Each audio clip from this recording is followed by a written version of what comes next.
Right, there we are. Gonna test the audio, then tweet it out. Gotta make sure that I do those things in that order. Don't want people to appear while I'm testing the audio. Don't mind if people appear when I'm tweeting it out, but audio tests, you know, they are what they are. Let's just refresh the stream manager. There we are, we're live. There we are, we're live. And it all seems to be good. Wunderbar. Time to tweet und blusqueet. There we go. It hath been doneth. We are... The sky is blue. I'll get that up to date. There we go. Now I have the stream thingy on one side. Hello, my friends. Hello. We are back with more Disco Elysium.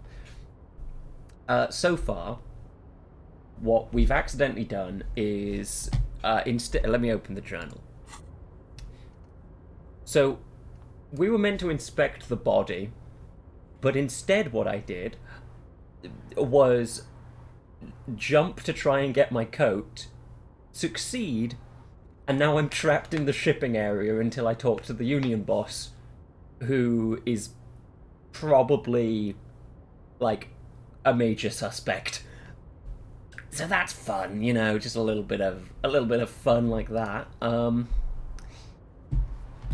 We're 3 p.m. on the first day, so I may have accidentally very slightly sequence broke. It also means I didn't speak to Measurehead, who's one of my favourite characters.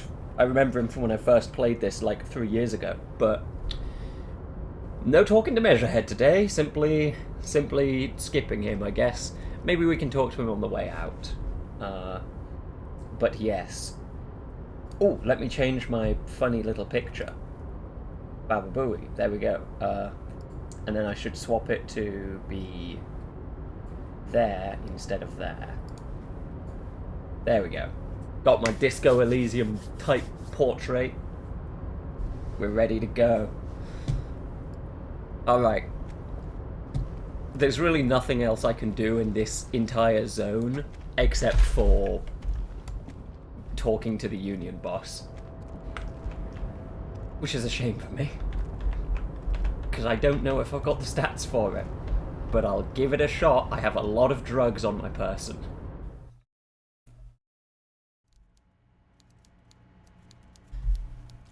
Okay, what's this? Coffee in giant thermoses, still lukewarm. A stair made of pallets leading up.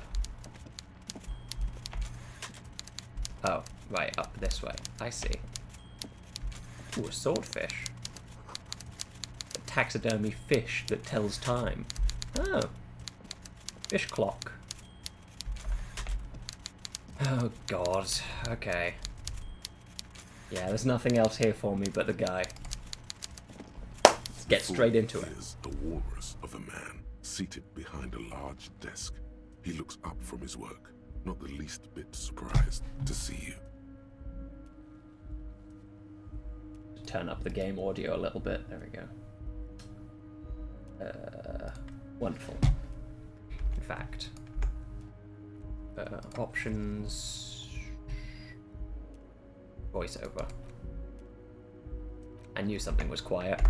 There we go. With great effort, he straightens himself up in his chair, yet says nothing. He simply stares at you. Okay. With a mixture of expectation and impatience, well bottled. Are you in charge of the dock workers? Welcome, Mr. Dubois, Mr. Kitsuragi.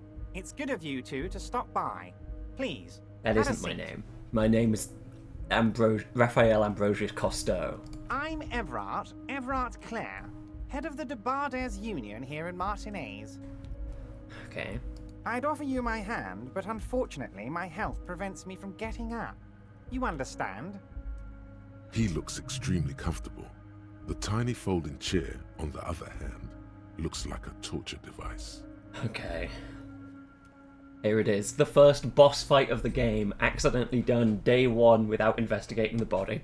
You go ahead, detective. Oh, God. Whatever he has in store for you, it can't be good, he thinks. I'll do my best. Forget about that. What's with this Dubois stuff? You're getting some seriously bad vibes from that name. Okay.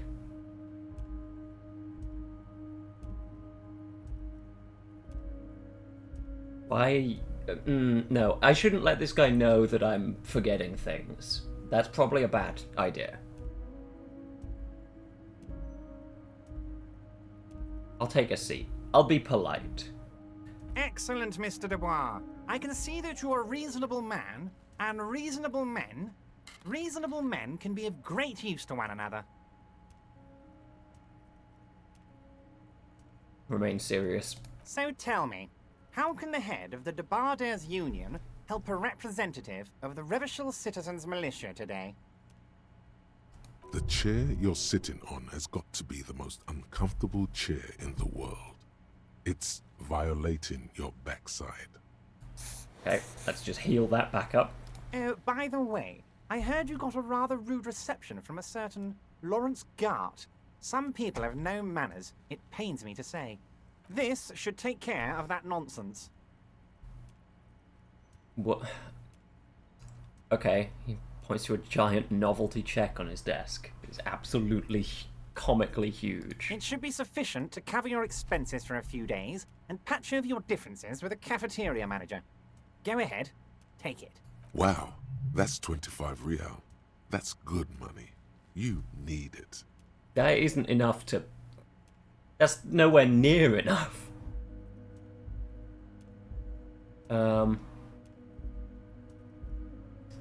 Wait, you know Gart? Yes, I know Lawrence. He's a real character.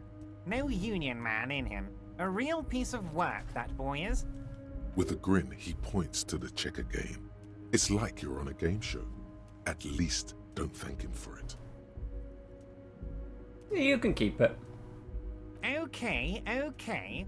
I respect a man with principles. No handouts, then. Now, I'd like to set your mind at ease about one other matter. Your lost gun. Let me assure you, Union people are on it as we speak. Oh, I don't I've got my trust best the hound Union. looking for that lost gun. His slug-like lips move, but all you hear is an echo. Lost gun, lost gun, lost gun. The world is swallowed by a black hole of fear. Oh, Only God. 2 words escape its gravitational pull. Lost and gun. Okay, well at least it was a success. I still did take a morale damage, so let's just Oh God, heal that. why didn't you think of this before? Cops have guns. Where's yours? Thanks, Inland Empire. This doesn't worry me at all. Who cares if I've lost my gun and the love of my life? Fuck love. This is your gun.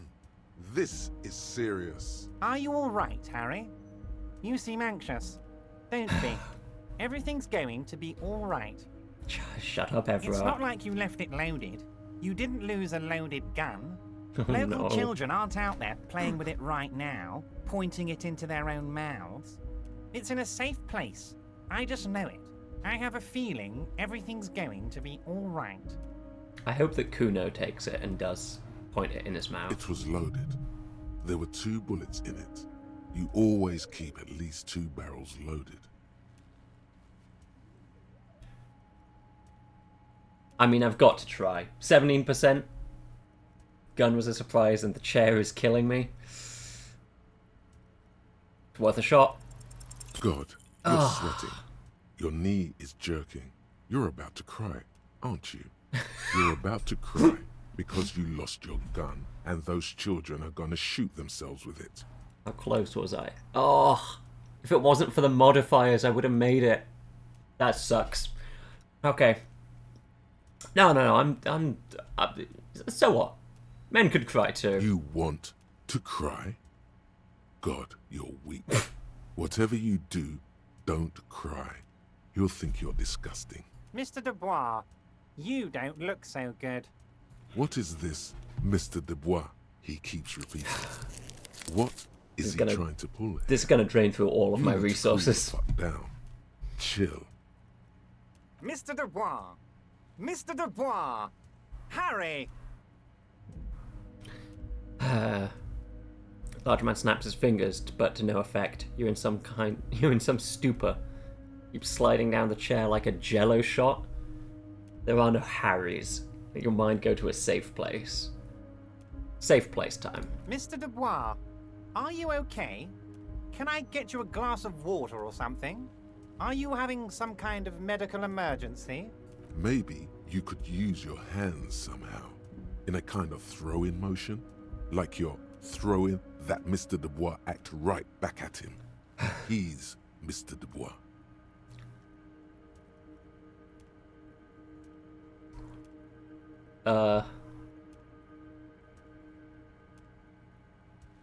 Actually, this chair is uncomfortable. It has done several points of damage to me already. This chair is uncomfortable. I could use that glass of water. What an odd demonstration of... you got me, Harry. I don't even know what. As entertaining as it was, I'm afraid we're wasting our time. And I'm an extremely busy man, as I'm sure you are too. Okay, now I'm doomed. We are here to I'm ask you doomed. some questions pertaining to a murder investigation.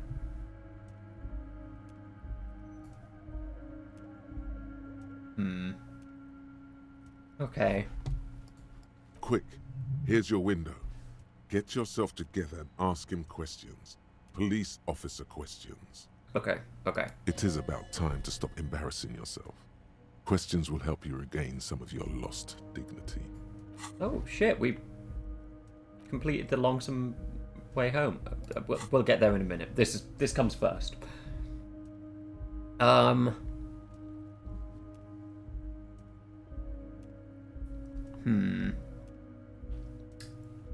I want to talk about the hanging.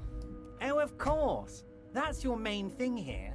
That's why you're in Martinez. I know everything that goes on around here, and I would love to discuss it with you. I mean, it's no secret that the lynching is connected to the strike. So much to talk about. Honestly, it's been weighing on me so heavily. I understand you need to interview me, but there's a thing that's been keeping me up at night. I want to talk about the hanging. I mean, if we could just calmly talk, exchange information, we could blow this thing wide open. Yes, that sounds good. Let's do that. Come on, But Kim. I can't think straight with this thing weighing on me. You're police officers, aren't you? I have a crazy idea. You guys are basically door-opening machines. Incredibly talented at opening doors. You've heard wrong, Everard. We're not. Oh, you're being too modest, my friend. But don't worry. This annoying thing I have is completely legal. I just need you to open a door. Oh. The stars aligned into a cosmic frown here. He has your fate decided. Bide your time, however, and let the stars continue their course, and that frown shall turn into a smile. Only if you play along. Oh, okay. So I should play along. Gotcha.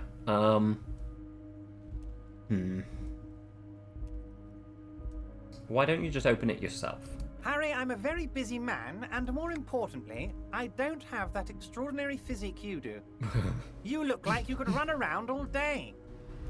You want to send someone a message that the police are working for you. I repeat, I'm a very, very busy man, Mr. Kitsuragi, and therefore I must occasionally enlist outside help. So what will it be, Harry? Whose door is it? Oh, no one's. It's just a weasel. A weasel lives there. Nothing for you to worry about.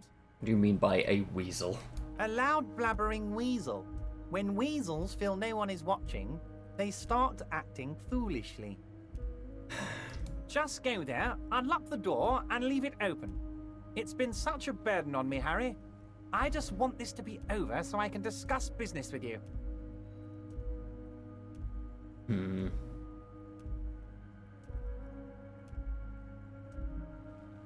I bet you don't even know anything about that. Actually, no, I think you do. I think you know everything about the fucking hanging.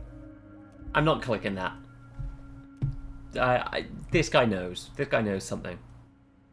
Definitely one of his men did it.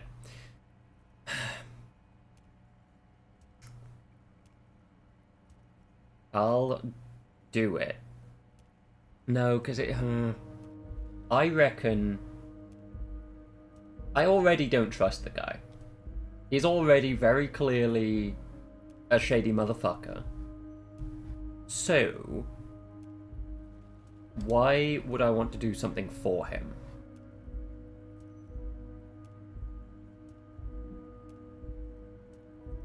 I refuse for now. Of course, Harry, I understand. But if that's the case, I don't think we'll ever find your gun. Even worse, we won't be able to speak like equals about the murder. We're not equals, though. You're a suspect. Perhaps this was just bad timing for you. Know that you can always come back to me. I really hope you do. For your sake, my sake, and for your gun's sake too. Yes, we both understand what you meant. This may be the only way, he thinks. I won't hold it against you. In fact, we probably should reconsider later. Aren't you going to ask me how I got in? Harry, honestly, I'm just relieved you didn't get a hernia. A man your age...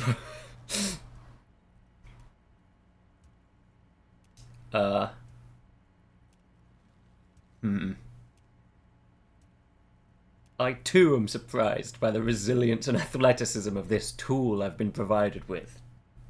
Tap my chest. Yes, Harry. You are obviously in peak physical condition, and I salute both your initiative and your physical prowess. Very impressive, Harry. Very impressive. Anyway, I assure you, I am a very well-informed man. Information reaches me before I even get the chance to request it. Ah, I see. Let's talk about my lost gun. Yes, your lost gun. My best men are on it. They're turning every stone, searching every playground, asking kids, grandmas, everyone. Your gun will be found, Harry. Let me assure you of that. It's just a matter of time and effort.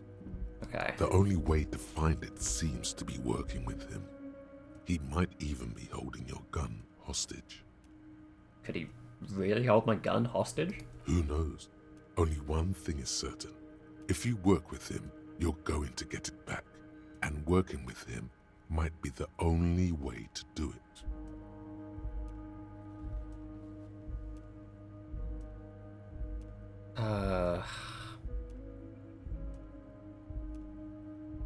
I'll not be blackmailed with this gun business. Harry! I was only trying to be tactful. A lost gun is a dangerous thing. I hate can't him. have it I around hate in him my so neighborhood. much immediately. Kids could be playing gun roulette with it as we speak. Teenage gangs could be arming themselves. Get a hold of yourself, Harry. I assure you, we are working on locating the missing sidearm as well. The lieutenant is concerned about the lost gun and feels that the fact you haven't prioritized looking for it is unfortunate, if inevitable, and doesn't put the RCM in a good light. Okay. That's... yeah, Excellent, fair. Mr. Kitsuragi. That's excellent news. Looks like we have a friendly gun-finding competition on our hands. I'm looking into your shady brew. I don't know what that means, Harry. Shady brew? There are so many moving parts in my operation, I can't keep track of them all. You know what? Don't even tell me. Whatever it is, do it. Surprise me. Just one thing. If you can, make it even shadier. He sincerely has no idea what you were talking about, and he doesn't care either. Okay. I'm gonna leave now. But we might talk again later. Wait. You need this to get in and out through the gate. Great. Wouldn't want to get stuck in here. Here. You're one of us now. A real red and white union man. Take care, Harry. Thank goodness. I was worried about that. Oh, here we are. Lonesome, long way home. Here we go. Home awaits. Walk past Station 41 and through the market, past the Boogie Street spearhead to the other side of the lake, the frozen eye at the center of the district. Then, past the video rental store on the corner. There, at the end of a street lined with pine trees, a small house no larger than a matchbox. 11 Voyager Road. You no longer live there. Those times are gone. And so are those people. Why did you come here? Why are you still here? And where's the dealer?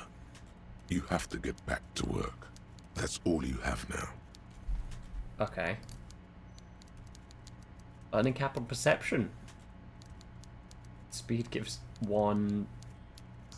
Oh, yeah. Okay, gotcha. That's the overarching thingy, right? Yeah, psyche. Gotcha. Understood. Learning cap perception raised to 5. And volumetric shit compressor has finished. Great. Kim, let's get the fuck out of here.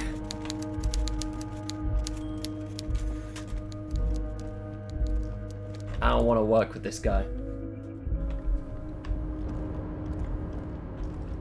I think I just want to inspect the body. Oh, what's this?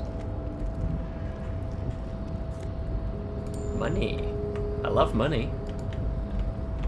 I'm on the grind set, apparently. That's... Or at least I might be. I haven't started working on that thought. Ooh. Button. A rusting control panel with several knobs. 2 buttons marked Marsh and Arrête are faded with use. It seems to control the large crane above. A container is attached to its hook block. Okay. Marsh. On. Arrête. Off. Arrête. Crane stands tall, proud, erect, and still. Okay, maybe With a Marsh. loud grind, the crane shifts overhead, moving a massive metal container through the air.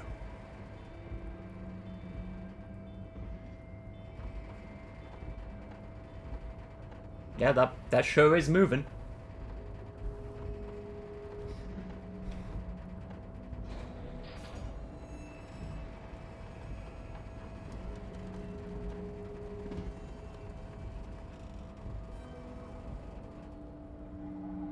And, with a surprisingly quiet thunk, the crane places the container down. The harbor sleeps as the strike rages in the distance. The crane can rest again, now that its purpose has been fulfilled. Its purpose? What do you mean? Moving this container, of course. For this purpose it was built. For this purpose it has acted. And now it will rest. Okay. I can't see how that was worth the wreckers, except for seeing the crane in action, which I admit was satisfying. I agree, Kim. Now I want to look at this crate. Before you stands a cargo container. Just one of many in Whale the yard. Fjord in... I couldn't see the last bit of that because it was covered. Lieutenant, I think there's something special about this container. You do? Because I don't. What, why not? There are a million containers here. Why are you fixating on this one? It was hanging from the crane. You just picked one out because you wanted to interact with a cargo container. Yes? We are not here to interact with containers. We are here to talk to the Union, right? And knock on the door. No reply. The knock produces a hollow ring of metal. Doesn't sound like there's anything inside the container. I'm opening the door. You attempt to turn the handle, to no avail. The doors seem to be mechanically locked. Okay. To your left, the lieutenant considers your actions with some puzzlement. What? I mean, 1 in 36. I have to try it. Despite the Oh my darkness fucking surrounds god. and trails What? you, a Hell beacon yeah. of light emerges That's what I love deep to see. within you. Okay. Jesus, a critical success. My total wasn't even anywhere near the required amount. That's great. Despite the dirt that surrounds and trails you, a beacon of light emerges from deep within you. Hello? Anybody in there? The door stands silent. Satisfied, detective? Try again. If there's someone in there, I'd like to talk to you. Just like that, you hear a click, then a rattle. Some mechanism unlocks itself inside the door. Holy shit. Okay. Ahoy! Come on in! What? Mega rich light bending guy. What the hell is that portrait? Okay. Look, I can understand Kib's confusion, but I did just convince a container to open, so, you know, with a critical success. Come on You in. can't be serious. Let's go. I need to see what's in here now. It's necessary. What the fuck is happening? Huh?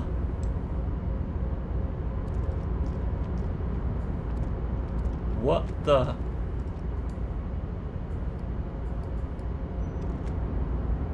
Is there anything in here? Oh, there you are. Hidden in the The dark. man stands at the far end of the shipping container. It's hard to say anything more about him. You cannot make out any of his details, but you do feel the overwhelming presence of capital. I love money. The feeling causes all the hairs on your body to stand at attention, like soldiers preparing for review. Squint. Something's amiss. The light beams bend around his face and scatter in 1,000 directions. It seems the laws of physics do not apply here. They are suspended, distorted, and echo. Okay. Trying to visualize the physics at play is liable to give you an aneurysm. Don't think about it too hard. DC 20 visual calculus. Okay. Yeah, nice to know. Good to know. I would have needed 8 in visual calculus to even have a chance. In the general stillness, only your tongue moves, flickering as you utter. Wow. Welcome. Come in. Make yourself at home. Sorry, I'm not better able to receive you. I wasn't expecting visitors today. You can't hear him exactly, yet you're able to understand every word he says. It is very strange. An overwhelming hum covers everything. Voice doesn't escape from him. Now, what can I do for you, gentlemen? Where you can see if his body appears composed in a sharp summer suit and yacht shoes. Who are you? Who am I? Oh, I've got to let my cat in. I haven't been asking asked politely. that question for such a long time. I don't meet a lot of people outside my circle these days. Okay. Anyhow, my name is Rustam Diodor, investor, license holder, and extremely high net worth individual. And you are? Oh, shit, high net worth? Mr. Diodor, I am Lieutenant Kim Kitsuragi of the RCM, and this is my partner. My name's Raphael Ambrosius Costo. Most likely. Pleasure to meet you, Raphael. I'm surprised in a positive manner, you understand, about your exceedingly high net worth name. I see. I'm glad that that's my name. It is not. Never mind. Oh, don't you worry, Lieutenant. I can tell a good man when I see one. How did you become so rich? To be perfectly blunt, I inherited my fortune from my grandmother, who herself was an extremely high net worth individual back in Grad. Okay. All I did was take her fortune and invest it prudently. Believe it or not, it takes more than a bit of skill not to blow a vast fortune on sailing boats, bad choices, and unsupervised state policy. I'm so, like, genuinely bewildered by what's going on here. Like, he's just talking completely normal ideas about investing and stuff. But then he's bending reality around him. What's it like being an extremely high net worth individual? Why is my money literally 15,755,000 real? I gotta tell you, at first, being rich is a lot of work.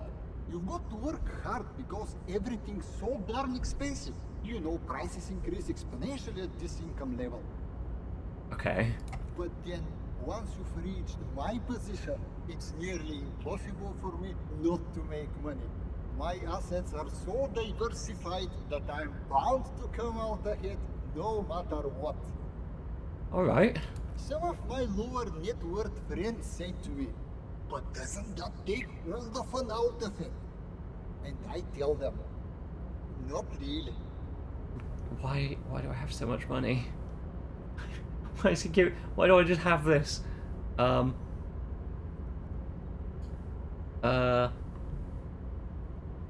You're right, actually. I think this is the moment where I'm going to become hyper-capitalist. Because, I mean, how could you not see this man bending light around him and accept that? Precisely, Mr. Gustav. My boy Raphael. You know, I hear people talk sometimes about economic equality and fairness and all that kind of stuff. But tell me, where would we be without liberalism? In caves, whacking each other with bombs. That would suck. A nightmare scenario. A world of slavery and violence. Which brings us back to the essential truth of modernism. Okay. Where we are right now, the freedom of mankind can only be derived from the free flow of capital. Man, being a high net worth individual sounds great. It is truly. It's almost entirely carefree. It really leaves you time to better yourself spiritually. Okay. Hey, all this talk about money has made you lose the thread. What is going on with the light in this place? That's what you need to ask him about. There's something strange about you. What do you mean? His essence seems to signify actual surprise. Well, I don't know how to put it. You look somehow a little different. Are you talking about my chin? No, I mean, I can't even see you. It's as if something's happening to the light. Oh, that's what you mean. Yes, I've heard of this effect, though I've never witnessed it myself, of course. It has something to do with our Weiss-Wiesemann coefficient. What the fuck is that? It's a statistical game. In essence, it says that when an extremely low net worth individual meets an extremely high net worth individual, some of the laws of physics cease to apply. Are you telling me you are so rich that light literally bends around your face? Among other things. But calm down. I'm but a lowly single-digit billionaire. Really? No, not really. There are actually quite many digits. Kim, are you seeing this weird stuff? I see nothing of the sort. To be frank, all I see is a gentleman who's unusually well dressed for Martinez, in a cargo container, which I admit is odd. Okay. Yes, I imagine that does look strange to you. My container. What are you doing in this container? Traveling. This is a great way to get around. Okay. I don't... Safe, and it gives me lots of time to think. By the way, let me now ask you a question. Where are we exactly? We're in Martinez, the district of Revachol, the former capital city of the world. Ah, Revachol. I remember walking its streets as a teenager. There used to be a bowling alley in Stella Maris. I wonder if it's still there. It's a shame I can't get out and explore myself. One of the downsides of being an extremely high net worth individual is that mobs of low net worth individuals are constantly banding together to ask for money. Why don't you help them? You've got so much money it can't make a difference to you. There simply aren't enough hours a day to hand out all the handouts. It's like feeding seagulls. There are always more, and they never seem to do anything interesting with it, except more seagulls. I see. Spending money is a matter of desire. I'm sure you agree. I don't have the desire for spending it like that. Okay. So you traveled from place to place via a shipping container? Smart, you know? It also provides a means to hide from all the targeted advertising extremely high net worth individuals are constantly subjected to. Okay. Luxury yachts, high fidelity portable radio systems, fail-proof outerwear, and so on. It just gets a bit middle class after a while. A bit bourgeois. That does sound pretty tiresome. Don't get me wrong. They are nice things. But once you achieve a certain level of wealth, your time and mental space become much more important than material goods. Okay, thank you, mega rich light bending guy. He speaks from the heart. He has very different problems compared to low net worth individuals such as yourself. For example, no problems at all. I see. So you're saying being rich isn't worth the hassle? What? No, I did not say that at all. Being rich is great. Just don't tell anyone I told you that. The bending light appears to wink. You're a rich investor, right? Can I have some money? I don't see how it's appropriate for a representative of the law to ask a wealthy person for money. This shines a bad light on the RCM, if you catch my meaning. Apparently we're allowed to take bribes, so... Come now. There is not even a cent of corruption here. I'm merely being polite. So, let me check my pockets. Okay, thank you. As you may know, us high net worth individuals don't have a lot of cash on hand. Investments and liquidity are enemies of one another. I think I only have coins for coffee machines. Okay. Here is 3 real. Yes! How much can you get for this?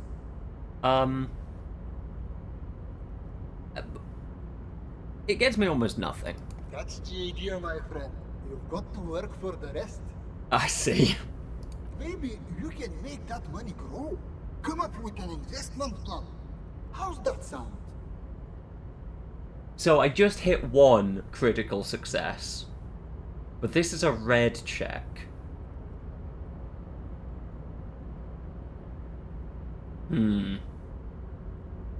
But it's not even impossible, it is godly. I should come back to this later. Thanks for stopping by. If you ever have an idea you want to pitch me, I'm all ears.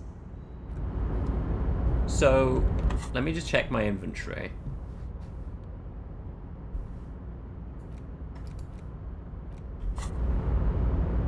How...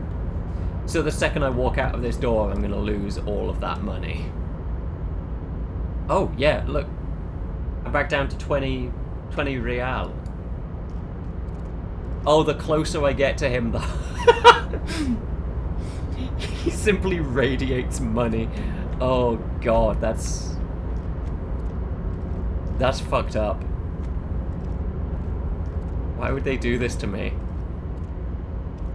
Why would they make me able to see so much money just to have me have to lose it when I leave? Curse you, game designers. Oh, I guess I should work on the thought then. Where are my thoughts? There they are. Indirect modes of taxation.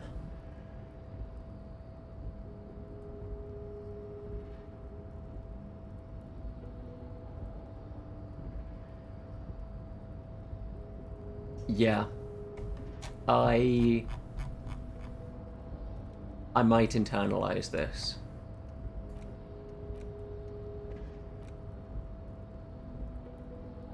Does lower my empathy by 2. Which isn't great because my empathy's 3.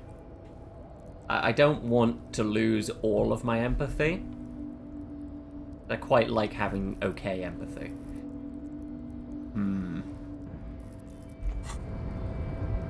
No, I'll think about capitalism later. For now, I simply have to leave this place. Oh, I already pressed that. We're good. Oh, right. It's a little bit labyrinthine up here, but that's fine. Let's go. Nothing special still in here. I can't retry that. I can't try and punch random numbers in and hope. Cool. Who are you? I want to talk to you. Scab? Call me Mañana. Mañana. Scab? I'm not a scab, I'm a cop. I was just messing with you. No one's ever seen a cop scab. Imagine, you cops going on a strike, but then another cop comes in and says, let us cop for less money. Speaking of, what brings the RCM here? He chuckles, to the then Wild North? realizes. Come to see the strife? Anybody who killed the hanged The man. mercenary, eh? Who could have killed him? That's indeed the question. Why even do such a thing? That's changed The the man topic. whispers a jaunty tune. A coastal breeze ruffles his hair. I'm a bit short on money right now. Can you give me some of it? Sure thing, my friend. I can help you out. Oh, I've got decent hand-eye coordination. The coin narrates. Of course, slips by I did your just succeed outstretched something fingers impossible, and so falls to the ground. the laws of fate dictate that I fail something trivial. Oh, I'm sorry. Didn't mean to throw it like that. It's a thing we harbor folk do, passing around cargo and such. Was not meant as provocation or ridicule. The boyadero stares at you with respect, then gestures towards the trickles of blood adorning your clothes. I feel like that line is not what was meant to be said. Sometimes the game seems to do this. Some lines get put in the wrong place, and that was definitely not what just happened there. Appreciate Right, it. always glad to help out the RCM. We're on the same branch, you and I. Humans, I mean, not slithering scabs. Nice talk. I gotta get moving.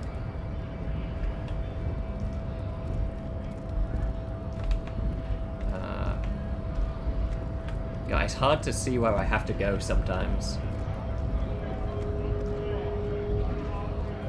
Let's look at this. It says GRIH.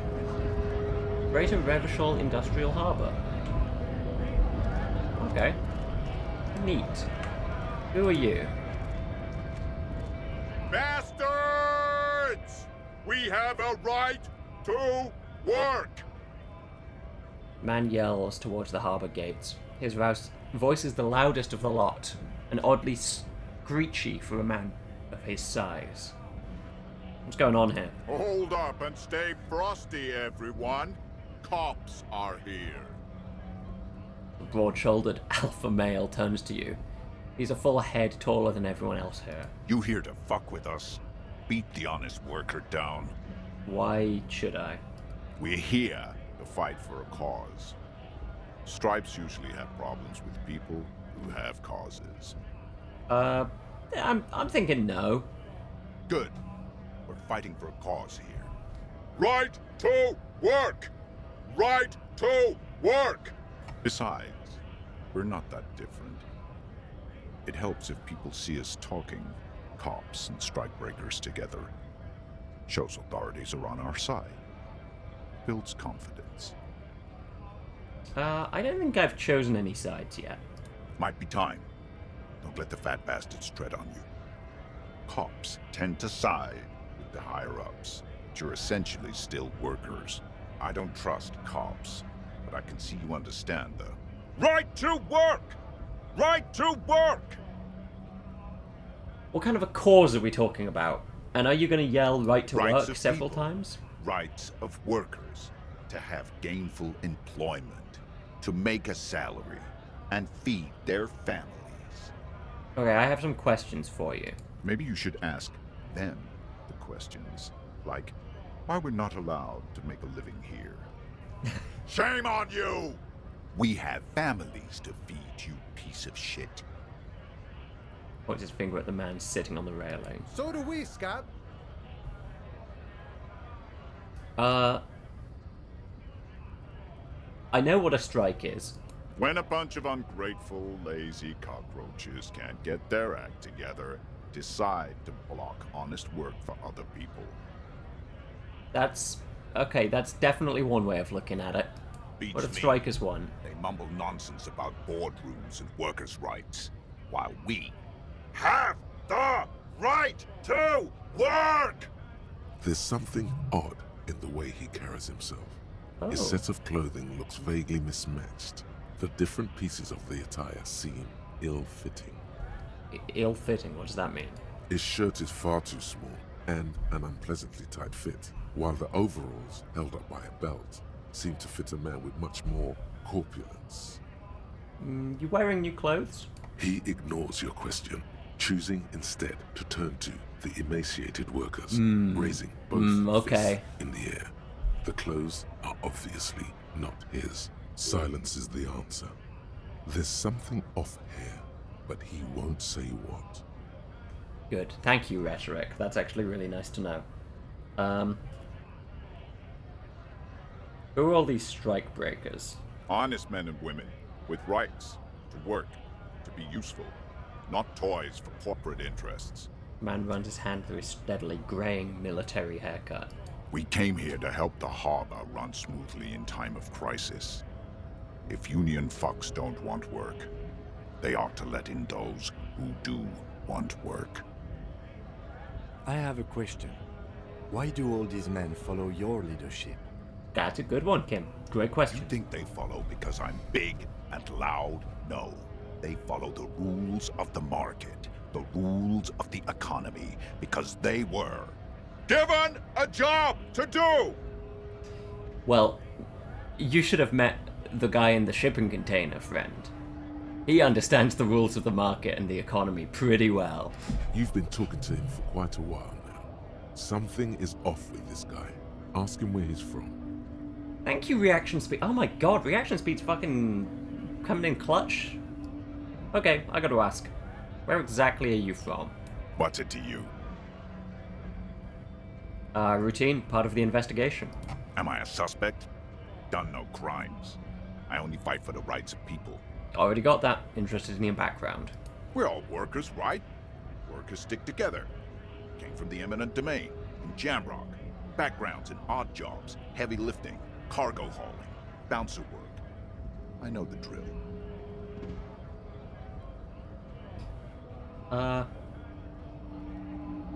Bouncer, where? I frequent a lot of bars. Maybe it's one I know. Worked at Territorial. Ring a bell?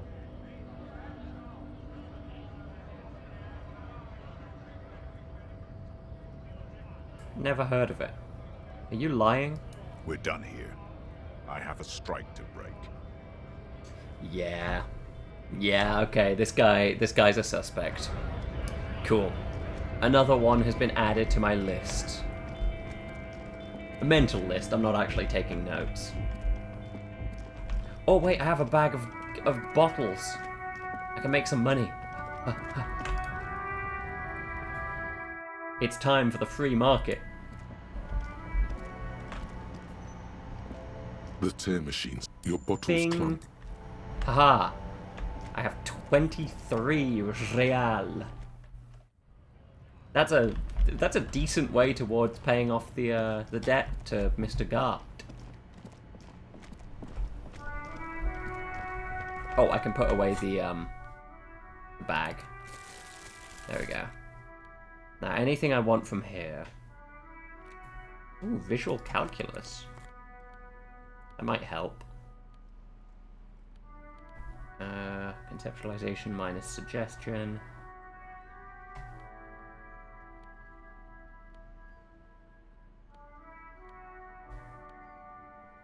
Plus to savoir-faire, but minus to electrochemistry. I want to swap these as fast as possible. I don't fuck with electrochemistry.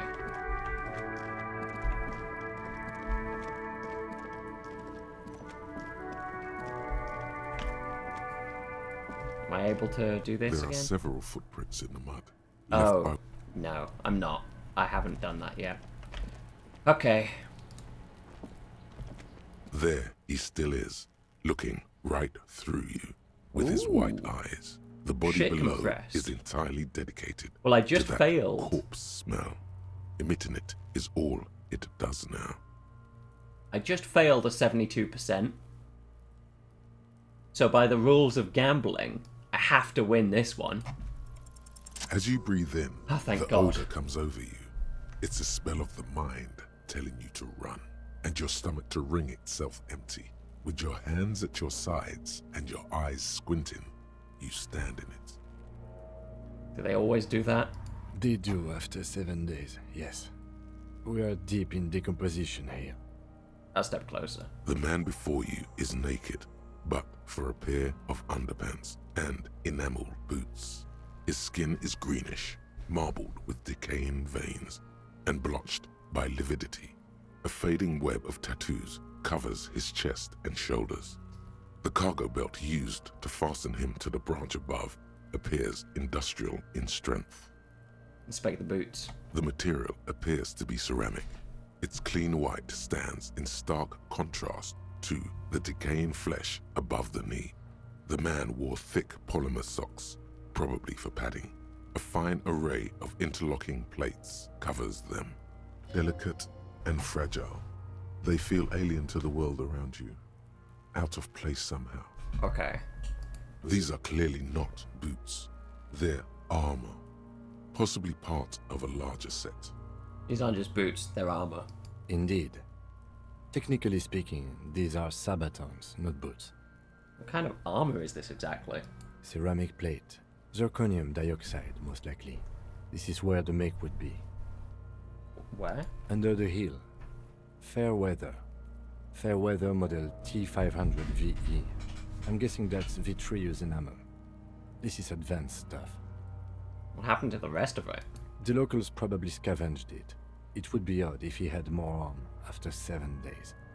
We should keep a lookout for these pieces. The armor could yield information. Okay. Maybe he'll know something. Understood. The sabatons dangle off the man's decaying form, ageless and synthetic. The material looks out of place here. It is. It's expensive. We've requested similar material for our tactical units for years now. The constabularies deemed it too costly.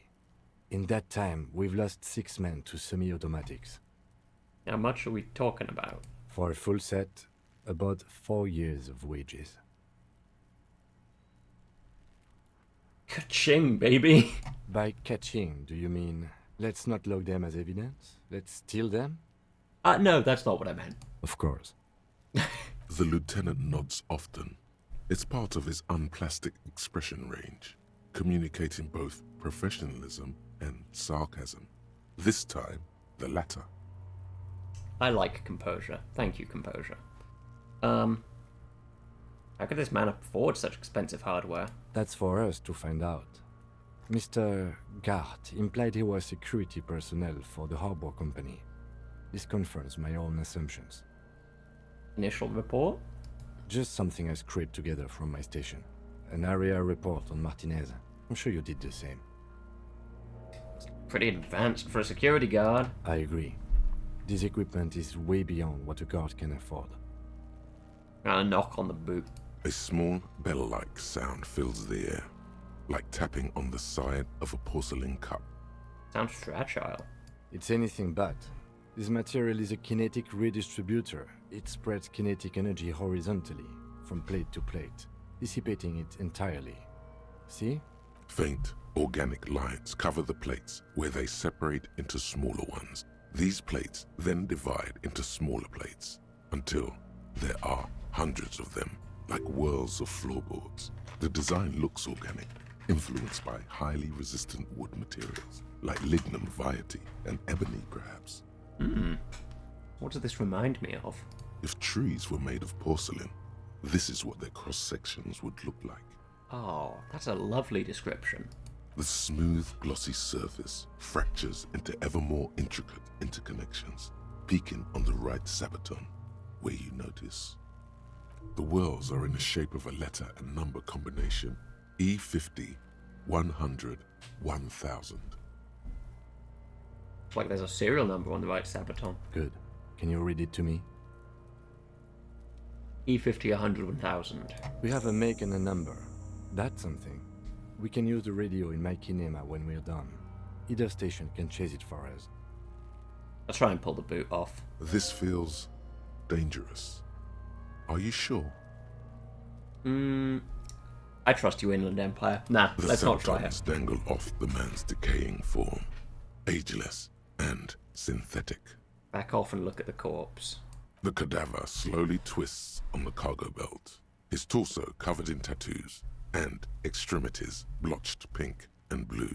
Inspect the tattoos. An intricate web of blue lines stretches across the torso, from the right shoulder to the solar plexus.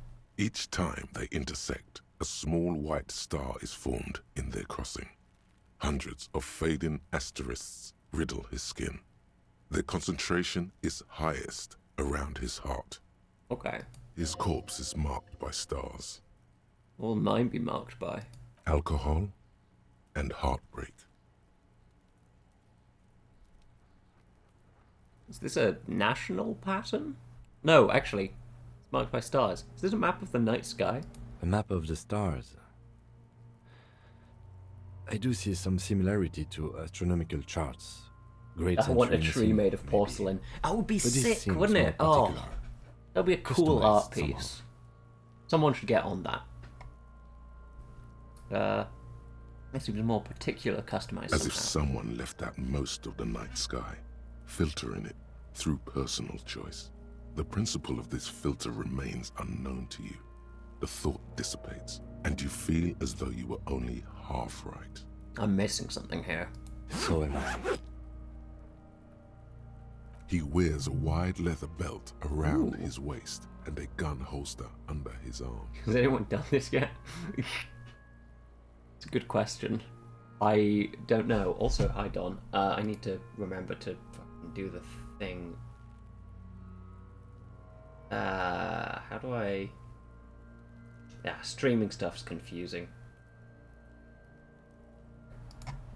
Yeah, no, I can't mark you as a VIP. That He sucks. takes a thin I'll figure piece it out of later. milled aluminium from his coat pocket and pulls it open. Sounds like a sword being unsheathed. A small lens appears. Some sort of camera. I'll let him do that. Shit, Kuno! What the fuck is that? An instant color camera. Produces two metal-capped ampules and clicks them into place on the side of the apparatus. A thin slot shines there. I have only 2 ampoules, so nobody move. I don't want to waste one. Points the camera with the corpse peering into it. The lens needs adjusting. Then, A sound, a shrill flash, followed by the breaking of a small ampoule of glass. You see streams of color pour onto the thick, glossy piece of paper, rolling out. that's good. That's a good photograph. In case we need it. Cool machine. Yes. It is pretty cool, isn't it? There is only one ampoule left. Use it wisely. Okay, interfacing. What do It we need this contains photo insight for? to the victim's person. By his build, I'd say this was a man of physical violence. The story he wanted his body to tell was important to him. It is his letter. To us. Someone should decipher it. We'll need to show it around.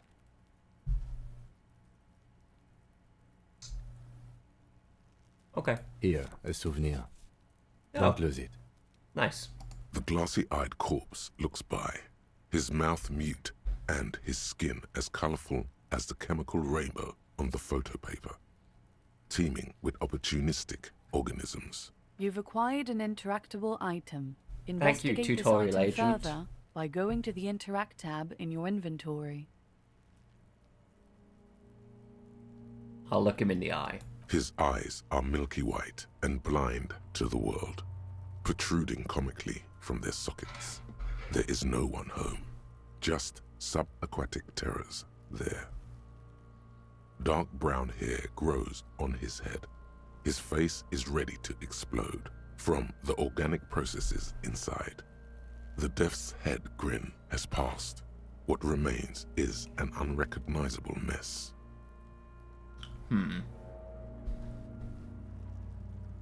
Tell me, who are you, dead man? I'm gone. Fuck yes. Okay, good. Where have you gone?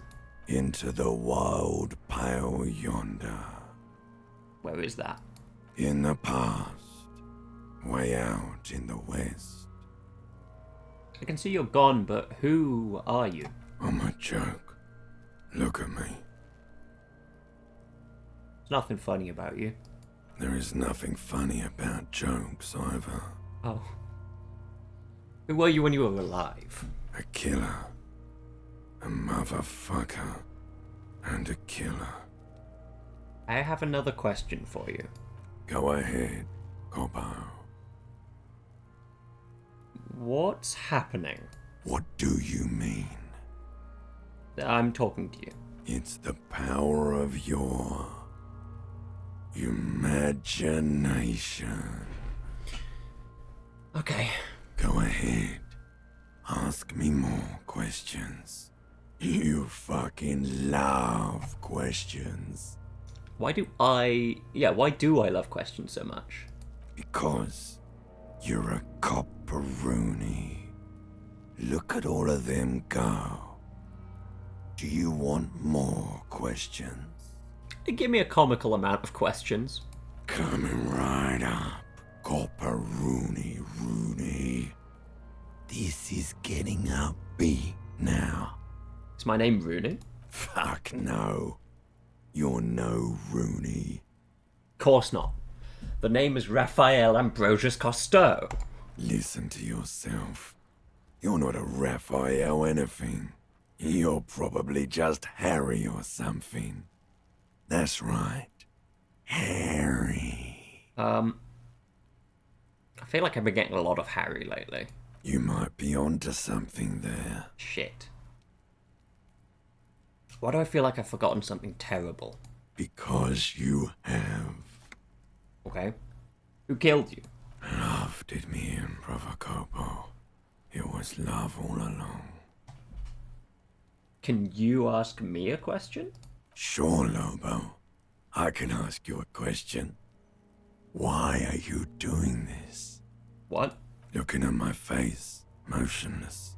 Looking into my eyes. Standing here. Why are you investigating my murder? Maybe this will lead to something? Something indescribable? Unforeseen? Miraculous? How?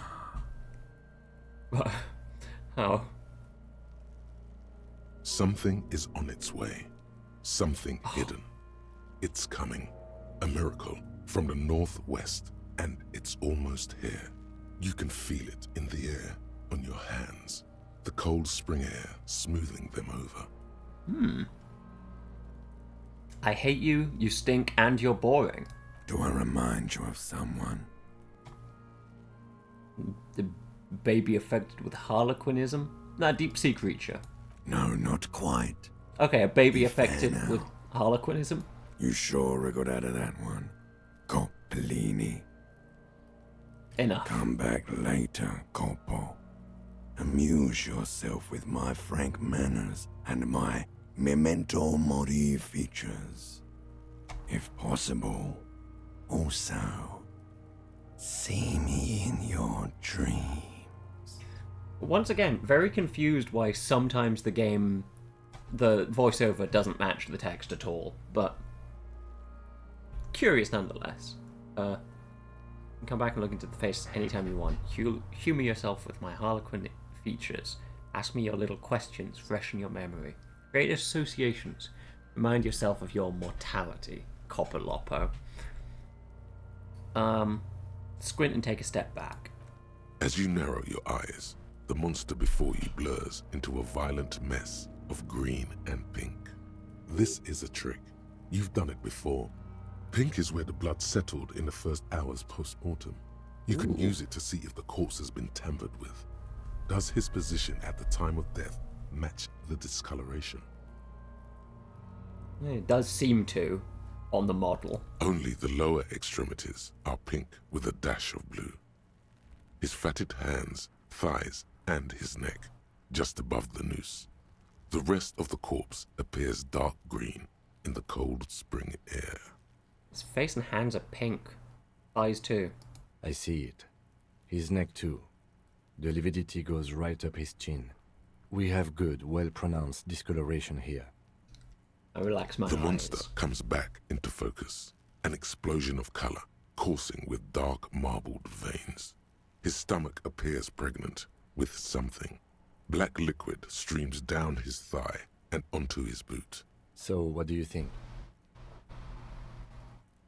I think he was upright after death. His hands and feet and neck are discolored. Agreed. Especially on the neck. The belt acted like a tourniquet, keeping the blood in his head. The hypostasis supports a hanging. Could it still be that he was moved after death? There's always a chance. We should check for ligament marks on his neck to see if they're in tune with the belt. We'll have to get him down first. He's beaten up, see the bruises? I do. Most of them are post-mortem. Oh. Maybe even all of them. The delinquents have made our jobs harder with their little sport.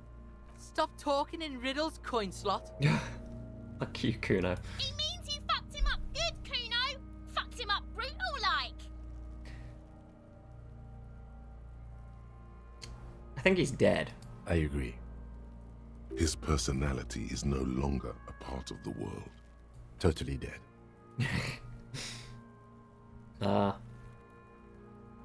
The world no longer stores his personality in its composition. There was a time for that, and it ended 7 days ago. That sounds about right, yes. There's something coming out of him. A pool of blood and feces has eaten into the frozen mud below the man's feet. Purge liquid is dripping into it, drop by drop. Ugh. The victim appears to have contained no more than half a kilogram of digestion at the time of death. The fuck he's saying? Talking about shit. Okay, Kuno S. I'm not gonna say that.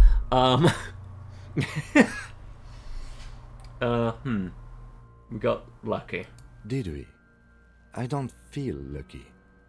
But Back up and catch there is my no breath. to catch. Only the cadaver filling the air and your nostrils. He Inspector slowly Bell. rotates before you, decomposing. The hangman's knot is pulled tight by Look, the weight it of would the be corpse funny, below. but Yellow, hard-edged polyester cuts I don't into even his know neck. who I am. Above, All a I know is sliding buckle capitalism. ties the belt to the branch. What kind of rope is this? Industrial strength. The kind used for tying cargo to lorries.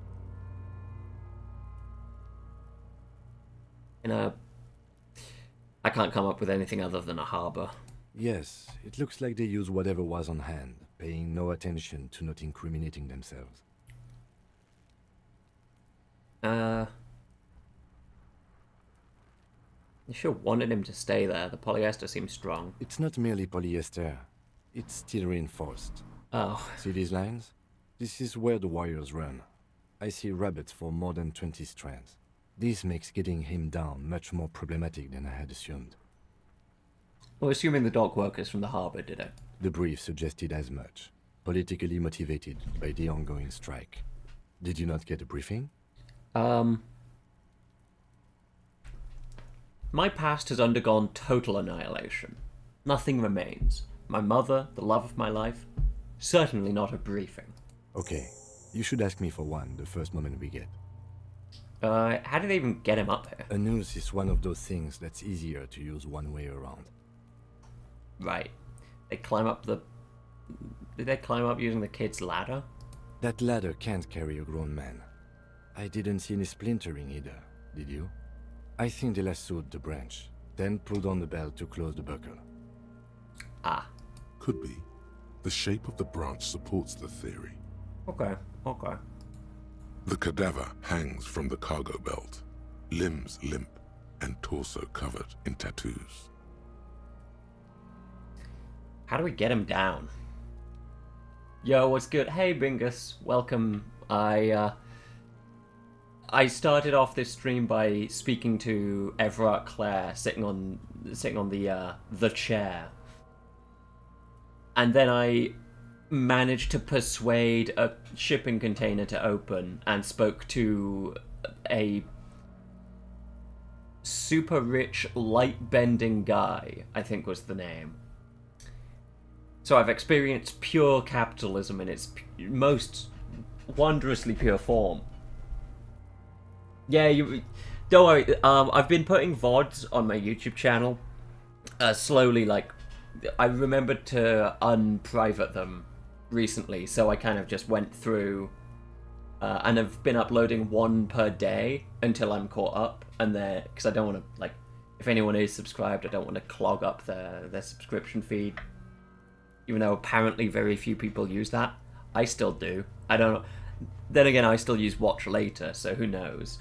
But yes, so these are all going to go up on my YouTube channel. That's pretty soon. I think I have like 2 or 3 days until I'm up to date. But yeah, so I spoke to Everett before doing this because I wanted my coat. Oh, the joys of capitalism, indeed. How do we get him down? Are you sure we finished the preliminary examination of the cadaver? We might miss some of these things once he's done. We've been thorough. Do you have a plan for getting him down? The steel-reinforced belt presents a unique challenge. I brought chain cutters, but I don't see a good angle of approach. The cadaver is a good 1.2 meters up. Okay. Neither one of us can reach the belt without assistance. And even if we do, there's the question of cutting it. We could saw the branch. Climb up there and saw the branch? Yeah, it seemed dangerous. There has to be a less risky way, with less falling down of trees.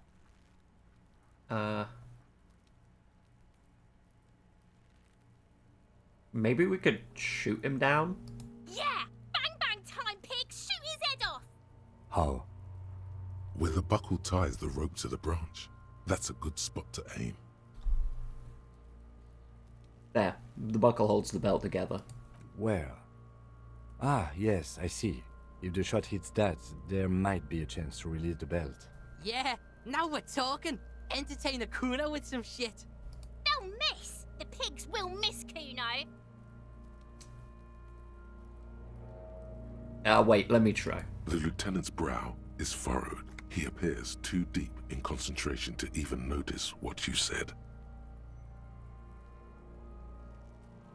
Okay, I'll just let him choose then. Silence. With his elbow sharp, the lieutenant unzips his jacket Okay, let's and go. produces a lightweight firearm. He drops a paper cartridge in the barrel, separates the scouring stick, and gives the cartridge 5 tucks, securing it in place. He then steps back and assumes the fellow's desk position, taking aim. The corner of his eye twitches. His finger is on the trigger. I'll let him try. He seems to want to try. He's gonna fucking miss! The kid's voice is drowned in a shrill blast that echoes off the walls of the surrounding tenements. A cloud of smoke slowly parts in the air as the lieutenant steps back and says to himself, God damn it. a lot of things were wrong with that shot. The fellow's desk was the wrong choice. His Ooh. shoulders are raised, but above all, he cannot trust his eyesight. Fucking idiot! Muckabat asshole! Kuno could have hit it easy, but then Kuno's not fucking handicapped, is he? It's okay, man. Kuno's sorry too. Kuno feels sorry for the Beano Clad. The lieutenant doesn't say a word, just looks at the gun in his hand. Try again, maybe? No, we are lucky as it is. We didn't break anything, and the victim remains uncompromised. Any more mistakes could put us in an unfortunate position with the locals. We have eyes on us. I didn't do us any favors with that. What now? I have to say, it's beginning to look unlikely we can get him done. You know, you don't feel like too bad of a shot yourself. Can I have the gun? I should try. It's bad as it is. Us shooting firearms like punks. Go ahead. I'm not stopping you. Just don't lose it. Okay. They only have one gun. This is the sorriest pair of pigs Kuno's ever seen. Take the gun. Yeah, take it, you fucking banana pointer. Take it and shoot yourself in the mouth. Feel the weight first. The cold piece of bakelite and gunmetal is surprisingly Okay. light. Your fingers fit right through I reckon the we guard, can do this. instinctively resting on the trigger. You've held this, Ooh. an A9 Armistice, before. At some point, it probably used to be your choice of firearm. It still feels comfortable, like Good. you never laid it down. Solid What are you interfacing. waiting for, Kuno? Tell him to shoot himself in the mouth. Like the gun at the belt. The buckle comes into focus in your sights. You stand with your feet planted firmly in the ground and your left hand supporting your gun arm. Okay. Why don't you just shoot yourself in your mouth? At least you won't miss. Close my left eye first. Your field of view narrows. The branch slowly moves, becoming entirely two-dimensional. The metal buckle glimmers, catching the noon light as the corpse slowly rotates. The slow movement of the branch in the wind and your shoulders directing the gun sync up, dancing hypnotically. Look, he's crying. You gonna cry now, fucking faggoty? Whoa, you can't call me that. Hand-eye coordination. It's a 50-50 shot, pretty much. I could put a skill point into hand-eye coordination. This is the first time it's ever come up.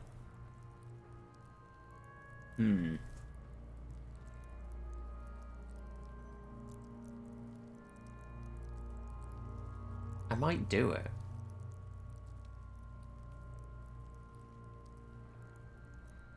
I've got a +1 from items. That's good. Oh wait, that's shivers. Okay. Rhetoric space is 4.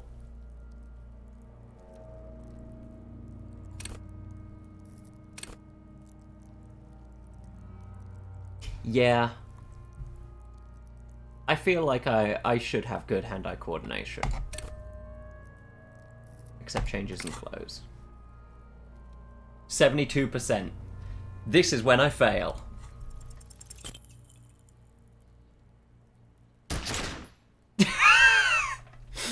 Yep. A plume of smoke erupts. I could feel it coming. It was in my There's no from the bones. explosion. With your ears still ringing, you lower the weapon to see what happened. 2 below the DC once again. Okay, cool. You missed the belt, but hit the corpse straight in the chest. Bits of ribcage protrude from his Oh. skin. No blood, only a murky sludge dripping down his belly. The sudden stink makes your eyes water. Oh my god, he's gonna fucking cry. I knew it. What a mulko. Ask for another shot. You'll get it with the next one. The goddamn light reflected off some window. Surely.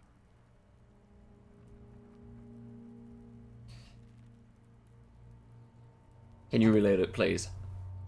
I need another shot. Hey, username. I stumbled upon your channel from channel name. What is it? I fucking hate you, Talal. Oh, that's good shit. How you doing? Aim for the center of mass. I mean, I did. I succeeded. The cadaver is already compromised badly. It came out wrong. You made it sound like you're some sort of roulette addict looking for a fix. Please, Kev. Ask again. Please. More control this time. There is silence. Victor wants to fuck up again bad. Start crying, you're sensitive.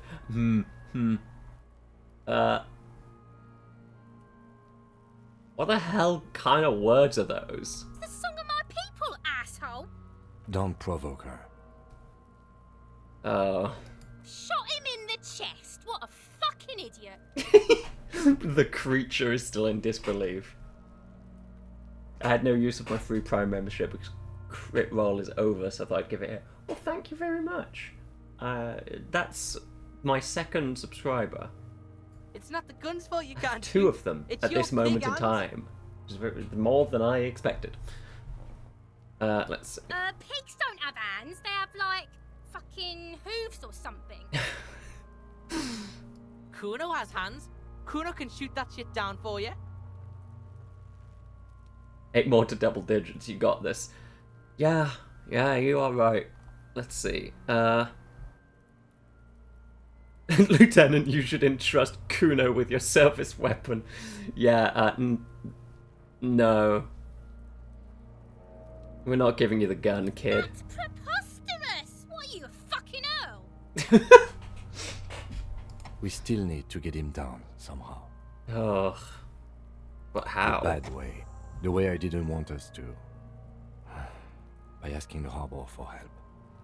They have the tools and the men. If they put him up there, they can take him down too.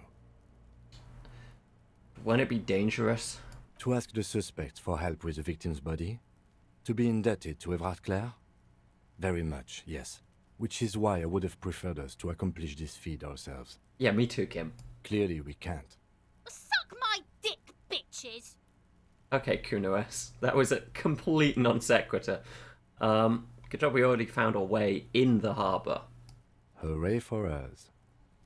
Let's get to it then. Let's see. What tool... Okay, so that's the photograph. Got it. I love Kuno and Kuno S. Yeah, they are truly gremlins. It's delightful. Oh, damn it. I just remembered I wanted to put a point in visual calculus. I wanted to be better at that, so I could figure out what's going on around here. Oh well.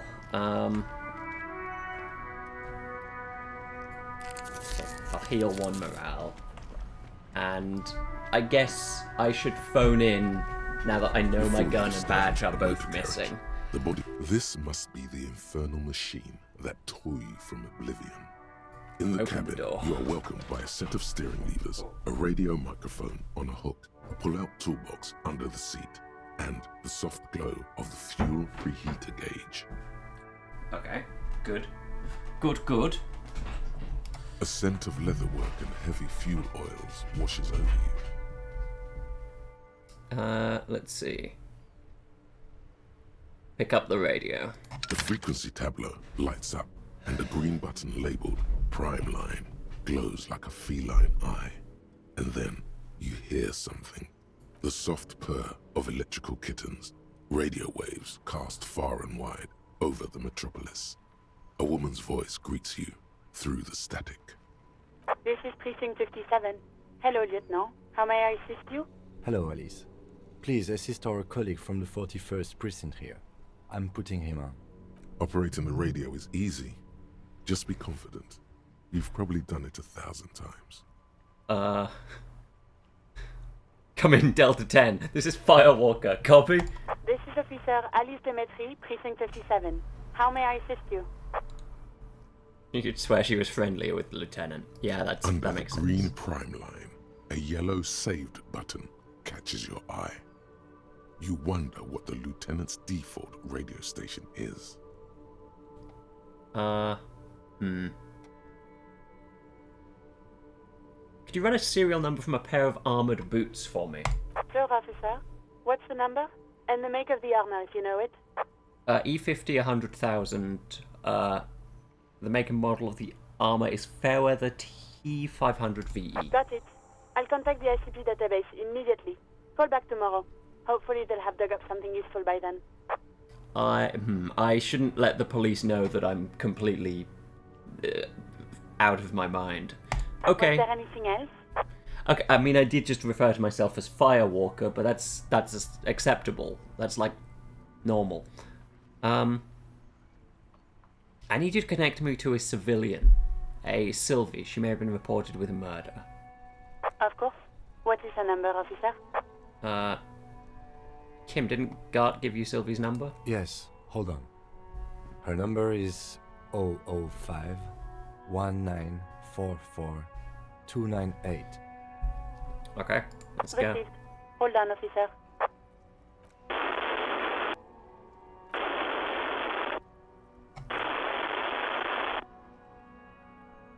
Start slapping a marching rhythm on your thighs. Give it a minute. She might be busy at the moment. Takes a bit to get to the phone.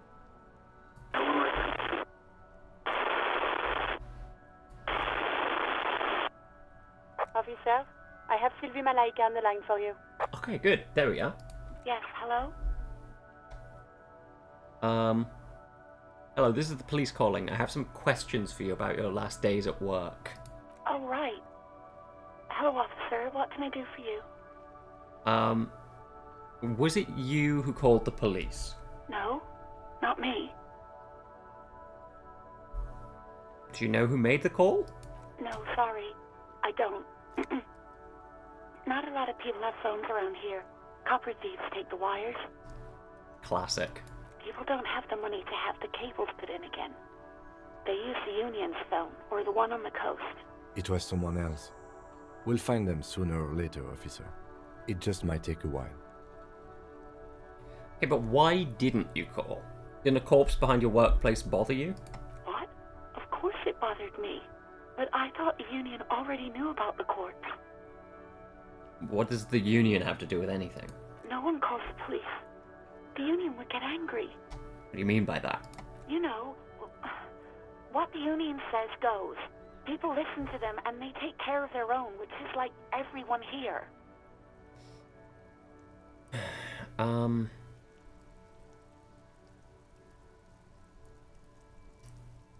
Looks like there's a limit to my authority then. Mm-hmm. Tell me, why exactly did you let a corpse hang in your own backyard for weeks instead of calling us? I didn't want to get in trouble with the others. Push her further. Show her the error of her ways. What others? The other people who live around here. Local people. I didn't want trouble. What trouble? You don't live here. You don't understand. Squealing is frowned upon here. Everything is dealt with, well, by the Union, internally. Please, I just didn't want any trouble. Yeah, so you ignored the law to save your own skin? I didn't know I had to report it. I thought someone would take him down eventually.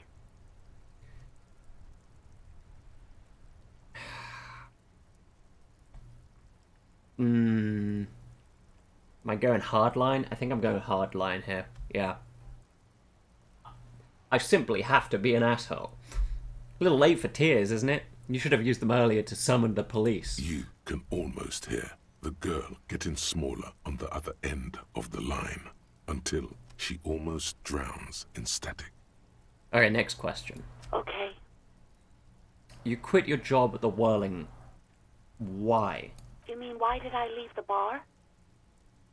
Honestly, I'm not really comfortable discussing it with you, sir. Okay, did you leave because of Gart? What? No, why would you even think that?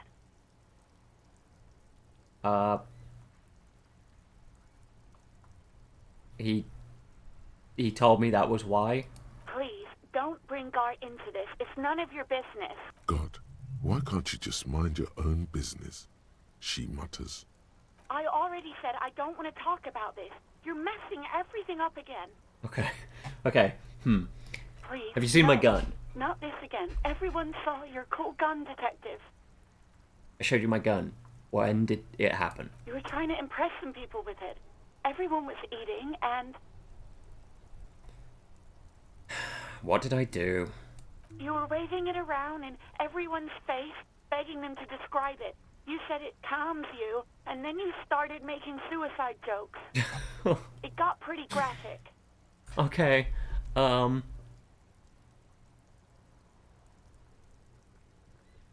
Okay, I don't know what to say. Me neither. I should have killed myself. No, please, no more suicide threats. Thank God you don't have that stupid gun anymore. There are way more inventive ways than a gun to leave this world. But why would I threaten to kill myself? I mean, look at this world. I would love to stay. There is silence on the other end of the line. Okay, what happened to my gun? No idea. All I know is next you were waving around money instead, saying things like big bucks cannot lie and guns can't buy money, but money can always buy guns. It almost looked like you pawned it, but believe me, I did not ask. I think I got everything. Thanks. I do hope so. Please, don't call me again. Bye. Oh, I really shouldn't have made it. Okay, so I shouldn't have gone hardline, but that's fine. 58% chance to succeed. Let's do it. Yes. Yes. You've obviously done something to upset her at the Whirling in Rags when she was still working there. Wait, before you go, you're mad at me, right? Tell me, what did I do? I can't remember anything. I'm not mad, it's just... You were so drunk and so emotional all the time, and then the skua thing happened. It just made me want to quit. What skua thing? The stuffed bird. The great skua. You threw it against the wall while screaming, "Fuck that bird," and laughing like a maniac. That does sound accurate. I think you said it had been giving you shit ever since you got there.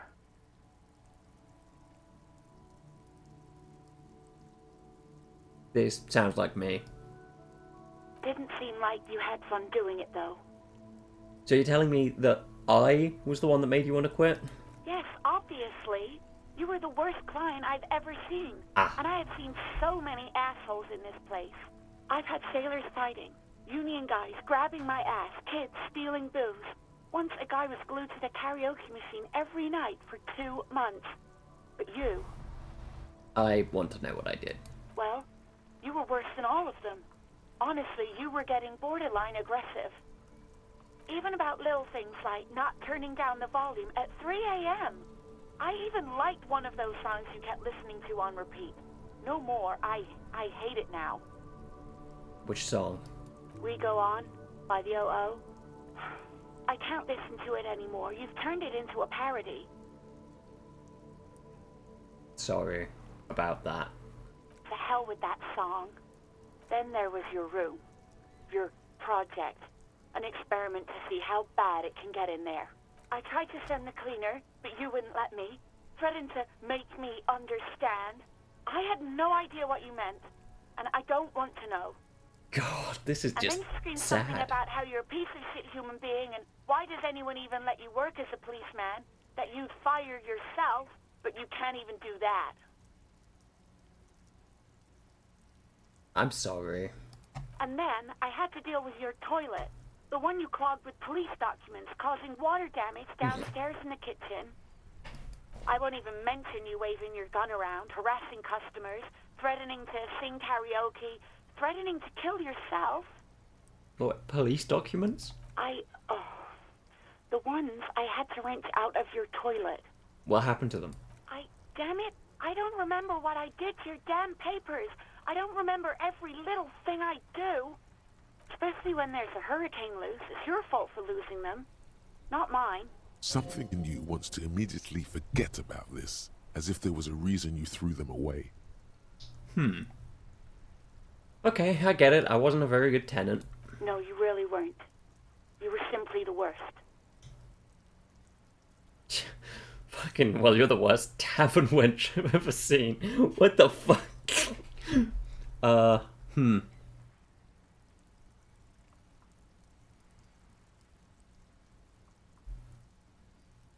Trying to show you the world of tomorrow.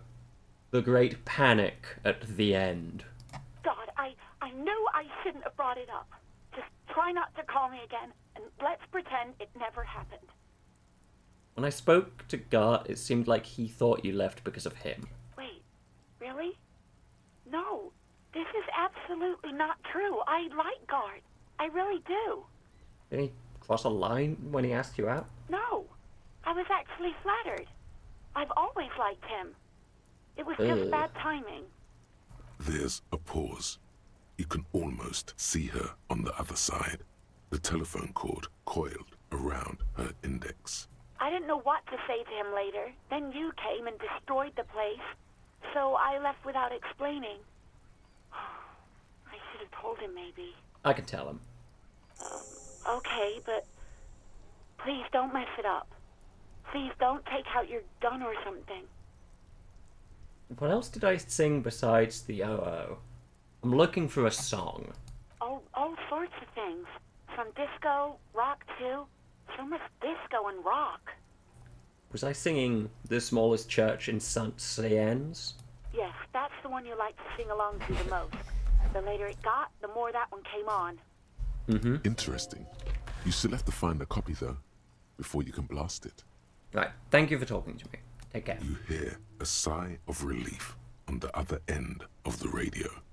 Wordless, the call breaks. Then, the already familiar voice. Anything else I can help you with, officer?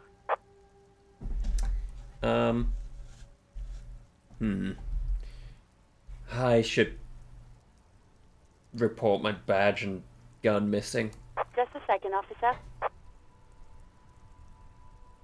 He puts you on hold, the static crackling softly like a bonfire. After a while, you hear an old man greet you from the radio.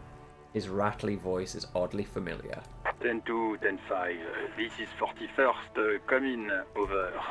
Oh no, he's French as well. A scrawny old man sits in a dusty cubicle, smoking, with a large white rectangle sewn on his vest. In front of him is a box-shaped apparatus with an array of wires and antennas. The radio switchboard. Hey, this is me here. I work at your station. 10-4, what's your status? Over. It's not good. 10-18, 10-20, over. Can you repeat that? 10-18, 10-20, over. Please just talk to me. Talk human to me. These numbers mean nothing to me. State your message, sir. Over.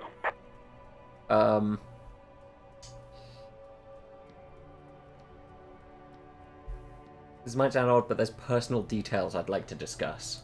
10-4, your badge should have most of your personal details. Look over that. Over. I don't have my badge. 10-9, repeat message. Over. My badge, I can't find it anywhere. It's gone. 10-4, message received. This is a very serious situation. I need to 10-22 the captain. Over. Is it him? What does he want? Jean-Vic Mayer. Ah, Jules Pédu. Says he lost his badge and needs to report it. He what? He lost his badge? Say nothing. Who lost his badge? Oh no. Oh no, Chester McLean, okay. Dick fucking Mullen. Who do you think? It's Officer Dick Mullen from the bestseller Dick Mullen and the Lost Identity. Dick Mullen is not your name. It's the name thank you, of Encyclopedia. a fictional detective who I did did not know that. lose his badge. Defend yourself. Immediately. They're laughing at you. Can we just move on? I want to get it reported and be done with it. 10-4, I hear you, officer. I'm just going to make a note here that you are in pursuit of your misplaced badge. Over. Fuck me. Mac, come here. You've got to hear this. Dick Mullen lost his badge. What's going on? Super Cop here lost his badge. He lost his what now? His badge. He lost his goddamn fucking badge.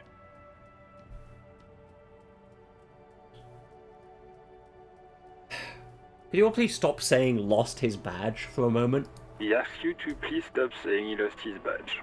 Oh no, Jules has to communicate it to them. Why? Did he find it? Oh. Sergeant Person was wondering if you found your badge yet. Over. You don't have a comeback. Sorry. It's hard to think like this. That's okay, reaction speed. You were pretty close. You were 2 below the DC again, however. He's not replying. Looks like he's still looking for it. Enough with this now, I have other things to discuss. 10-9, come again. I didn't get that. Over.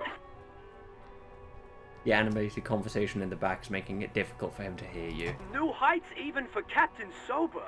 Ask him. Ask him if he's lost his gun, too. Sergeant Orson wants to know if you lost your gun too. Over. Oh, fuck. Well, I gotta try. I have to try and convince them I didn't lose my gun.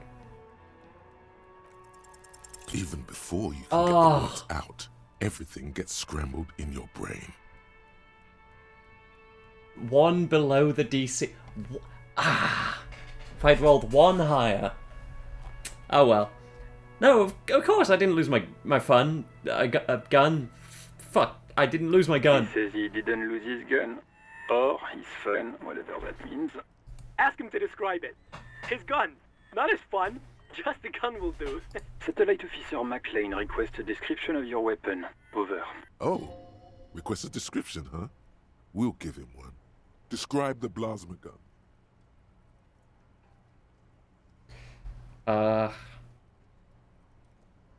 For starters, it's massive. Got flared cooling vents along the front and hydrogen flasks sticking out too. 10-9, come again, please. Over. It's got a magnetic accelerator, an arc that accelerates an energized ball of periwinkle blue hydrogen-based plasma to near light speed. I'm going to need to put you on speaker for a second. Over. In contact, it detonates with the power of a dying star, erasing every living thing from existence. Oh, and did I mention it's dripping with sexy blue plasma? The officer is describing his genitalia in exaggerated terms. Over. Host in heaven. Did he lose his gun and his mind? Dear God, he lost his gun. Oh my, I can't. Oh. These guys are mean. I don't like them. This isn't really a laughing matter.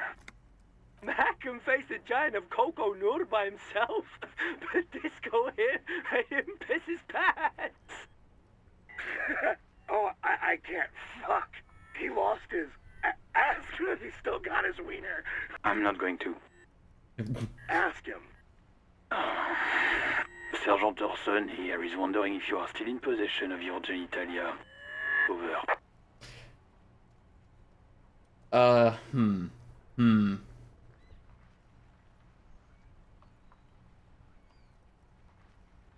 Don't need to listen to this. Firewalker out. The silence is almost deafening after you flick off the switch, severing the connection. That did not go well. I guess the important thing is that you followed protocol and reported your lost items. Did we need anything else here? I just want to... This is Precinct 57. How may I assist Ignore this and click the button. As always, it's DJ Mesh and Felicio, and you're listening to Speed Freaks FM, bringing you the hottest, the nastiest, the most vulgar. A flock of seagulls takes off nearby, startled by the roaring radio. Right away, the lieutenant reaches into the cabin and turns off the radio. He's not looking at you as he says, Someone must have been messing with the radio, or maybe picked up a random frequency. You wanted the prime line, right? Speed Freaks FM, huh? Oh, is that what it was called? Go for it.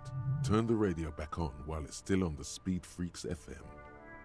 Souped up motor carriage for one bad mama's boy. For the heavier foot and the freakier. God damn it. Moves as quick as a viper as he switches the radio off, sets on prime line. Then he turns to you. Look, it helps me to stay alert on long nights, okay? It's a method. I'm not some kind of speed freak or...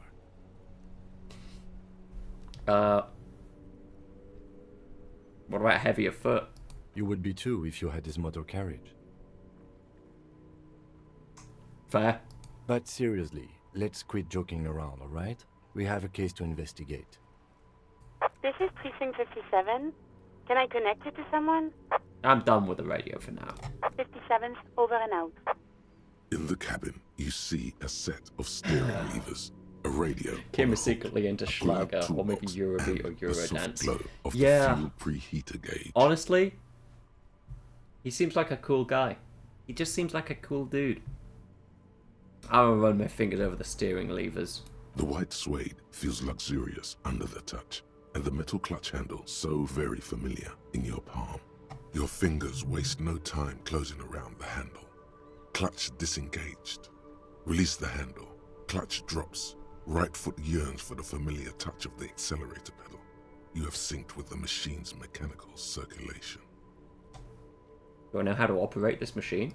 You feel an uninterrupted connection to the mechanics. Release the clutch and squeeze it again. Of course it's only in your head. Of course it is. But it almost feels as if the clutch handle is gently squeezing back. How are you, my friend? The smell of freshly treated leather, the lack of dirt and dust on the dashboard, and a neat little brush in the cup holder, all seem to be whispering, I'm good, cherished and cared for, in the hands of a tending owner. Where have you been? At the bottom of the sea. What? So strange. The machine is not on the bottom of the sea at all. It's right in front of you, well kept. Why did it say that? A dark feeling. This is going wrong. Let go of the clutch. Okay. The handle is pulled back. Somewhere deep inside the drivetrain, the disc is mated to the flywheel again. In the cabin, you see a set of steering levers, a radio on a hook, a pull-out toolbox, and the soft glow of the fuel preheater gauge. Have the fuel preheater gauge, I guess. I don't know what it As you tap on the gauge, could do, the but indicator pin jerks as if learning startled. something. It's in the large orange sector, indicating the engine is warm. Next to the gauge is a red switch labeled heat. There's no use pressing the heat button. It won't start without the ignition key. Translation. We're not going anywhere right now. Alternative translation. Don't even think you can drive my MC. Makes sense. Okay. We're done with this vehicle for now. Oh. Right. What remains? Still need to find the caller. Gotta find the rest of the armor. Oh, I have to ask Kuno? Okay, that's bad. Find the numbers on the victim's armor. That's going. There are tools in the car toolbox. I am aware of that, but I haven't needed them yet, so I'm not going to take them. I'll get to them when I feel I need them. You have a photo of the hanged man's tattoos. Ask around about the tattoo's possible meaning. Ask Kim to tell you about the case. Getting the body down. Exits the harbour and asks for Everett Claire's help. That sucks. Talk to Gart for Sylvie. And track down my badge.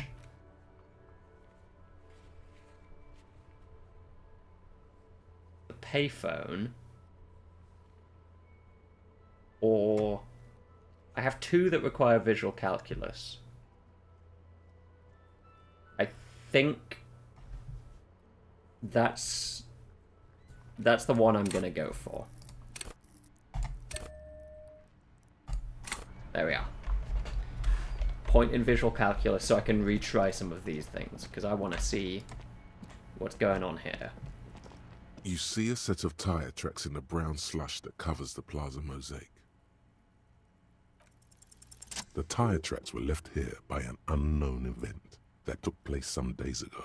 Okay. It's a message, written in the language of burnt rubber. Some of that rubber stuck to the tiles right in front of the whirling in rags. This is point A. The driver started there, and then accelerated straight into the fence, left a hole big enough for the Franco-Nigerian cavalry, according to the cafeteria manager. What happened next? The driver proceeded to back out of the yard, barely stopping before hitting the adjacent building, before heading south. Must have been in a hurry. This is the point of departure of the vehicle that crashed into the Samaran Butter sign. That's plausible. A similar reckless abandon seems to be in evidence. I drove through the fence. You are correct. This is a rather motor carriage-friendly city. Somehow that makes you feel scared. You don't know why. Is it connected to the case? I'm not sure. There are plenty of traffic accidents waiting to happen in Martinez. With the jam right here on the roundabout, I would keep them separate. Okay. You could follow the track south. There seems to be a canal there. See where they went. Well, I already If you know that. find Visual the time. calculus. I did that. But now I can investigate the other thing that visual calculus wants me to. These footprints. There are several footprints in the mud, left by work boots. 72%. Anywhere from 6 to 12 pairs have walked here. Maybe more than 12. There we go. No. 8 pairs of boots have shuffled back and forth in the mud. I think you can relitigate the tracks near the canal now. I will maybe do that, actually, if there's more information when I go down there. Let's see. Go over them one by one. 1. Standard work boot. Steel reinforced toes, number 46. Okay. 2. Standard work boot. Steel reinforced toes, number 44. Gotcha. 3. Hobnailed work boot. Steel reinforced toes, number 43. Okay. 4. Standard work boot. Number 45 or 46? Which is it? You don't know. It's a miracle you can tell the prints apart as it is. The cold must have preserved them. Okay. 5. Another standard work boot. Steel reinforced toes, number 44. 6. An aberration, light as air, even pace. Same make of boot, but number 41. Male or female? Impossible to tell. Could also have been an adolescent. The gait is undeveloped. I'm pretty good at this, aren't I? You're not bad. It's as if the whole world darkens. Everything else has a thin film of unimportance on it, and the tracks burn in the middle of it, in a strange, beautiful way. 7. Okay. The glowing outline of a standard work boot, number 46. But the imprints are twice as deep as the others. Oh. The weight exceeds 200 kilograms. 8. And yet another standard work boot, number 44. There's an aberration in the pattern of the sole, however. The right sole is smoother, more worn. How many? Okay. I assumed you were counting. Oh, okay, yeah, there are 8. I actually misclicked there. I was pretty off then. I counted 20. Same guys are going back and forth. I never got the hang of it. Hyperopia. Do you see anything out of the ordinary? Light step, number 41 shoe. A woman? Or a kid? I think there's any way to be sure. Understood. Anything else? Heavy foot. 200? Could it be the combined weight of 2 people, one carrying the other who's tied up? Let's say a heavily built worker carrying a similarly built, soon-to-be-dead man. He might be right. 200 kilograms of living weight is unlikely. Yeah. One of them was carrying him over. Possibly, yes. Smooth sole. Interesting. Let's name it the Old Soul. That's also a good name.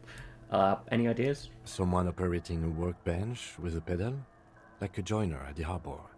Or maybe a drummer? A drummer? That's stupid. So one of the people we're looking for is a drummer? No, it's not. Forget I said it. We are not looking for a drummer. Okay, I'm Perhaps sorry. it could be a driver. A driver would wear out the right shoe before the left. The accelerator is on the right. Interesting. Only I'd come up with that idea. He doesn't seem to hear you, looking south toward the traffic jam instead. The machines are silent. The engines are all turned off. Okay. We should keep our eyes open around the traffic jam. See whether anyone strikes out as a potential suspect. Seems prudent, no? Yeah, that is prudent. Mm-hmm. How old do you think these tracks are? A week, maybe? 7 days would fit the time frame provided to us by the caller, who reported the hanging. It is not impossible. How do you know? I pulled last week's forecast for coastal Havashol. 7 days below freezing. The day before, the day of his hanging, was the last warm day. Ah, Correct smart. again.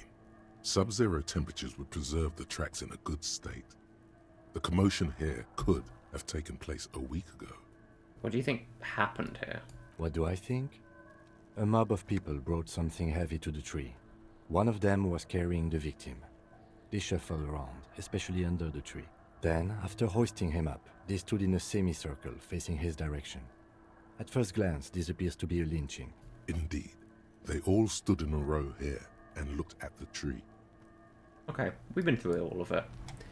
But very interesting. Oh, autosave. Okay.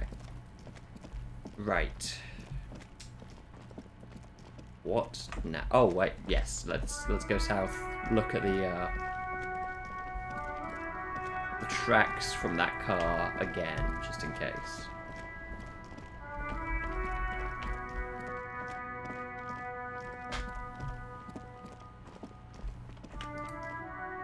The crumpled Samaran butter billboard still soaks in the canal, marked by tire tracks. There are two good candidates, the Caprice 40 and the Linéaire G22. You'd have to follow the tracks to be sure. I see. The No. lieutenant. Doesn't appear to have any new options. This is still broken. And there's still a bull's ball in the harbour. Oh, like the roof of the pawn shop. Well, yeah, I investigated that last time. But I'll have a gander. Because it showed the car travelling this way, bumping into the thing. Oh, can we get rid of the circle? There we go. How much money? 23 money. I think that's not bad for one day. Oh god, what do we have to do then?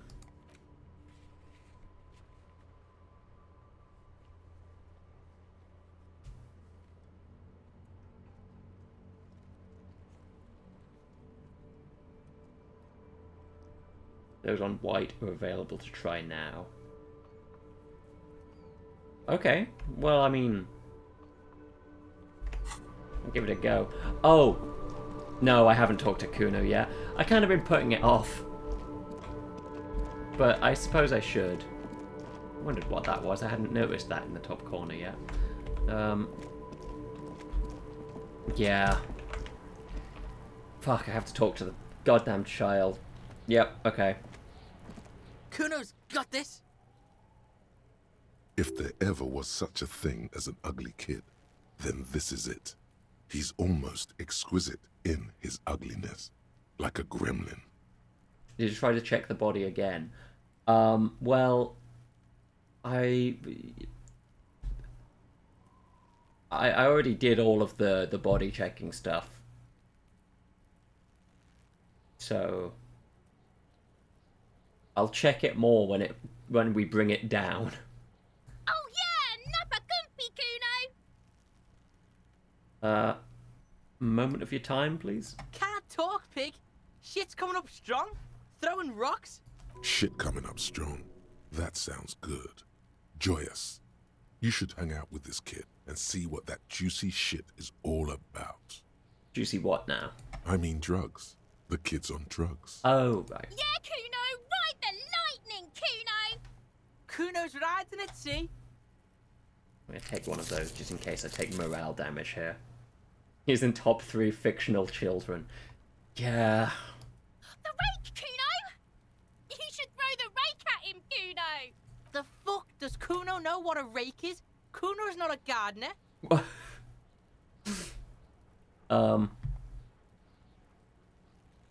Kid wanna hang out on Narc. Look, I have questions for you. Alright, entertain the Kuno. Show me what you got. What you got there? What you got, huh? Show me what you got. The kid moves his hands like a basketball player dribbling fast. The body. What do you know about it? Shitload, pig. What's your question? Don't tell the pig shit, Kuno. This is where you quickly ask him questions. Real cop questions. Like a cop. Where's the rest of his armor? Kuno doesn't give a shit about the armor. How come? Kuno's fuck gimp's got one big thing wrong with him. He's a fucking mutant. Mutant? Look at him. Fucking growth hormone shit. He's a giant. The armor's too big for any man. Okay. Kuno doesn't give a shit about that freak armor. Kuno threw that shit away. You mean you threw it away? Kuno tried to get the helmet on. It was too big. Kuno kicked that shit in the sea, rugby style. That shit means nothing to Kuno. You threw it in the sea. Yeah, that shit means nothing to Kuno. Kuno doesn't give a shit about material shit. Kuno's a fucking monk. Oh, okay. You wanna fuck on someone about that armor? Go fuck the mustached union fuck. The jolly troubadour shit at the gate. What do you mean troubadour? Yeah, cock and boot. You know that jolly union cow fucker? Came around talking about cows or some shit? Came around pretending like he cares about cows? Yes, you met him at the gates. The one with the boots and the jolly smile. You mean Manana? Yeah, he's the one you want to talk to. He's fucking crazy about that armor shit. Coming here pretending like he likes cows. Trying to catch a peep at Kuno's armor. Yes, this troubadour has it. You can feel it.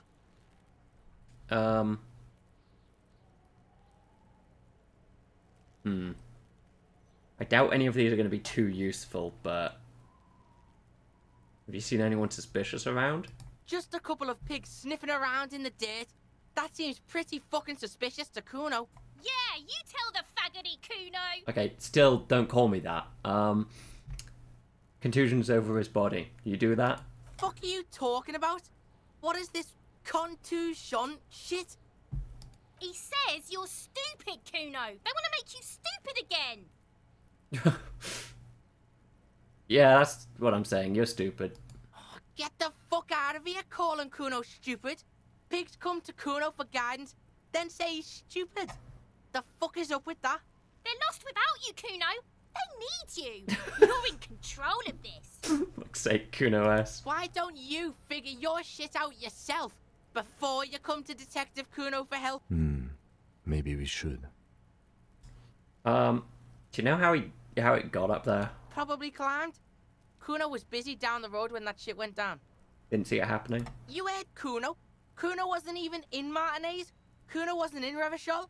Kuno wasn't regional. Where did you go then? I don't know. Some fucking Looks around trying to come up with something. Mesco, or I don't know, some other place. Night City. Kuno was in fucking Night City. Okay, so you played Cyberpunk, I see. Where is Night City? Kuno gives this info out on a need-to-know basis, and you don't need to know. Kuno didn't smoke the gimp, if that's what you meant. You know who he was? Kuno's fuck gimp. Kuno uses the fuck gimp for target practice. He could have just said he doesn't know. Okay. Yeah, it's We got a fucking city okay. to burn, Gotta Kuno. have a gimp for rock Kuno, we practice. got a city to burn! Don't ask the pigs for permission, Kuno. I've just had Don't this ask the pigs for calypso. shit. It is fucking minging. More on this later. You're testing Kuno's patience here. Get lost. Okay, you really can't call me that. What about crime scenes? You kids often play in this yard? Right, pig. This is where Kuno plays with his little wooden choo-choo. What do you want with it? Tree, with the ladder. You ever climb it? Look at that fucking shit. You're trying to get Kuno killed. So, you would say the ladder is unclimbable? Fuck does Kuno know? Kuno's not a fucking acrobat. Okay. The lieutenant takes a quick note in his notebook. It's a trap, Kuno. Don't climb it, Kuno. What's in the greenhouse over there? Dunno. Kiptas gardener used to work there. Used to work there. Yeah, that's what Kuno said. She couldn't handle the heat, so she took off. Kuno can take it. Shit's nothing to Kuno. That feels like it's going to be a slur, but I'll ask. Look it up in the library. Kuno's not a fucking dictionary. Fucking small brain. Kuno means the gardener, alright? You're the young woman by the whirling in rags. That gardener? Look, Kuno doesn't explain shit. Kuno just says shit. Okay, you know what? That's pretty fair. Yeah, her. I have some questions later. For now, let's talk about Yeah, something whatever. else. Kuno doesn't give a shit. Okay. He spits over his shoulder, then looks back at you. Didn't spit at me. Oh yeah, no, I already passed, I can't remember which type of check it was. It might have been drama or empathy. But I know I don't trust the gardener. She's a wrong'un. There's something she's hiding. I gotta ask. Oh wait, you know what? Kuno, I found your shack. You found Kuno's secret door to Kuno's secret shack. It was closed for 5,000 years. How the fuck did you get in? I phase shifted through the roofing material. Shit. Get the fuck out of here. You can't do that. He can't do that, Kuno. He's trying to fuck at you again. Pigs can't displace. Can't do that teleport shit. How did you like it in there, pig old boy? Kuno's got a lot of cool shit there, right? What was with the pig head? Oh, that? Kuno decapitates pigs. That's just a Kuno demo tape. Trying to send a demo tape. Cool pig head, I liked it. I got one too. Points to your head. It's shit. What? What is this shit? Fucking on yourself. This is weird level shit. Kuno doesn't go there. Fuck your shit back to normal. What is this? I've out-weirded Kuno. Well played. No one saw that coming. Thank you, conceptualization. Okay. I found a plate covered with powder. Know anything? That's where Kuno gets his daily hit of electric. Kuno Shazam. Kuno rides the fucking lightning in there, pig. Bet you'd like to ride the lightning too, wouldn't you? You feel tired and old, but you could have that sparkle in your eyes. I don't like you, electrochemistry. Please don't. What's the tube of magnesolum, Kuno? It's a vitamin, pig. Don't you know anything? He looks at you like you just pointed at the sun and asked what it was. You could use some. It's magnesium, right? Yeah, it's the mag. You fucking need that shit to stay on top of your game. Kuno goes through like a tube a day, rips mag like a motherfucker, and you could use a battle. Oh, don't teach him, Kuno. He's gonna use it against you, Kuno. I know about magnesium. I rock it all the time.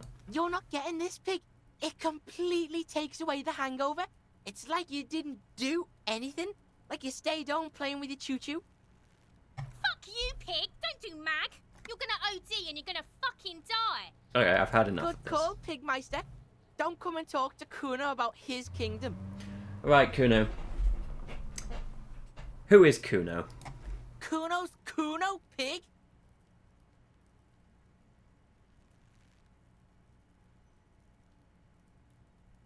Some kind of gang name? Yeah, Kuno's in a fucking gang. In a bang gang. Kuno bangs for Magier, bangs for Mazda, bangs for Revachol. Watch out, Kuno! He's trying to fiddle you! He's gonna put his hands on you! Like I said, Kuno ass. Pig's got Kuno! Help! Rape! You can't just... Okay. Help! He's got the Kuno help! Still referring to himself in third person. Right, Calypso, Paradise Punch, Lemonade, Kuno. I hear it's minging. Everyone can hear. You need to get the hell out of here before. I'm just gonna leave. Yeah? Get out of here before the Kuno beats the shit out of you. Yeah, that's right. Drag your fat ass out of here, fat boy, before Kuno fucks you. Bang! Got fucked by the Kuno. We alright? You wanna get fucked again? Come back. I figured I would somehow lose morale through that conversation. Hear that? Magnesium. That's what you're lacking. The lack of magnesium has you slouched. So there's a lack of magnesium in me. Yes, and it's critical. Look at yourself. You're practically devolving into a fish due to the lack of magnesium in your bloodstream. So I need to mag it up. You need to get so magged up. You've probably had 2 heart attacks and a minor stroke already. Okay. And the only prescription is insane amounts of magnesium. You're saying I need to become a magnesium-based life form? Yes. If you want to live, you need to evolve. You need to transcend the carbon barrier. Go to the apothecary and buy insane amounts of magnesium. It will reverse the damage to your circulatory system. Magnesium-based life form. -1 to shivers. Oh, that sucks, because I like shivers. Generally understood that human beings are carbon-based organisms, fusing little carbon tubes together to form complex, mushy structures capable of thought, love, and locomotion. It is known that these structures sometimes like to take the edge off by consuming ethanol, amphetamine, etc. In such cases, it is important to supplement your body with magnesium. Tired? Mag it. Down? Mag time. Liver damage? Maximum mag. Some people say magnesium doesn't really do anything, and you just need to quit. What do we tell them? I see. It's mag time. Oh, I can unlock thoughts with skill points. Right, gotcha. Gotcha.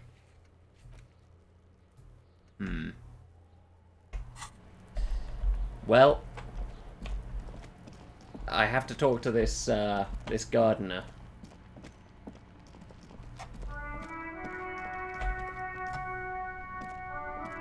What's your deal, gardener? Hello again, officer. How are things? We've investigated the body. Shouldn't be long until I get it down. Oh, okay. Thanks for keeping me in the know, sir. And I trust you. I thought there would be more. Alright, let's go and check. Check in here. Oh. Who are you?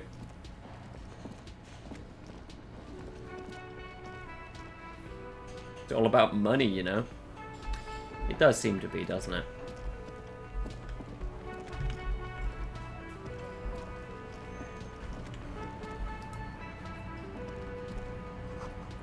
The dishes are drying.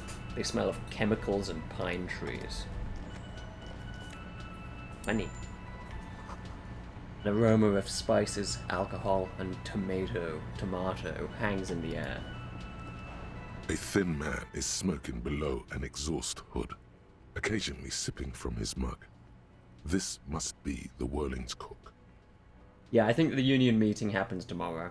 But I can at least talk to Graci Kubek. As you step in, he nods toward the table and says something in a completely foreign language. The only words you can make out are Garanci and Kubek. Okay, that's not his name then, that's just words. It must be his name. Garanci. Oh, fuck's sake, Garanci logic. Kubek. Sounds representative. Mr. Kubek, I'm here on official police business. The man puts his cup down and replies something, his left hand drawing arcs in the air. What's in the borscht? The man says a couple of sentences in that strange language of his, and then seems to wait for you to speak. I don't understand you. Just one word. Sounds quizzical.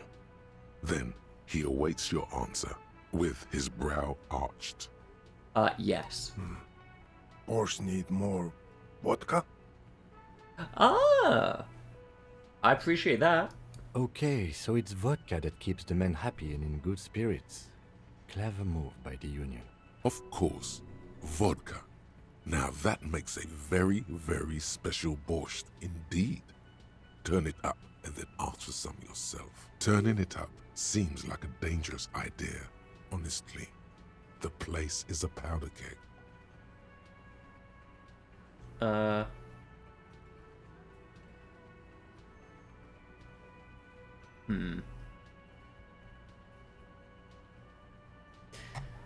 Do I want the Union people to be more drunk or less drunk? I think it's probably a bad idea either way. But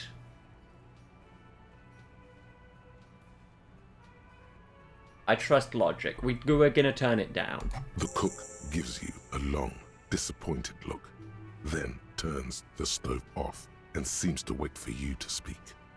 Leo said you're friends with Manana. Is that true? The mention of Manana gets his attention. He smiles and delivers a whole slew of unfamiliar words and lively gestures. Then he falls silent again. You've got some impressive pots there. He smiles and bangs his ladle against each of his pots in turn. It's almost like music, especially with the sounds of assorted dishes boiling and simmering on the stove. I don't think I need anything else. Stay masculine. What the fuck did that mean? Oh, I should check this door. You see a heavy steel door with a prominent dimple lock. It's painted blue. You immediately feel drawn to the color. Blue is for mystery. I wonder where this door leads. You do? It's a door in the back of the kitchen. Why do you care where it leads? The winch. Outside. In the backyard. Remember? No? Your fingers do. Oh. There's a winch outside on the roof, like that of a small elevator. Well, if there was a winch, I suppose we could look into it. As a side investigation. The door and the main investigation will merge into a stereo investigation. If you say so. Gart is the person to ask about this. The Touch the cafeteria door. manager. The cobalt blue surface feels rough to touch. The stainless steel door is flush with its frame on every side. Old cobalt paint, rough on the fingers. 40, 50 years since this was painted, maybe. It leads to a side building, adjacent to this one. The old building next to this, half ruined. Whatever is behind it must be older. Gotta push the door. The door does not budge. Shit. Alright, Gart. Why's the thought circle? Okay, there we go. Sometimes the thought circle around my head annoys me. Can I help you?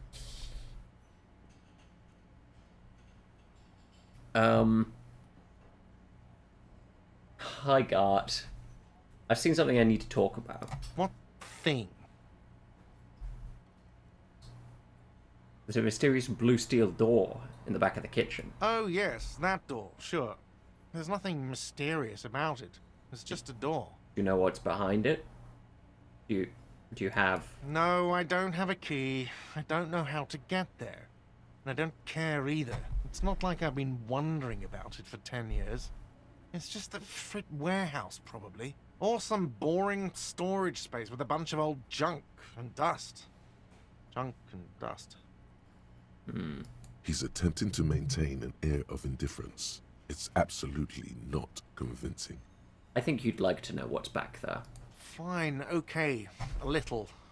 But my job doesn't leave me time for wondering about one locked door in one of the cafeterias I manage. So I haven't opened it. I have cleaned the whole place 100 times over, though, after the animals. And I haven't found a key, so good luck with that. So a sign that said the mess hall is reserved for the Union. Yes, not the whole damn Union, thank God. Just the nastiest and loudest faction. Ah. They come here in the evenings. Dumb, unruly types. Think they're big shit. But they're good customers. They place big orders and always pay on time. We should find out who this Lord faction is, occupying the booth. Loudness means talkative, and we need info. How do we find them? don't. We have to wait. They'll show up sooner or later. Men get hungry, even men on strike. You glance at the clock on the wall behind the manager. Huh. After 4 p.m. The sign said reserved starting at 4 p.m. Why isn't anyone in the mess hall? Good question. They're probably getting drunk or protesting something somewhere. Or laying low after the, lynching. Well, why is They that? probably fucking killed that guy or something, and that's why. Yeah, reasonable, actually. I have a feeling we'll make their acquaintance sooner or later. There's something else I want to ask you about. By the way, you should come back to this thing-based questionnaire if you see anything interesting in the whirling later. Okay, reaction speed. I talked to Sylvie. She left because of me, not you. Wait, what? But what about the bird? The bird? Yes, the bird. I found it lying on the floor with a broken wing the morning she left. She didn't break it. I did. I threw it against the wall. You broke the skewer! I assure you it was him. Thanks, Kim. Why on earth did you have to break the skewer? Maybe I have a vendetta against it? I can't believe it. I was so sure it was Sylvie. Even worse, I thought she was trying to send me a message. Symbol of hope and all. A tender type of hope. Something stirs in you. Perhaps this is why you broke it. All right. Okay. Did she say anything else? About me, you know? Did she say anything about me? She was flattered. It was just bad timing. Really? I should give her a call then. And doesn't know what to say. He wipes his brow and stares at the counter. Thanks, I guess. Was there anything else you wanted, or...? We were sort of hoping there would be a gun, an expensive jewel, or at least a sword in it for you, if you deliver the message. Oh well. I'm sorry, hand-eye coordination. We don't live in a, I mean, we do live in an RPG, but we don't live in that kind of RPG.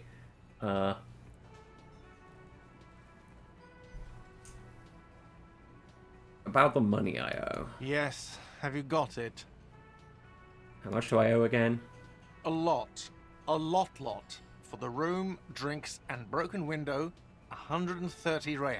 Alright, we'll talk about something what? else. I was really enjoying talking about the money you owe me. I need a drink. Can you pour me one? Do I have a shaker in my hand? Is this a shaker? It's not a shaker. It's nothing. He's holding nothing. It is but an imitation. Thanks, visual calculus. No, there's nothing there. Am I wearing a little bow tie? Am I wearing a bow tie and doing this? Am I smiling? Do you see me smiling and shaking my little shaker? No. Do you know why? You're not a bartender. That's right. I'm the cafeteria manager. I'm glad we cleared that. Was there anything else? Play it calm. This man needs to understand you need a drink to help the community deal with police stuff. I'm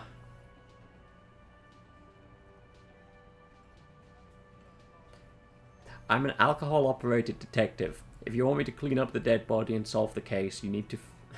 then you need to insert alcohol into my mouth. Oh, well, in that case, let me pour you a nice, big, refreshing marinella. Do you want that out of a glass or a pineapple? You do not want to taunt me. Not when it comes to marinellas. Don't be an imbecile. I'm not going to serve you a marinella. I have work to do and broken things to fix. If that was all, I'd like to return to it. By the way, I'm going to sing karaoke here. Absolutely out of the question. Absolutely in the question. First we find a sad banger. Then we sing this place to shit. Okay, Inland Empire. Yeah, sure. Gotcha. What else can we do before the day comes to an end?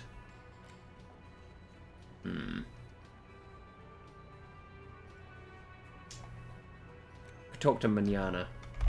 That's probably a good idea. Yeah, let's go and talk to Call Me Manana. He might have knowledge.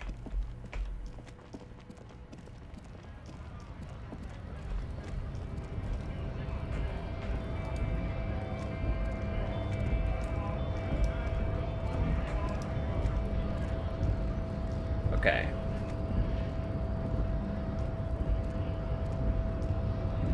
So, how'd you like our harbor?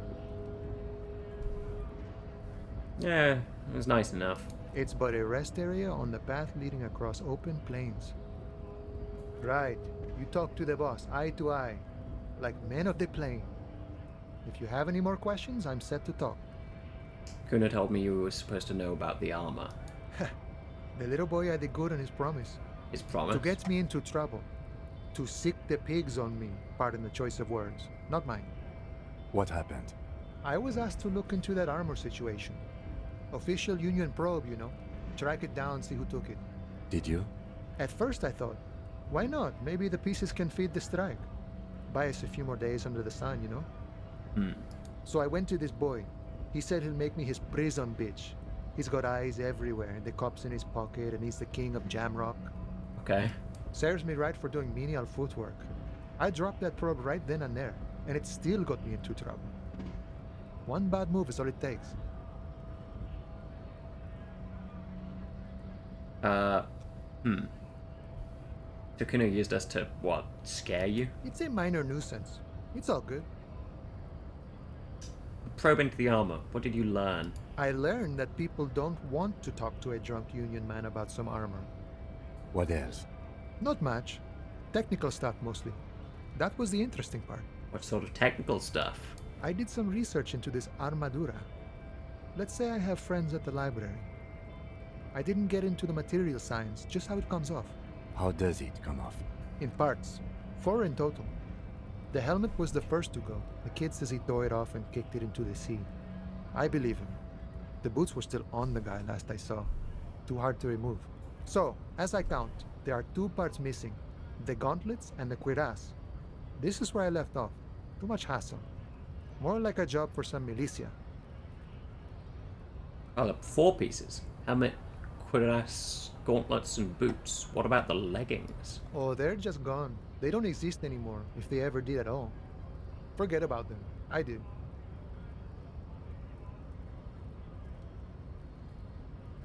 I'm ambitious. I'm gonna find all of it. All the pieces. Of it? There are junior officers out there, eager to prove themselves. I would leave some for them, and I would leave the boots to processing, but okay. Let's find all of it. A Mesqui's epic then, all across Martinez. I hope it will be a real bonanza for you.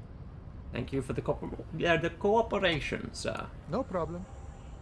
If you see that kid, thank him from Call Me Mañana. Thank him for showing me the way. What? Okay. Getting the hangman's boots.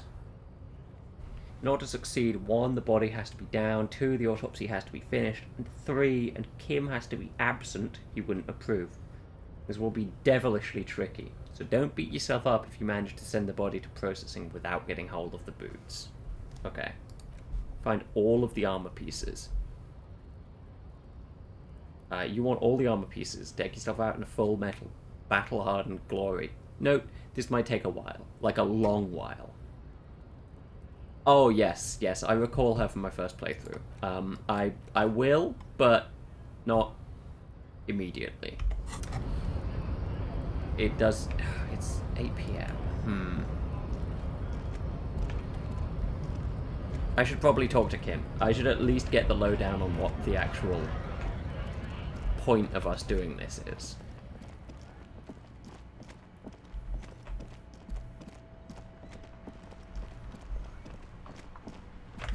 Right, Kim? Yes? Tell me about the case. What do you want to know? Would you say this is a mysterious case? No, it's not a particularly mysterious case. Why not? The deceased is a security guard for a corporation involved in a labor dispute. It doesn't take a DeLorean polymath to put the pieces together. I just don't see the case getting more mysterious than that.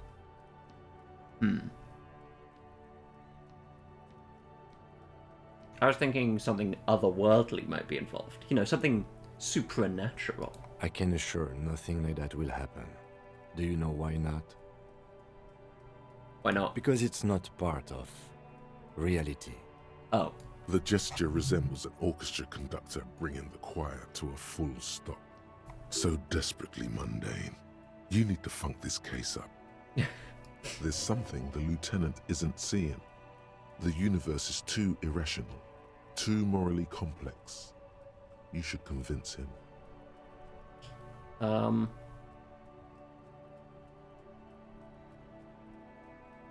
we're from different I'm precincts, afraid why are we you on and the I same are case? pawns in a pissing competition. Oh. You don't know? I assumed you were in on it. I don't remember being in on... You know what I'm in on? Retrograde amnesia. Better still than an imbecilic cop-off. Cop-off? It's just stupidity. What kind of stupidity? The cop kind. Our precincts can't decide if Martinez is part of Jamrock or the Industrial Harbor. Yours or mine, as if we somehow own parts of the city. Typical street gang mentality. So we've let the Union make a mockery of law enforcement here. And now it's come to its natural conclusion. Ah, so this is a struggle over who runs Martinez. Well, sort of. It's less a matter of who gets to police Martinez than who has to. It's an orphan district, in other words. Right. I think the dispatch desk just told both our stations about the hanging. There was quite the brouhaha at the 57th, I can tell you that. Time to settle it, they said. Cop off.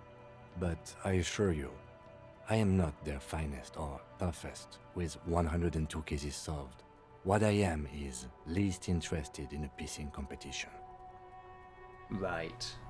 So he volunteered to represent the 57th, but not out of competitiveness. On the contrary. So you volunteered to spoil it? Yes. I'm an unrepentant spoil sport. That's fun. What's special about Martinez? Martinez? Nothing. It's just a puddle at the end of some drain pipe. No one cares about this place. They care about sports. Most of our colleagues don't even know how to get here. North of the interchange doesn't exist. A tremble comes over you. Another after effect of ethanol poisoning, perhaps. Feels like leaves do when they rustle in the breeze, somewhere far away, below the turbine. The 41st and the 57th. The lieutenant was right.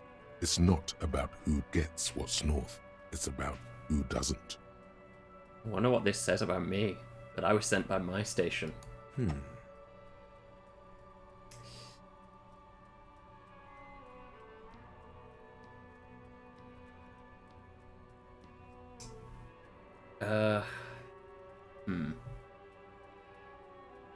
I was sent to teach you a lesson in style.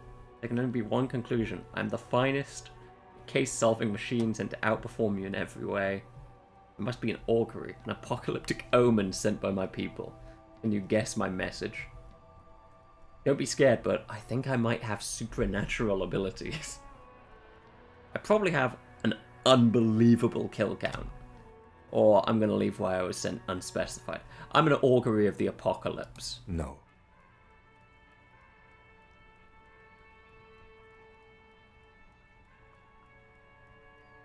There will be bloodletting of unimaginable proportions. Unimaginable. Oh no, it's very imaginable.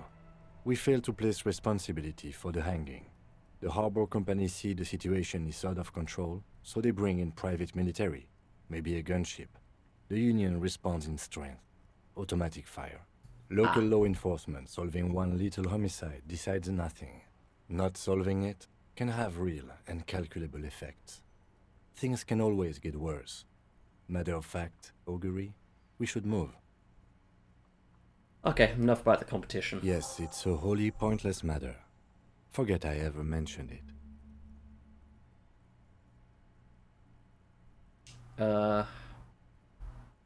Why did the 41st send me? Because you're the best qualified. No, that doesn't seem right. Dumb brain. I'm good for nothing. Oh, shit. You look dumb if you keep the lieutenant waiting for too long.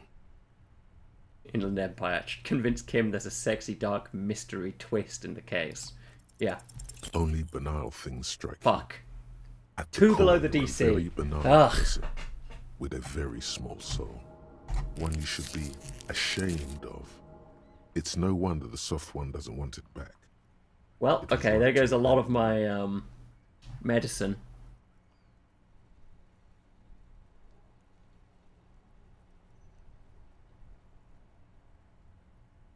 I think you should know that I can't remember anything. No response.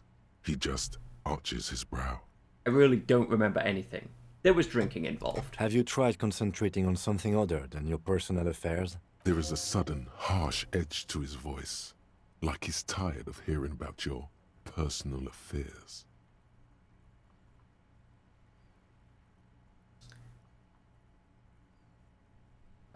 So what?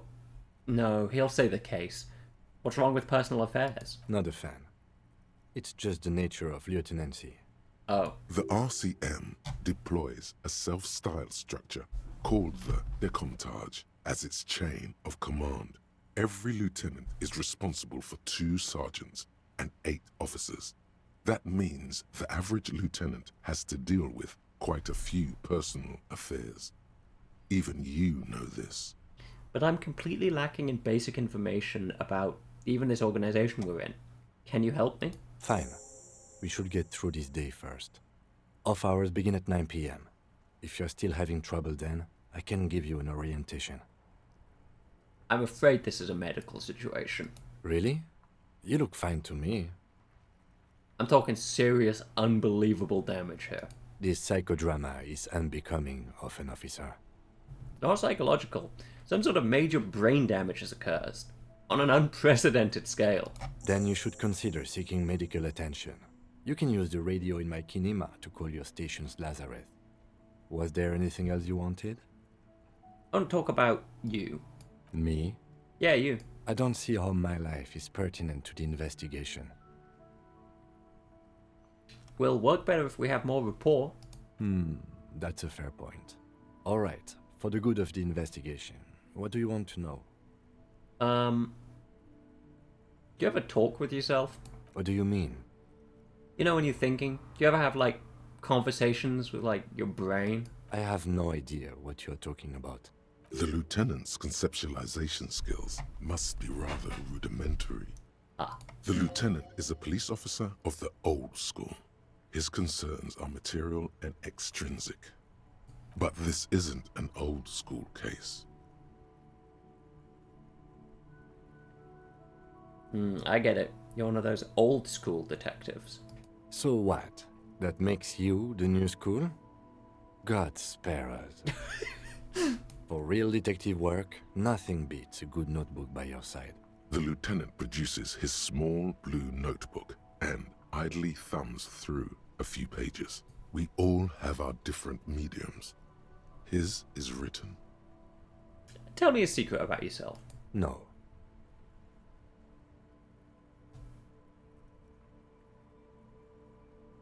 Come on. Your brain sends the signal to your lips, but they refuse the order. Something is paralyzing them. You're pretty sure it has something to do with the lieutenant's eyebrow. It's like you're locked down. What's happening to me? Something the matter, detective? What's going on? It's like you're a puppet in his hands. I give up. There's nothing I can do. The lieutenant relaxes his eyebrow, and you seem to regain control of yourself. You're wearing glasses? That's correct. You feel a slight urge to put the lieutenant down for this, but you can't quite muster enough testosterone. Why would I want... I'm wearing glasses. I don't know. I'm just observing. I guess you don't need glasses, then. You don't look like other people around here. That's because I'm half Seolite, or quarter. My father's father was from Seoul. So was my grandmother, but from my mother's side. It's not an interesting topic. What is that? It's a part of the world, officer. A geopolitical entity, and a geographic division. I told you it wouldn't be interesting. You're only making it sound uninteresting. I don't want to know more about Seoul. You're barking up the wrong tree. I don't speak a word of Seolite. I've never met either one of my grandparents, and I've never been to Seoul. I'm a regular Revacholière. Okay, that's Good. all for now. Let's change the subject. You seem to be following me. Excuse me? Nothing, just an observation. You have a a distinctive way of walking. If I were to walk in front of you, we would surely collide. What do you mean by distinctive? I hope you don't take this the wrong way. It's just a collegial observation. In the 57th, we call it the Jamrock Shuffle. Officers from Jamrock's 41st Precinct tend to move a bit erratically. How's that? They say it's a scene-clearing technique developed by one of your lieutenants for gathering evidence. It's erratic, yet thorough. Prioritizes containers. That's funny. I like that. An in-world explanation for why... Yeah, exactly. For why players of RPGs run around like they do. Yes, but containers contain things. Shiny things. They're That's racist. No, I...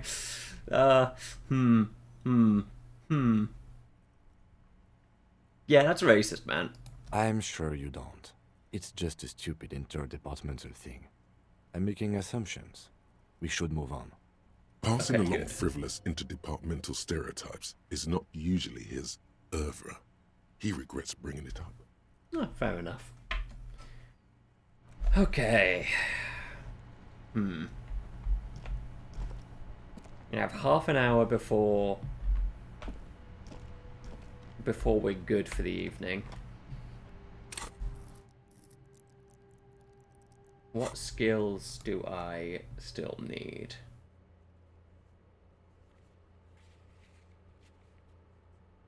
Composure, volition,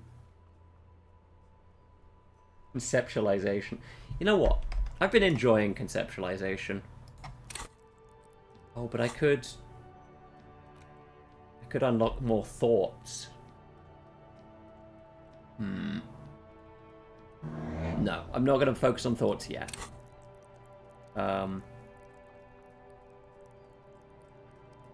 I will instead put another into shivers. I like shivers.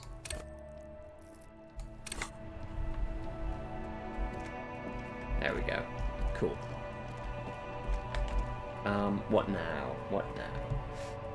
Have very little morale.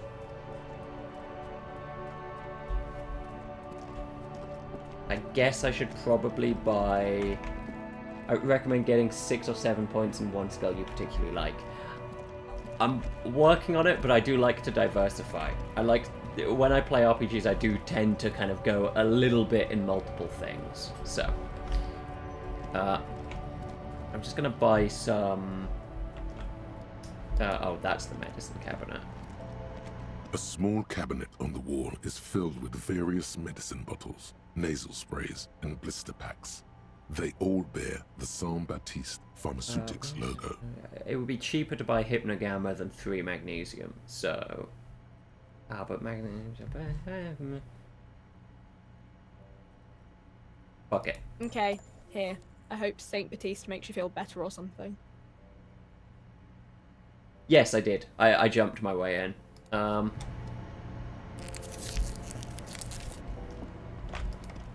I didn't talk to Measurehead, which is a shame, because he's an interesting encounter for sure. But I just accidentally jumped in and then was trapped inside and had to talk to Everard before I could get out.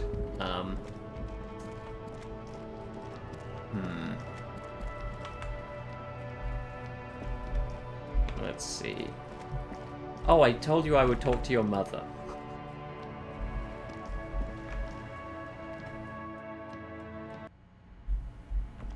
Ooh. Things. Gift books and molten candy. Old sports magazines tucked away in a dark corner. The book collects the national receipts of Arda. They're all about lake trout. Check up here before I talk to her. It's a tome of fascist magic, rather candid. Quaint picture book brochure, very colourful. The plaque on the shelf reads, Biographies of Famous People. You see a large variety of names, none of which ring a bell. I'll look through the display Browsing books. through all the books with all their names makes your head spin. None of these seem important or relevant. It's all just vapid egoism. Suddenly, a particularly odd title catches your eye. It reads, High Speed Love, the tragic true love story of Jacob Irv and Alfie Delatraz, by one Cecilia Averbrook. What's it High about? Speed Love chronicles the romance between two of the finest tip-top tourney racers in history. One of them is the madcap driver, Jacob Irv. His blonde mane graces the cover. Next to Irv's life story, you see a slim biography of an Occidental rock star called the Anti-Star. He's famous for shooting morphine into one of his eyeballs and cocaine into the other. That doesn't sound Next to that, good. Rivasholian radio personality Guillaume Bevy stands in front of a rundown drug den. He's a permanent fixture on Channel 8, reporting on real-life crime and ruining cops' days. I really must insist you buy one of the books. Reading them is not for free. Do still browse though, but not too long. I'm sorry, I did not mean to rush you. You are browsing. Go ahead. Take your time. Time is commerce. Anything of note on this shelf? I would say... The Greatest Innocence. Yes, most certainly. It's an important educational tool, delving into the depths of history, religion, and their relation to innocentic power. Who or what is an innocence? A very influential historical figure. But surely I don't have to tell you that. You're a law officer, and law officers have at least some education. The book is also very daring. The author aims to re-examine the universal understandings of the What the fuck innocentic is she system, saying? creating a fresh vantage point and a shift in the tired order of things. I thought it was about which of these innocences is the coolest and greatest. Perhaps for a layman, deep analysis is necessary to peel back the multi-layered meanings. Do her words seem vague and abstract to you? So you recommend it? Certainly. It's prudent for a person to have at least an elementary understanding of history and society. Imagine the chaos we'd be in otherwise. You feel like you should get this one. Definitely. It's important somehow. There's something personal inside. Well, if conceptualization and Inland Empire are telling me to, I might, but I'm going to continue window shopping first. Several maps have been attached to a bulletin board hidden inside the alcove. They're held up by small pins. The board has come loose from one corner. The maps look old and faded. Your eye catches a map of Insulinda, a map of Revachol, and a map of Martinaise. This large map displays archipelagos. You see a constellation of small dots on the light blue emptiness of the Insulindic Ocean. The largest in the northeast is La Caillou. You are here. Another far away in the southwest, Seminese Islands, Ile de Fantôme, Ozon, Laurentide, Fas à la Mer, archipelagos, North Arcade Islands, all just specks of dust on the vastness of the Insulindic. On the edges of the map, the color fades into a blur of dotted lines, black and white, disintegrating into mathematics. Ooh. In the northeast, a dust mite stands on the north coast of Caillou in a bookstore. It's you.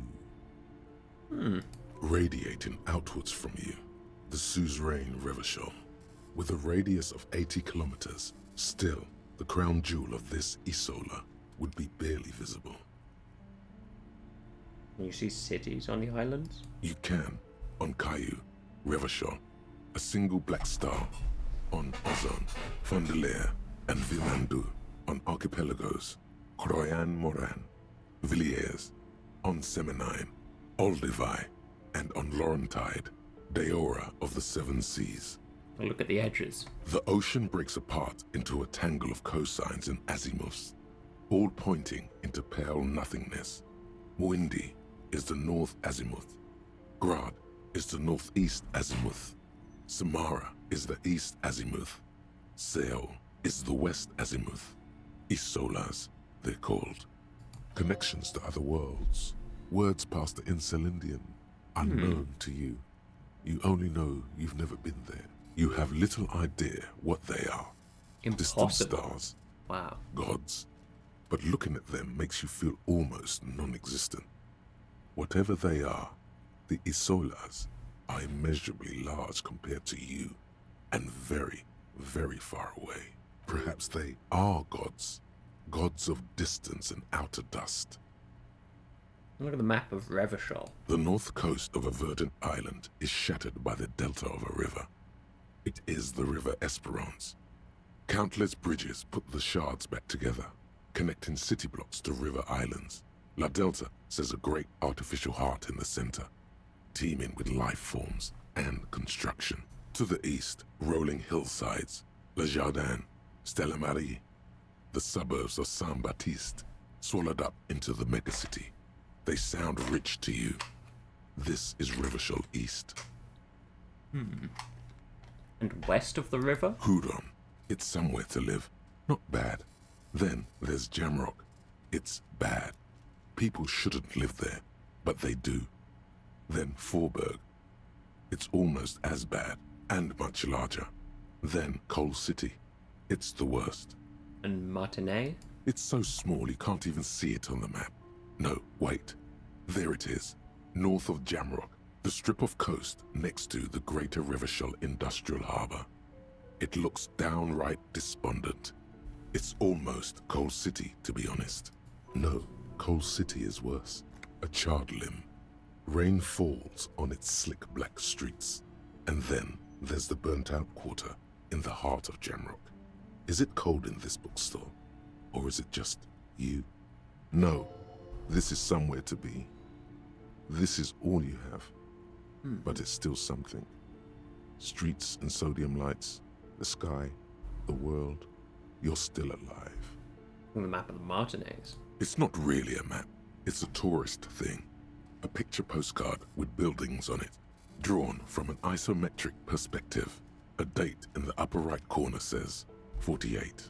Still, it's detailed. Could be pretty useful for scouting ahead. You see the jagged boxes of an industrial harbor, even the whirling in rags there. Storekeeper, can I buy these maps? I'm sorry, officer. The map of Martinez is the only one available. The other two are not for sale anymore. And besides, you could scarcely afford them. They're quite valuable, though they might not look it. The map of Martinez is 90 cents, though. Why is the one of Martinez so cheap? That old thing. It's an out-of-date map of a tourist location that never was nor came to be. From when some design studio people tried to spruce the place up 4 or 5 years ago. They also renovated the horse statue, set up those coin-operated viewers, and designed the new street lamps. And what happened then? They didn't get that far, for some reason. A shame the project never got going. Would be nice if someone fixed Martinez up. All these ruins are bad for business. Steal it instead. Only 90 cents. That's like 9 bottles.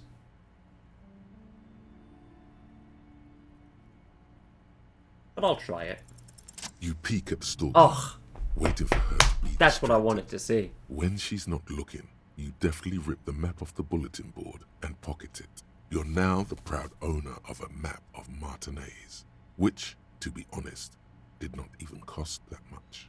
Yeah, but, you know, money is important. There we go. This is useful. Now I can see things. So we've gone down here. This is not how it's... That's not what that looks like. There's that, and then there's the river that cuts through, and like a sluice gate that they can open and close. And we haven't been down there. Still, nice to have a map.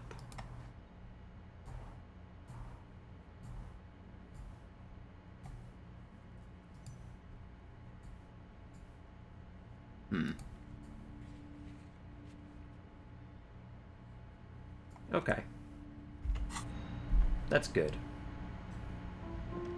What's over here? Another boring book, just discarded here.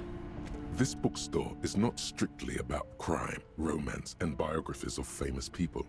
There's also a wide range of paranatural literature. Look through the Amidst shelf. the various books, you find one written by someone named Matthias W. Dundas. It's about wholeness, unity, balance.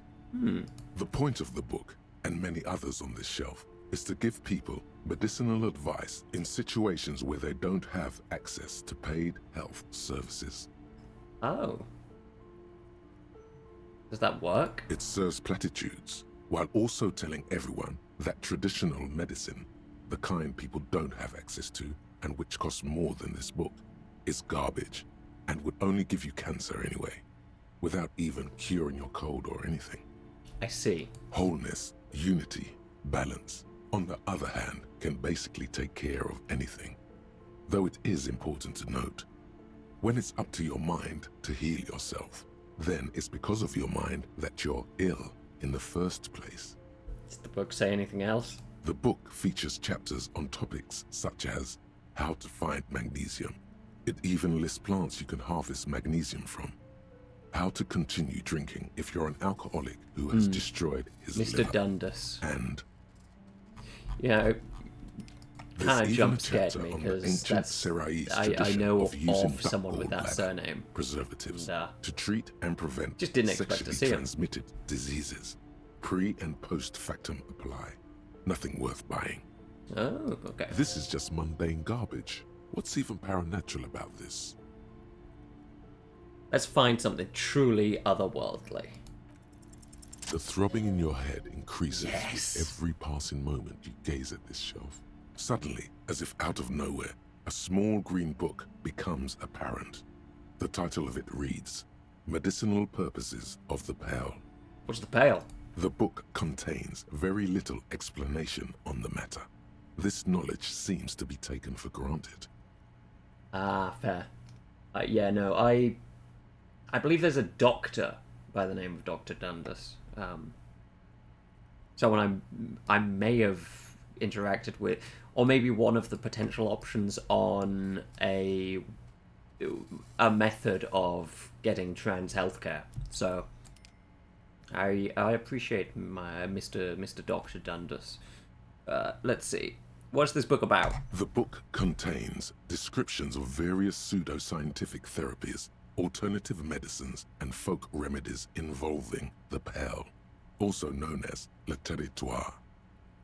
Okay. For example, it recommends vigorously swatting one's naked body with a venik or hand broom, made from the leafy twigs of a young birch tree from the near pale. Sounds painful. It is supposedly invigorating and good for the circulation. What else? It also recommends consuming distilled spirits like vodka or whiskey that have been aged in the pale. Readers are instructed to cover these jars in a shallow hole just inside the pale and leave them there for 30 to 60 days, depending on the potency desired. What does this pale-aged liquor do? Among other benefits, it is alleged to restore a damaged liver to perfect health. I should probably get my hands on some of that. What else is in there? For general health and well-being, readers are encouraged to take regular strolls through the pale, though a sidebar cautions readers to limit each stroll to less than an hour. These strolls promise to cleanse the mind of worries and the body of toxins, especially if the perambulator performs this ritual in the nude. Nudity figures prominently in a number of these prescriptions. This is exactly what you need. There's an entire section devoted to cures for men who are struggling to perform their marital obligations. I probably need that. Excuse me, sir. I believe you've been perusing that particular volume long enough. If you'd like to continue reading, I must insist you buy it. Stop you. What books are these? Sir, please, no browsing in that shelf. That wisdom is not for free. I can't have you end up, like, opening a police store next door and stealing my customers. Oh, no. What? Okay, sorry. Oh, autosave. These shelves are overburdened with books Yes, from the Dick same Mullen. series. We love You Dick see Mullen. the name, a couple of That's spook me. novels hide amidst all the detective books. Thrilling tales of spycraft and daring do. Look through the display Crime of fiction books. is a disgrace. An asinine misrepresentation of the physical attributes of the arduous everyday work of actual police officers. These books greatly overstate the excitement of police work, glossing over how long it takes to actually follow up on leads and eliminate dead ends. What's more, they completely ignore the psychological hardships of year after year coming into contact with people during the worst days of their lives. Not a single mention of all the stress this work creates upon the officer's family. Detective fiction just doesn't tell the truth at all. Now, would you like a list of all the books found on the shelf? Yeah. You see Dick Mullen on the job. Get Me Mullen. The Stalwart Adventures of Richard P. Mullen. Dick Mullen and the Murder in the Orchard. The Sordid Affair of Dick Mullen. A killing is declared. Dick Mullen in the Murder House. The Final Case of Dick Mullen. An Obvious Lie. Dick Mullen in the Clock Tower. The Ordeals of Dick Mullen. Dauntless Dick. Dick Mullen's Funeral Pyre. Don't remind me that Murder of Cinema Dick Sins Mullen. exists. I hate that fucking channel so much. Dick Mullen dies? Oh no. Turns out he faked it to solve a case. Right. Are there any more? Yes. There's also The Dame Who Did It. Farewell, My Mullen. Faking death seems to be a common trope in the Mullen series. The morbid tales of Dick Mullen. A dark tide turns. Tragedy calls for Dick Mullen. Another one with fake death. And, of course, Dick Mullen, the murderer. In order to catch a murderer, Dick Mullen must become the murderer. After all this, you still haven't found the answer to the one question that matters. Who is Dick Mullen? Who is Dick Mullen? Your quick eye notices a small caterpillar crawling across the spine of a book. The title reads, Dick Mullen and the Mistaken Identity. What do we have here? Mistaken Identity? A worn paperback from Dick Mullen's classic Hard-Boiled Phase. The premise seems to be that Dick Mullen is framed for the murder of his best friend and has just a few days to prove his innocence. Why does this speak to me? Could it be the motifs of unstable identities and shocking betrayals? That's probably right. I'm a complicated guy, full of contradictions. Then this is the book for you. God, $7.99? Oh, crime, robberies, murders, even sexual crimes. We're fortunate to have Dick Mullen and his stories to sort all that out. You're a police officer, apparently. You should buy all of these. They really do teach a person how to be a proper detective. Yeah, okay. I don't think that's how that works. The circle go away. There we go. Let your daughter Welcome inside. to crime, romance, and biographies of famous people. My name is Plaisance. Be welcome, and please take responsibility for the energy you bring into this space. Before we go on, you seem to be well off enough. Can you give me some money? I don't think I could do that. Are you the owner of this store? I am the proudest owner of our little shop of culture.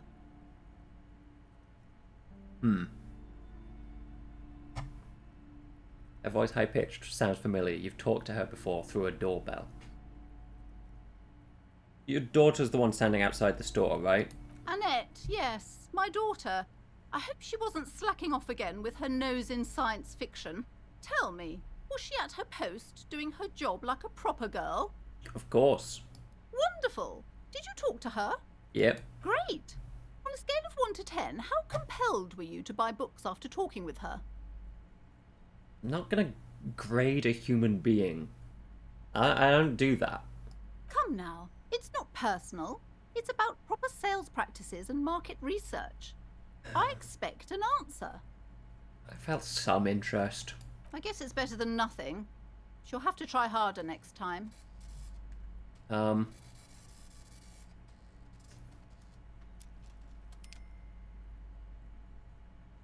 this pressure's made her really anxious. You know she's been chewing her nails. God. Ugh. I've told her not to do that. It's such a disgusting habit. She'll get over it. Anxiety is a part of life. I don't think she can do anything about it. She can, if she has enough willpower. This is what's called growing pains. Ugh. Life isn't easy. Life Ugh. doesn't give breaks. I hate this woman. Come on, ma'am.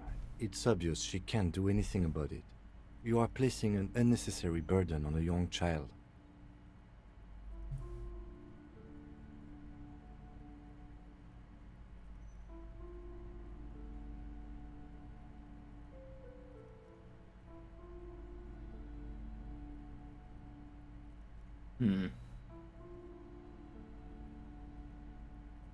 What you're doing is wrong. Even I know that, and I usually don't know anything. She stands stiff and severe, silently fuming. 10 or so seconds pass without change. Oh no. Hold on. I need to invite her inside and apologize. She must be freezing out there. There. I don't know what to say to you. My husband, he tries to teach me business lessons. I have what my mother called a dull mind. All this stress. Is the husband Annette's father? Yes. My husband is a successful entrepreneur east of the river. If only he were more involved in the business we're running up here. No matter. Soon we'll both be off for Grand Couronne. Wait, Grand Couronne, what's that? It's a proper place to live. One of the most peaceful neighbourhoods east of Jamrock. You may know it for its massive housing projects. Most of the buildings are empty at the moment. It's a great opportunity to get ahead of the crowds. Better times ahead for sure. Your husband is also involved with the bookstore? He made the initial investment. Since then, he's been what you might call a silent partner. Is she an only child? Yes, I'm afraid so. A real treat she is. It would be nice if she had... No, we couldn't have afforded more children, really. Not in this economy. A glimmer of sadness blinks through the well-crafted exterior. Why not? We're quite busy people, you know, my husband and I. Quite busy. Children are a lot of work. You don't look like a father, so I don't expect you to understand. I'm sorry. I'm sure you do understand. She told me she doesn't go to school anymore. She's been too busy helping me here. So she studied at home this trimester. This is a temporary solution, of course. I assure you, I of all people understand the importance of education. She will be back in school the moment the store takes off. Okay, that's probably not a good way to do it, but I had something else in mind. The woman looks aloof, her features much softer. Occasionally she glances at her daughter's silhouette. What if I want to buy a book? Goodness, you were already doing good, browsing the shelves. Why'd you stop? Don't you feel compelled? Go, go. Get back there. The books await you. What kind of books do you have? Everything is on the shelves. Take a look yourself. The shelves compel you, don't they? Yeah, sure they do, but She smiles and nods, seemingly relieved. Goodbye, book peddler. I need 2 more piles of books to look at. A small mountain of colourful board game boxes. Ooh. There are numerous types of games for all ages. A lot of shelf space seems to be taken up by Wirral-related merchandise. Looks at the pile of Wirral-related items. An endless variety of source books, lore books, and codices litter the table. The topmost book is titled Welkin Compendium, 2nd edition. Man, what kind of nerd would have tabletop game stuff in this There's store? also a large hardbound tome with intricate cover art, The Hunters of Catawak, Boreal Creature Compendium, and a pick-your-path adventure game book titled Tales of Wirral, Cavern of Velkrag.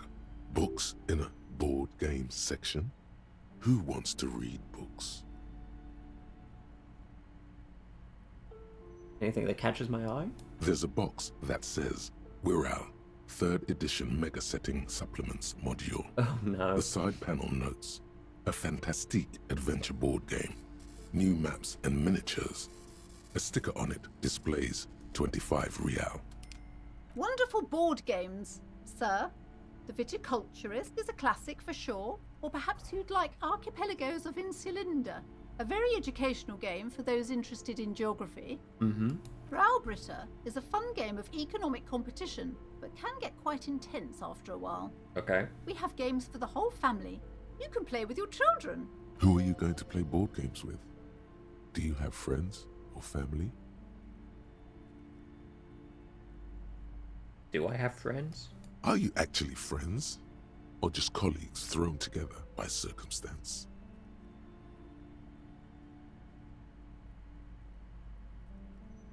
I don't feel as if I have any kids. Friends are technically like family. For playing with friends, I'd recommend Suzerainty. It's a civilization building game where you build a civilization, then set off to brutally colonize and repress other civilizations. It'll cost 12 real. What about all these Wiral things? Lousy auras there. No, role-playing games are popular among those types. You know, who are into those kind of things. Personally, I don't like it. Not at all. Yeah, perfect to put this in an RPG, yep. I've heard they turn people into occult enthusiasts. That they have rituals where they try to summon entities. Highly immoral stuff. You can still buy them, though. Okay, I respect the market-oriented angle there. The display rack is brimming with worn paperbacks featuring an extremely muscular, sword-wielding barbarian on the cover. It's Nearly been all said, the titles you know? contain the word Hyundai somewhere. RPGs are for Satanists. Or maybe Satanists are just very fond of RPGs. It's a correlation thing, and we might not know which causes which. Maybe Satanism creates RPGs. Truly, we can never know. Storekeeper, tell me about the Muscle Man books. Oh, Man from Hyundai. A very popular series of adventure novels. They're awfully immoral and violent books. Why are they so popular? Blood and violence, scantily clad women, epic narratives, all those mystical things he encounters. They're bound to grab those with little imagination and nothing to do. Sounds good. Which one should I start with? What does it matter? They're all the same. However, the customer is always right, they say. If you're a novice of the series, I'd recommend Hyundalaman, the man from Hyundal. It's supposed to be a good introduction to the series. Okay. Pros List and them out, pros of buddy. Hyundalaman blur your vision. You make out some titles. Man from Hyundal and the Mammoth Riders. Man from Hyundal, Return to Hyundal. And the solipsistic Man from Hyundal and the Hyundal Man. God, how many are there? Maybe 100. Man from Hyundal and the sages at the end of the world. Man from Hyundal and the false god. Man from Hyundal and the scorched earth. Man from Hyundal, the Hyundal colonies. Man from Hyundal and the swamp beast. Man from Hyundal and the snow crabs. One thing about the books in this game is reading one spends like 4 to 6 hours, and you can read them multiple times to skip clock. That's actually pretty interesting. That all? Not even close. Man from Hyundal in Pain hell. threshold. Man from Hyundal and the forest of slaves. Man from Hyundal under the lake. Man from Hyundal, Hyundal burning. There's even the Trial of Death, a pastoral combat game book set in the world of Hyundalaman, and so much more. Do any of the books call out to me? Nothing of interest. Only silence and the cosmic background pain radiation. We don't need to look at those. Did you bring a child in here? I don't see her. Huh. Maybe because it's past 9. You see a set of tattered curtains blocking the way to another room. A strange cage-like trinket dangles from the curtains. Excuse me, officer. The back room is strictly for employees only. Examine the cage-like trinket. You see some kind of charm, an irregular polyhedron assembled from bones, sticks, and straw. Inside, a disturbing fish head with empty eye sockets stares at you. Aside from poking at it suspiciously, there is nothing else to do with the fish head charm at this time. The curtains remain shut before you. What's behind the curtains? Nothing. Now please go back to browsing the books. Don't you feel compelled to look at the books? The books are all you care about. She speaks almost as if she's trying to put a spell on you, urging you to buy more books.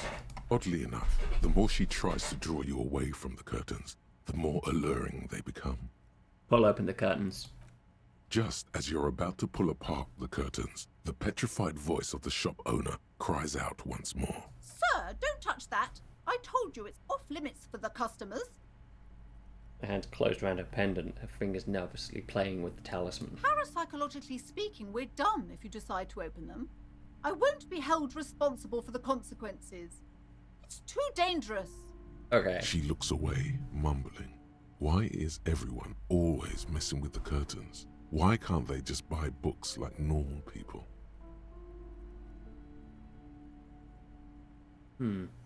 But I sense this place calling for me.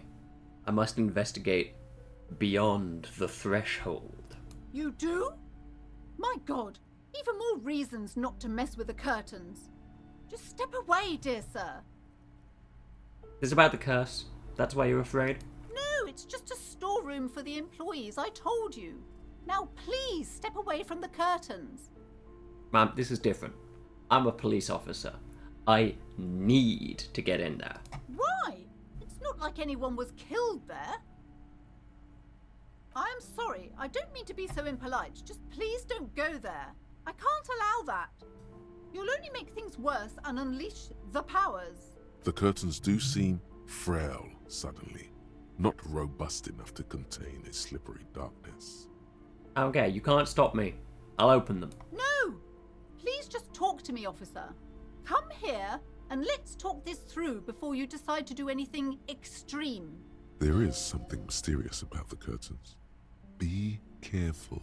Okay, Inland Empire. The curtains, tattered with age and covered in dust, hang before you, as if taunting you. Okay, I'll talk to her over here. Hello again, esteemed officer, and Why- welcome to Crime, Romance, and Biographies of Famous People. Why are you so uptight about the curtains? I just want to know what's on the other side. I already told you, it's just a storage room for employees. I don't understand why it's so important to you. Just let it go, officer. Go buy some goddamn books. You're supposed to be drawn to the books. She's so tense, it's a miracle she hasn't snapped in half yet.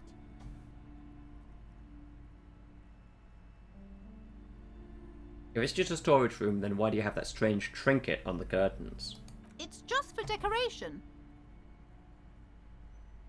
Okay, fine.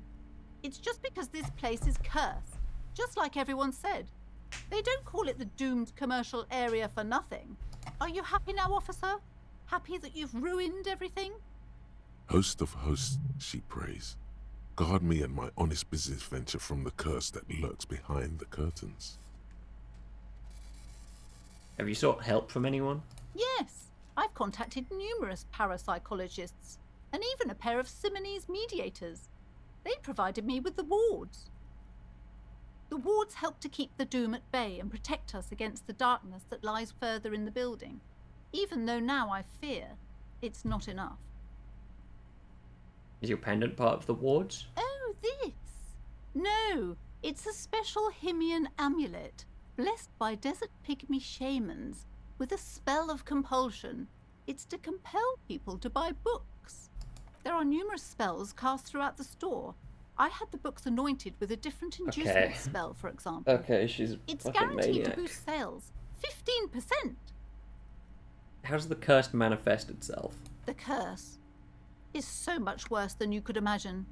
It's a disease, eating at the very foundation. It's the curse of financial distress, of ruin and bankruptcy. Didn't that curtain just move?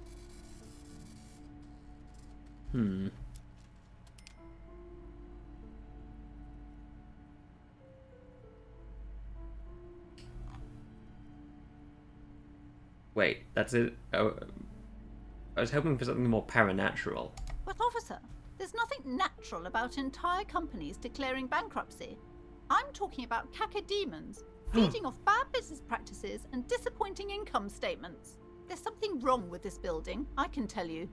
Ever since I arrived, I've sensed an eerie lingering presence, as if I was unwanted here. Why didn't you just tell me right away? It's the curse. It's not good to talk about the curse, not in detail. The negativism, it's dangerous. Talking about the void wraiths angers them. Okay. Wow.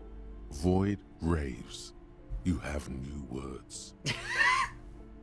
I love conceptualization. Would you like me to take the case? I could investigate to see if the curse is real. Most certainly not. I don't want anyone who's not familiar with the psychic arts to get involved in this mess. Stay away. Leave the spirits be, so they can return to their slumber. I've intended to let you investigate the doomed commercial area. +2 because I helped Annette. Okay, let's go for it. Time to fire up the old lie machine. Oh. Oh, 1 below. Shit. Okay. Ma'am, I'm a renowned private investigator, paragon of law, and a specialist in all things criminal. And I am his private partner, John Shaw. Together we run the preeminent postal surveillance firm in Revachol.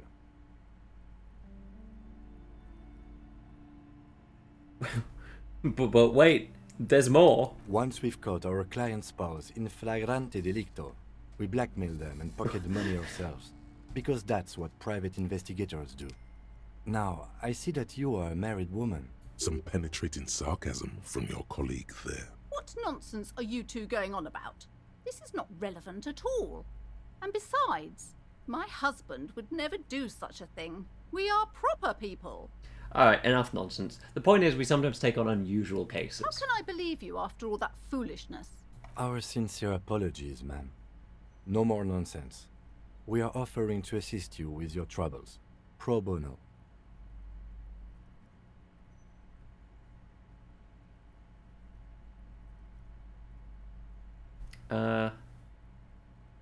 I'll play into her mania. It's a good offer, ma'am. I urge you to accept our help. It may be the only chance to save your business. That's right. When not spying on the love affairs of the ultra-rich, we solve unusual mysteries by the low reload. What better way than to ask us? Oh my god! Will you stop with that incessant yammering? It's too much. If you wanted the key to the back door, you could have just asked for it. Right, I'll ask. Can we have the key? Absolutely not. Well, fuck you. Okay, farewell, book peddler. Our lying did not work today.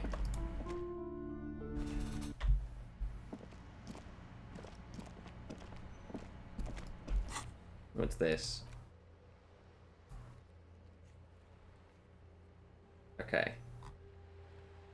Oh wait, we can talk to Annette again. Oh, but she's disappeared because she's probably, like, gone to bed or something. Right. Yes? Okay, let's just go. Let's just have this night conclude.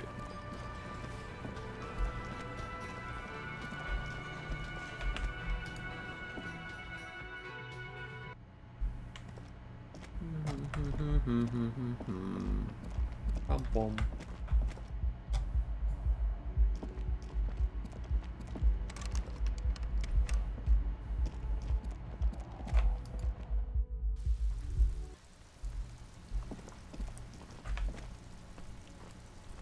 Am I able to read clocks or am I stupid? I might be stupid. I feel like this should be the end of the day. Maybe something will pop up when it's time. Anyway. Oh, wait, what was that? Nothing on the front page rings a bell. Strange. Oh. I am definitely suffering severe brain damage. If I wake this guy up. Isn't it? Perhaps he's on his way to where you just came from. Into the primordial darkness. Give it a shot. You gently shake his shoulder, but nothing happens. This man could probably sleep soundly in a ship's engine room. Something about him. Untrustworthy. I'm on high alert. Constant. I'm a detective machine. Ooh! All around you, rain falls on the great city of Revachol. Rain drips from the eaves and floods the gutters, washing the filth away. The spring thaw must be here. The snow is melting. What am I doing? Looking up at the sky, cold water dripping from your hair. What do I see? Grey sky like great battleships, clouds colliding with one another. Rain falls down on the world. How does it feel? Humid. Your coat shields you from the rain while the city shivers around you. What's in the west? Sheets of rain over the water. A flight of stairs leading into the ocean. Wave after wave washing the coast of Martinaise. With its motorboats and gently swaying reeds. The ruins of a half-sunken sea fort crumble on an inlet beyond the Bay of Revachol. Ghosts rise into the sky. Who are you, ghosts?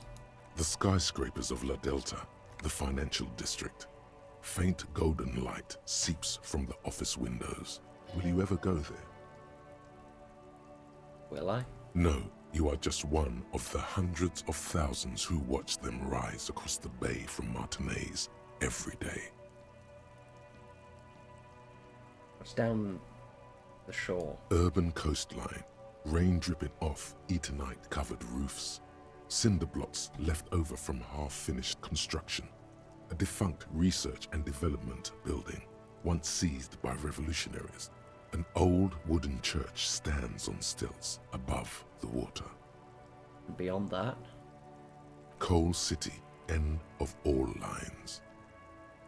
Run your fingers through your dampened hair. Your hair is an oily mess flecked with ash from neighboring coal plants. Smokestacks rise somewhere in the distance. What's in the east? The great gates of the industrial harbor are locked. A chill runs down your back. You shudder like an animal trying to shake water from its hide. Clench your teeth to stop shuddering. Behind the gates, heaps of supply crates, red and blue metal shipping containers, slick with rain. The Greater Revachol Industrial Harbor is an artificial mountain range. Immense wealth resides within, and immeasurable poverty in its shadow. Beyond that? La Drusienne, King Dries passenger harbor. Cruise ships flanked by dock arms. Cranes watching over the mouth of the river distributary. What's across the distributary? Couronne, the lower middle class. Distributary after distributary cuts the city blocks in half. 7-story buildings trail off into the rain. What's beyond the Couronne? A silvery curtain of rain over the houses. The class divide. What's in the north? Capeside apartments. Tower blocks crowd one another. 4.46mm bullets still lodged in their war-torn stone walls. Hallways collapse from the mortar hits of a war that was lost long ago. Clotheslines go to waste in the rain. Radios play. Closer to here. A yard. Rain falls onto the roof of a woodshed. Coal leaks into a puddle beneath the feet of a dead man. He swings from a tree, a gaping hole in his bare, rotting chest. Yeah, that's my bad. I shouldn't have done that. It's in the traffic south. Jam. Rain thrumming on the roofs of motor vehicles. Inside, drivers watch water streaming down their windshields. The statue of a king shudders. He too is cold. The canal bridge has been raised. What's on the other side? The road ascends. A raised motorway loops above the ghetto. Beneath its concrete columns, a sea of rooftops, woodwork, and tar stretches northward. 4-story buildings as far as the rain can fall. The snows melt in Jamrock. Where the herd at? Have a brother in the cut. Where the wood at? Thank you, Shivers. Why am I not there? To be in Martinez, where no one goes, at the runoff point of a long-forgotten canal, in the whitest part of town, in the shadow of the day the revolution failed. What am I doing here? Standing in the rain, looking north, where Jamrock Rock City stretches inland.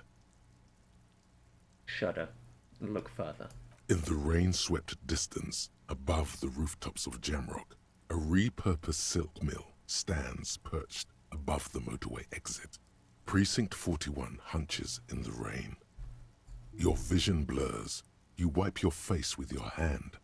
The rain stings your eyes, making you look up and blink. What's above? Coalition aerostatics hang like apparitions under the cloud cover. Way up there, where rain forms, rotors flutter silently. Your sight clears. Motherfucker. This rain will not let up anytime soon. At least we are dressed for it. Let's keep moving.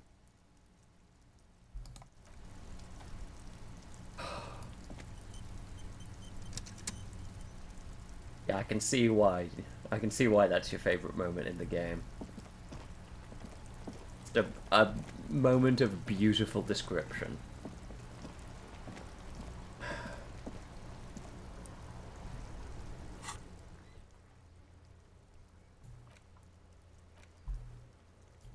And debrief with Kim. Oh, after. Right, gotcha.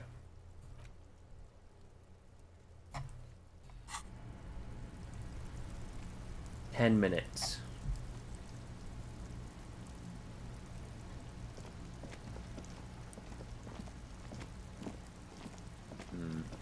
What to do for 10 minutes? Which checks can I retry? Punch clock payphone. I'll give it a shot.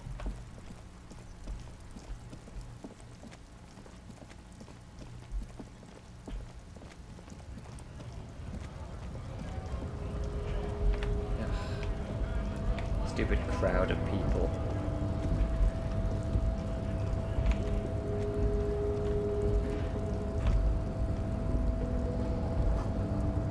In case of strike, press button behind guard.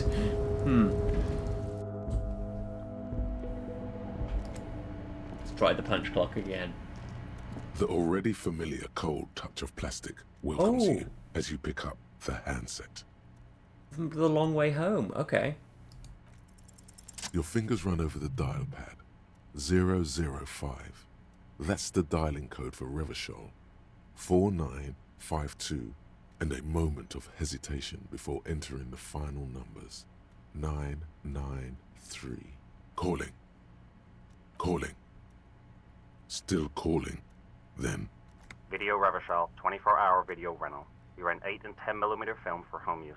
This is Lummy. How may I help you? The voice of a youngster on the other end sounds as enthusiastic as that of a man walking towards the gallows. Whoa, what is this place? Video Revachol is a 24-hour video rental. We rent 8 and 10mm film for home use. This is Lummy. No, I mean, what's this place to me? Sir, I don't know. It's a video rental. Maybe you rent videos here. You know me? No. Why did I call Maybe you called to extend your rental period? Do you need to extend your rental period? Maybe. I don't even know my name. If you need any further assistance, you can visit us on the corner of Voyager and Main. I can't help you over the phone. Are we done? On the corner of Voyager and Main, a large neon sign hangs on the side of a building. Video Revachol, 24 hours. It's raining, and there is almost no traffic on the street. A woman's footprints in the mud lead away from the front door. Tiny heels tiptoeing down the road. Beautiful steps, light-footed with a lifetime ahead of them. You look up, and the air seems to grow darker. Suddenly, you feel like you don't want to hear about video rentals anymore. You don't want to hear about any of it. It was all shit. It's over. What was all shit? It. Kim, I feel sad about Video Revachol 24-hour. That's enough for you today. Let's conclude this call. Okay, we're done.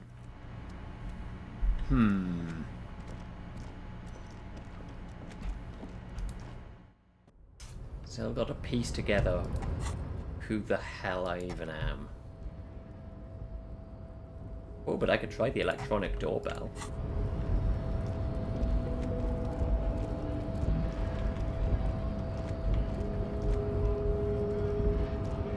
Let's give that a shot.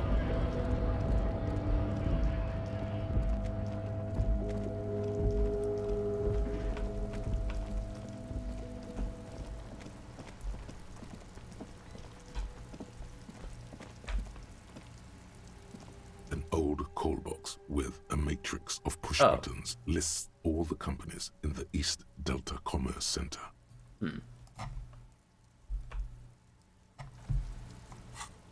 I thought you said that I could try all the ones that were white.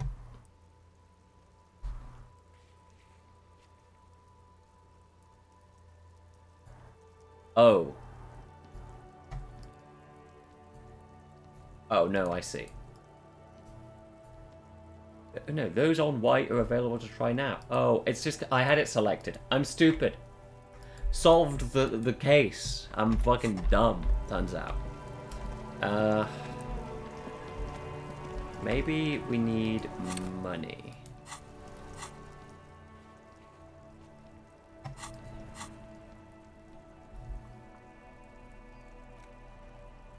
I should interact with the wall map map of Martinez. features the patchwork grid of the streets of Martinez, with directions to appropriately touristy locations. Year 48 resides on the upper right corner. Trace a path through the grid. Your finger moves through the various streets, across Rue de Saint-Ghislain and Rue Saint-Sipar, over Saint-Brun and Martinez North, finally coming to a halt on the spot where you are currently standing, although the map gives no such indication itself. For a more detailed view of the map, go to your journal and select the Map tab. Thank you, tutorial agent.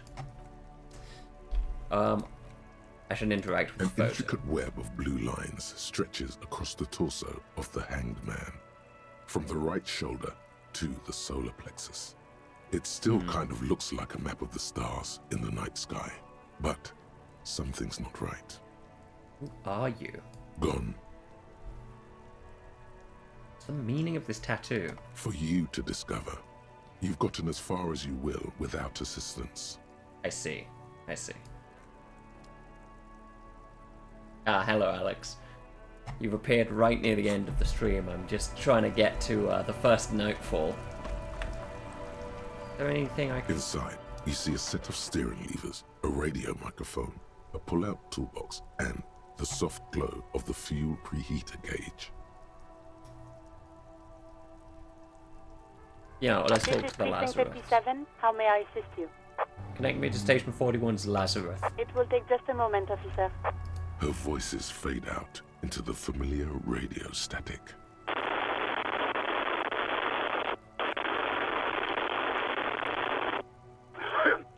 Gottlieb, what do you want?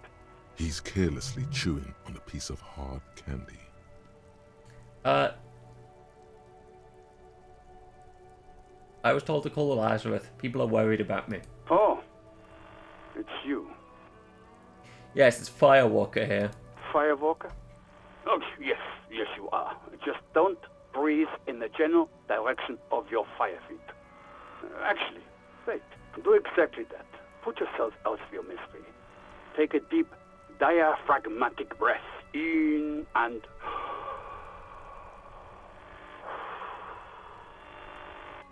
I feel like you're making fun of me. I'm the most serious person at the station, detective. Now, do you have any current, pressing medical problems? I've lost my memory. All of it. With all the damage you've been dealing yourself with drugs and alcohol, I'm not surprised. You're not surprised? Okay, anything else? What else? I'm not a brain doctor. Look on the bright side. You've got a whole new life now. Use it wisely. It's hard to say if he doesn't believe you or doesn't care. I think I've had a heart attack. And you survived it. Congratulations. Are you mobile? Yes. Even better. Anything else? I wouldn't worry about that. Officers your age have coronary trouble all the time. Also, death is a natural part of life. Is there anything else? Anything you can do for me? What? You want me to do blood work for you again? Tell you just how bad things really are across the board? You want another rundown of everything collapsing inside your body?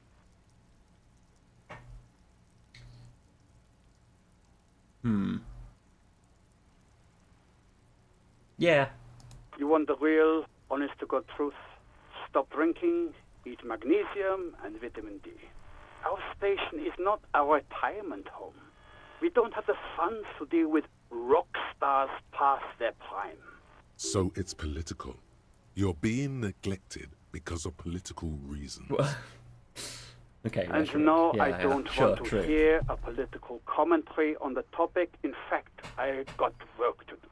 Some idiot has glued his eyelids shut with cyanoacrylate. It looks like Mactorson. It's not fucking cryoactylate. It's super glue, Doc. Yeah. You fucking deserve it though, Mac Torson.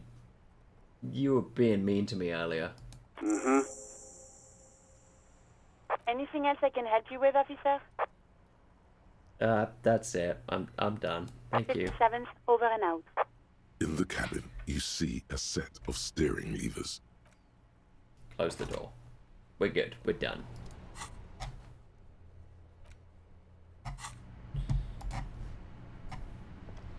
We should think about calling it a day, maybe. The nights are still miserably cold this time of year. I haven't paid the cafeteria manager for the damages yet. You should take care of that, then. But I don't have the money. Let's talk to him anyway. An officer of the RCM shouldn't be sleeping in the streets. We'll figure something out. Okay. That's a good idea.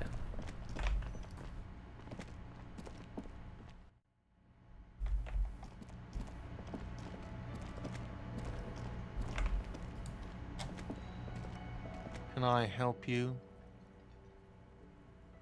So about that money I owe. Yes. Have you got it? I was wondering if we could come to some sort of arrangement for tonight. Does that arrangement include you paying me what we already agreed you owe me? Kim was about to say something.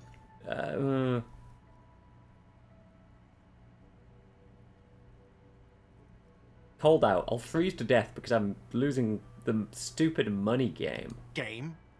Everything is just a game to you, isn't it? This conversation isn't going anywhere, is it? Not until you bring me the money. Okay.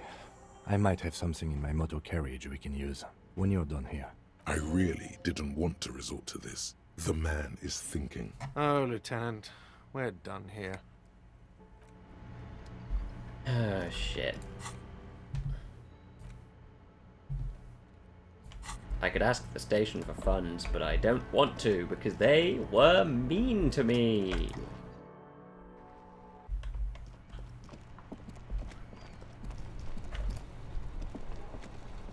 Inside, you see a set of steering levers, a radio mic. I have something here we could sell. We can... Transport enclosure.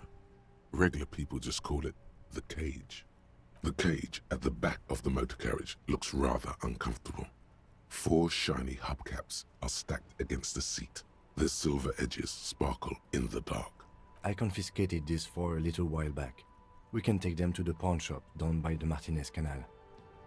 What are those things? They are spinner hubcaps. Frivolous things you put on your wheels. When the wheels come to a stop, the caps keep on spinning. There's no real use for them, it's just for vanity. Honestly, that sounds like an amazing physics demonstration. Okay. What do you mean confiscated? A couple of weeks ago, I stopped a young man for going slower than the speed of traffic.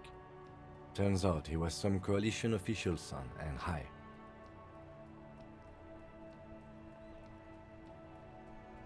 So you took his spinners? Mm-hmm. I took them and arrested him for driving under the influence. I get it. I would have confiscated them too. They are mesmerizing. That they are. I was going to take them into evidence, but they weren't necessary for conviction. He never asked for them back. You didn't want to put the spinners on your machine? No, that would be silly. I don't know why I kept them. It doesn't matter. I couldn't put them on this MC anyway. A cop with spinners. That would be outrageous. Outrageously cool? He flashes a smile, barely visible in the dark. I'm sorry you have to sell them because of me. As I said, they're useless anyway. I should have remembered I have these earlier. But thank you. Said something about the pawn shop? Yes, there's one 100 meters south of here. I think it's called Roy's Nest or something. If I'm not mistaken, it should be open late. Items that can be pawned at Bird's Nest Roy's appear in your inventory under the Items tab. You can pawn these items when talking to Roy. Thank you, tutorial agent. Thanks, I appreciate your help. The lieutenant nods as you take the spinners. Close the door. Hey, so we've been monitoring you internally, and now we know your Copo type.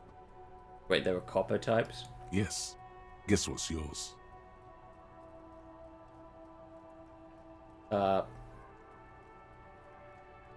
Cool cop?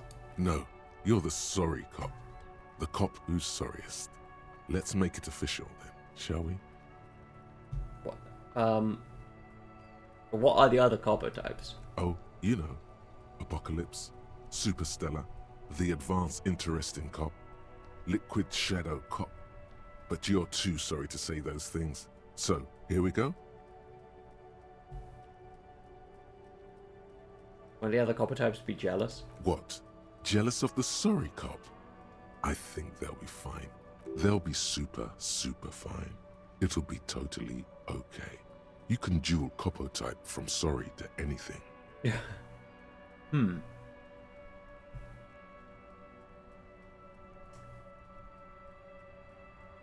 I am sorry frequently.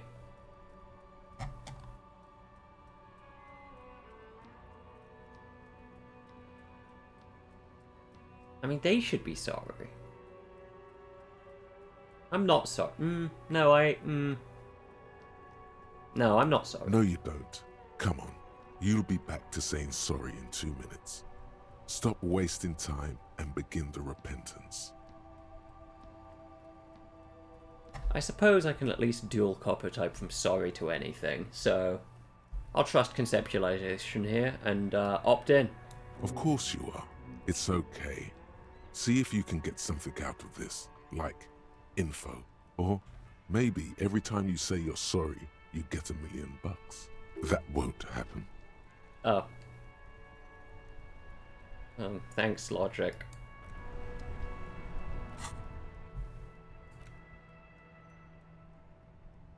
Rigorous self-critique.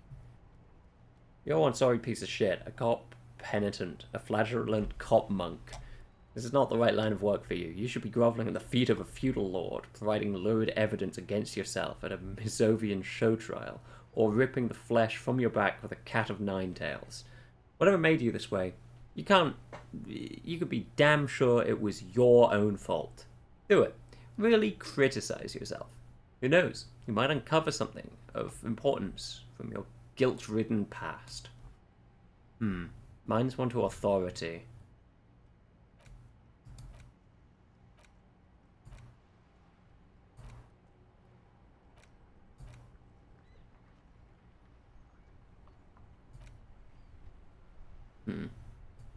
Curious. But I don't want to yet.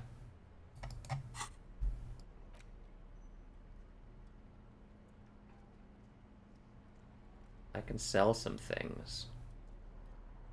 Oh, they really are worth a lot. Oh, I'm so...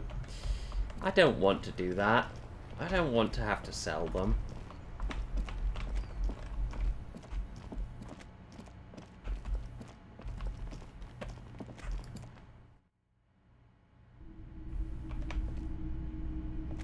What's this? Some kind of machine. An antique cash register? Bust of a woman. The plaque simply says DEI. Into the dark, a film projector is whirring away. Mostly military wear, with a few more eccentric fashions thrown in. Ooh. Wow. A very large red t-shirt with an impressive print stands out from the other garb. Ooh. Oh yeah? Oh yeah. The print depicts a muscled man striding toward you. A giant sword in each hand, encircled by burning embers. Behind him is a cluster of cabins engulfed in flames. Beneath him are the words, Hjelmdal burning. That's a rad Man from Hjelmdal t-shirt you've got there.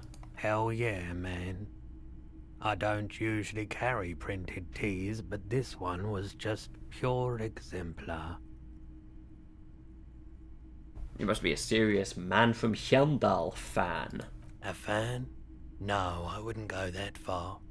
But I do think the Hjelmdalaman saga is an integral part of our shared reality.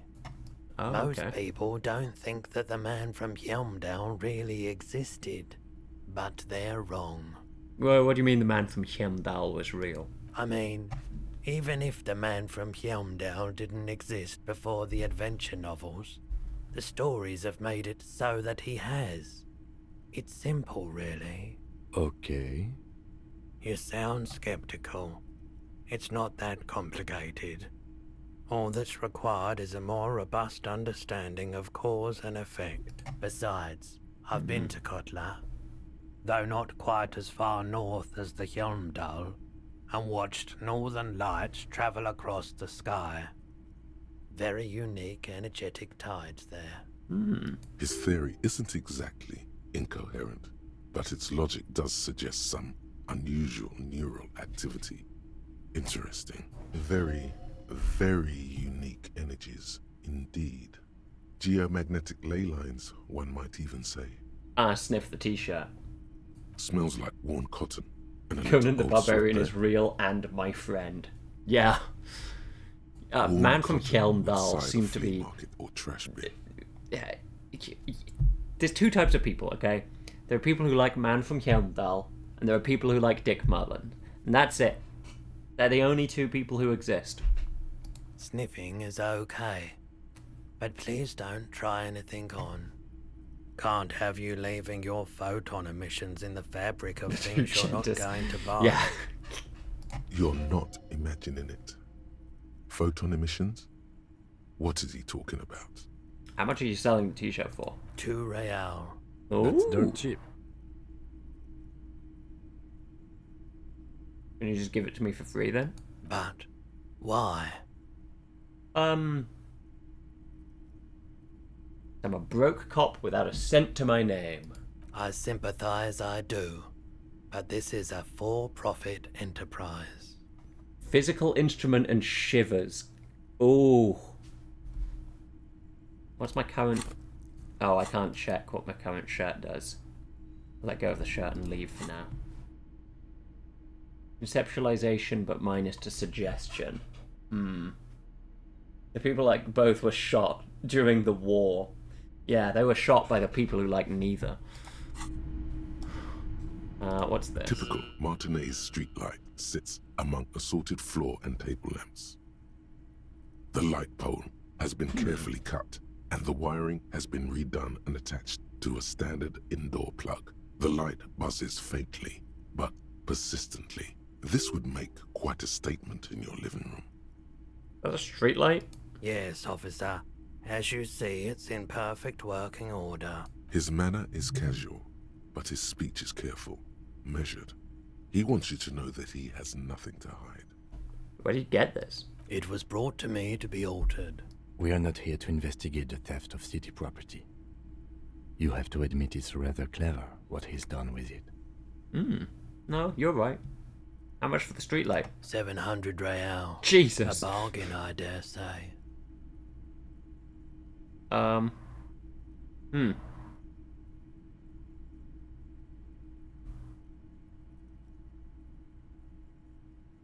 Even taking into account the risk of obtaining the light, that seems a bit steep. There's also the matter of rewiring. But the most important transformation is the light's placement among ordinary indoor fixtures, which has adjusted its morphological field. The light became suitable for use inside the home just a few days ago. Okay, no, I respect that. What's this up here? The boomboxes on the shelf look well-loved and well-traveled. Chipped, dented, they stare at you with the unblinking eyes of their tape reels. Cannot tiptoe to see more. One especially catches your eye. Deep gold and amber plastic with a big old handle on top. A classic boombox that says Stereo 8 approved. This is you. Golden orange. A sunset suite. Just make sure it works before you buy it.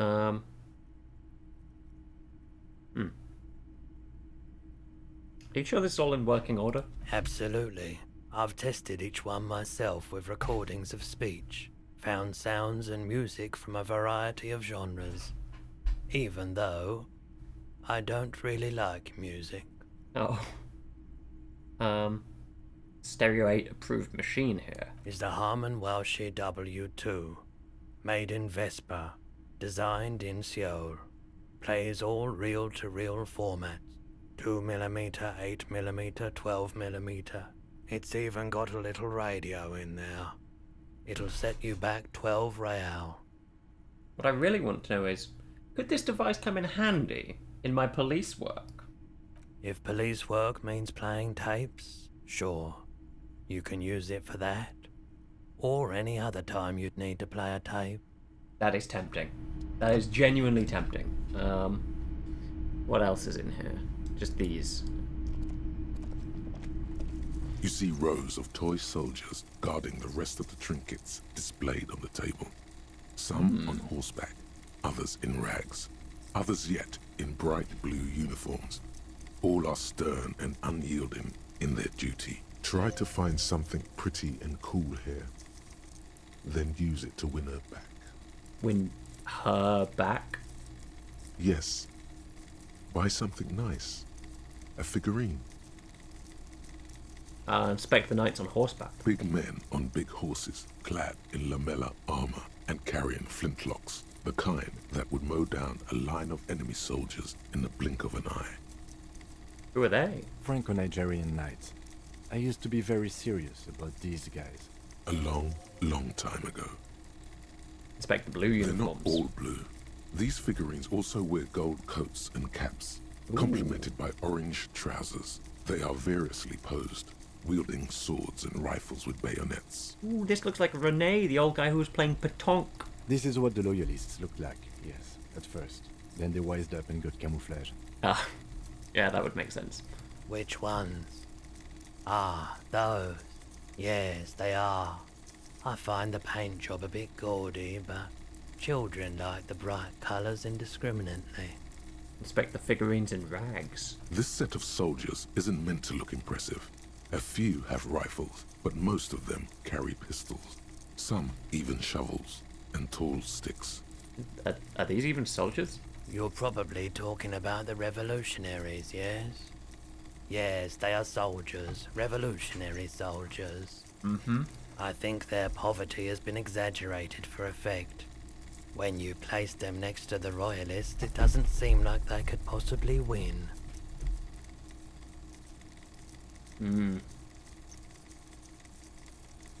It is impossible to win against the cohorts of capital. Ask my friend Gart, whose bitch it made me. Okay. I don't like either set too much, to be honest. Fair. Interfacing time. Let's try and find something cool. Everything you pick Shit. up seems faded, chipped, and sad somehow. Okay. Most of them are just broken toys. Okay, fine. We'll just sell the hubcaps and be done with it. It's not often that I see officers from the RCM in my pawn shop.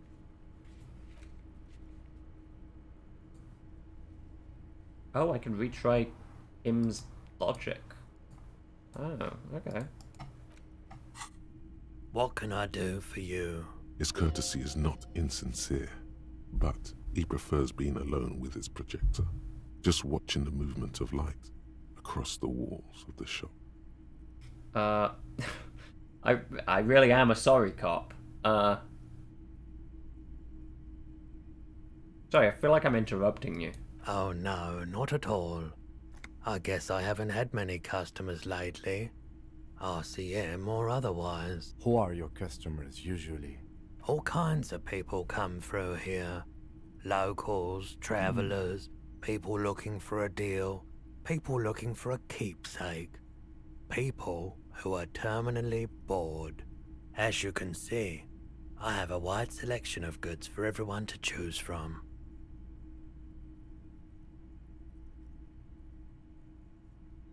Honestly, I think some of your selections are more tasteful than others. It keeps me entertained. He's well composed, but underneath it you sense psychedelic processes bubbling. Some kind of drug, maybe. Most prices are strange, odd brain activity, and composure noticed Oh. Is Roy high? If yes, then what is he on? Feeling warm and Oh, a enthralled crit by the success here? movement of Okay, light, fun. while the mind continues to race forward. Lucky bastard. He's probably on Parolidon. It's tough to come by on the street. What is that? A drug developed by the military to treat and prevent radiation sickness. It has psychedelic side effects, and it makes your eyes turn yellow.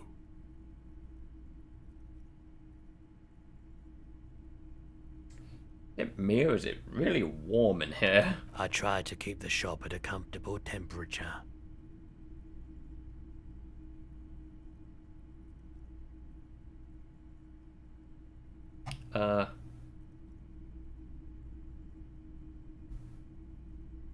No judgment. It's pretty obvious that you're under the influence, sir. Parolidon is just something you know, since the People's Pile disaster. I was with the Emergency Relief Brigade. Had to take it for radiation sickness. He's taken it for mental and emotional, not physical pain these days.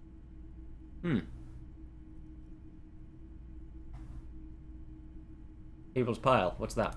A bad idea. Some poor leftist built a particle decay generator in hopes of bringing affordable electricity to underserved communities. It malfunctioned. Radioactive waste everywhere. Probably some of it in you too. Yeah, that makes sense.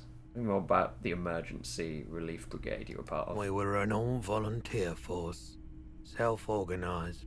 Tried to help the fire brigades contain the spill. On the patch, gamma radiation lines crossed with a red drop of blood. I lived by the river since I was a small boy. The Esperance. Didn't have the art to let it all go to shit without trying to do something to help out. That makes sense. There wasn't much the volunteer force could do, however.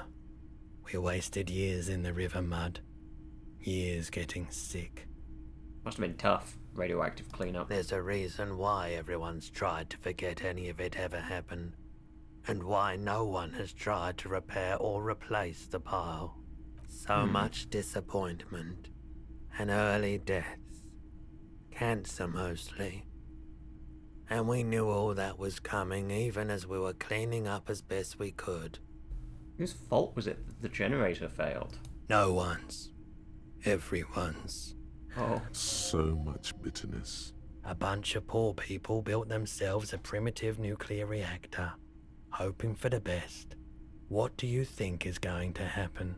How do you end up running a pawn shop? The cleanup happened 15 years ago. I was young then. Later, my second aunt died. Left me this shack and all the assorted junk in it. So I came to Martinez. People told me don't go there. It's a shithole. I said, people, we just had a nuclear pile meltdown. I'm gonna get as far away from Forburg as I can. Still in the same city, but... Oh, that makes sense. Thank you for telling me. I like the theory more than the story. Outward movement, not vortices. Yeah, you gotta get in on those vortices, my man. Know anything about the traffic menace on the on the loose? Traffic? I'm sorry, officer, but I don't drive. But didn't you hear it when the traffic menace drove over your roof? Now that I think about it, I do remember hearing a thunderous noise the other night. Some kind of powerful electric vortex hitting the shop, and then moving on. That sure narrows down our list of suspects. Does that mean you don't have any idea who the driver was? He shakes his head, slowly. By the way, do you happen to have any guns? Like the ones carried by cops? Someone else came here earlier today asking the same question. I promptly sold her the gun you pawned a couple days back. They already have it. The lieutenant shifts from one foot to another, alert. I sold my gun. You were adamant about getting rid of it, officer. Said you were undeserving of a service weapon of the Revachol Citizens Militia. And I don't like keeping guns around the shop for long. Off the charts photon emissions. The unhealthy kind. Was the buyer a policeman too? She didn't seem like a policeman. Although she kept referring to herself as a pig. Which was odd. I found her interest in the gun a bit obsessive. That's the gun. But I was just happy to get rid of it. Truth be told, she was terrifying. Right, so let me get this right.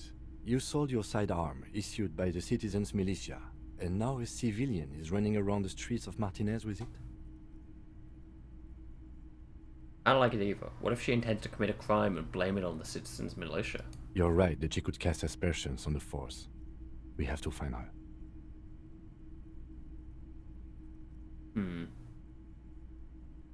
Any idea where I can find this buyer? My apologies, officer, but I have no idea where she was coming from or where she went. A needle in a haystack. There is nothing you can do about it right now. You'll just have to hope Everett wasn't lying, and the Union can track her down in time.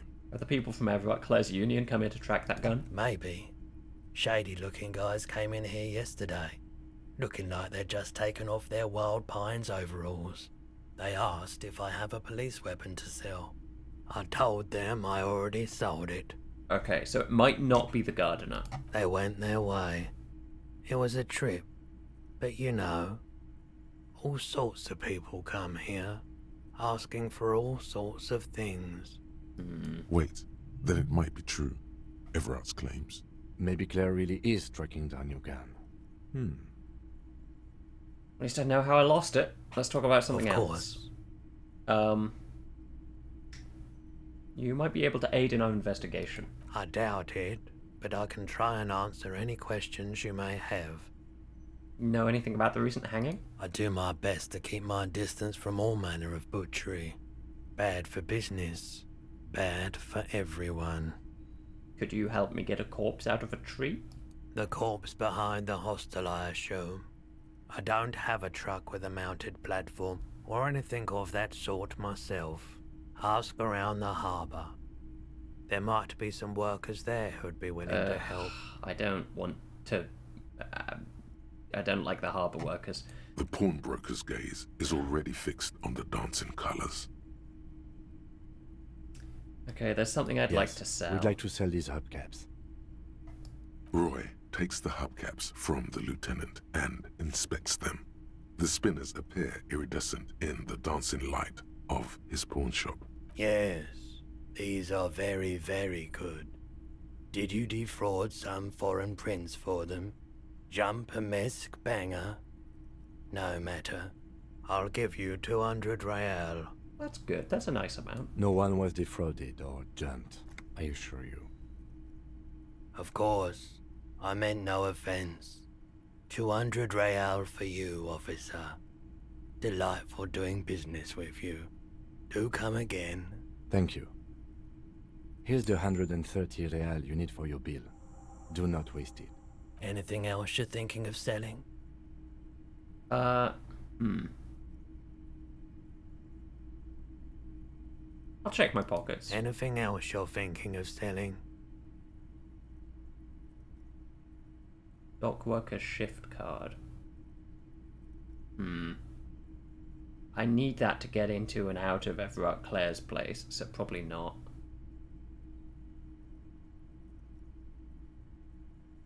Postcard. Photo of a happy couple. No, I want to keep that photo. I'll sell the lieutenant's handkerchief and the cassette case. I keep the pen, though.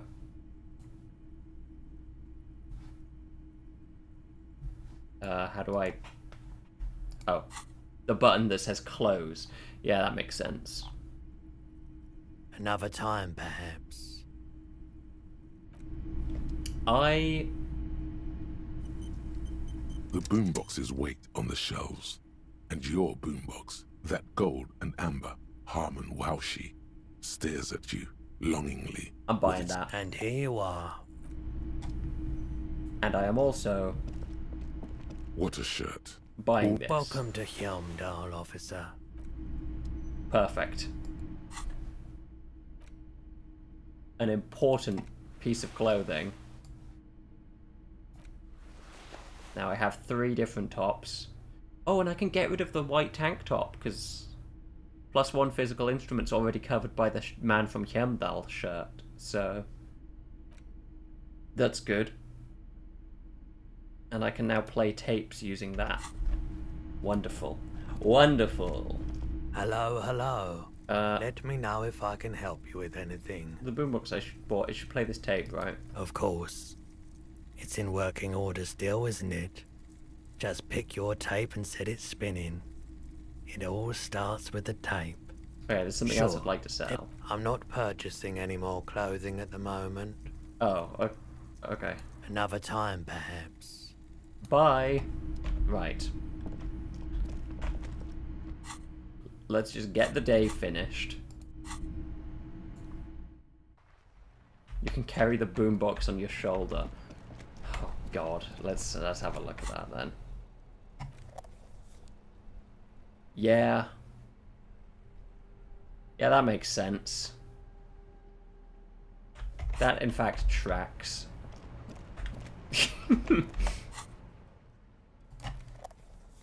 I can have a bag of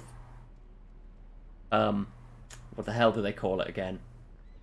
Tear and a boombox. And I can wear this. And these fingerless gloves. No, the garden gloves actually look funnier. Yeah, this is a peak specimen right here. -2 to savoir-faire, authority, -1 to drama. Everything else is bonuses. Which one's the minus drama? The shades. I shouldn't have taken those. I shouldn't have had those on when I was trying to lie to the woman in the shop. That's on me.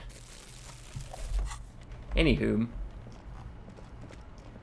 let's go and talk to Gart. Let's settle our debt.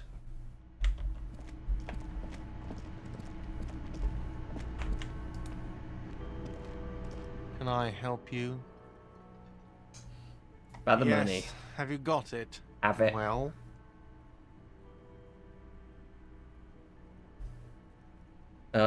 Here's 130 real. Great.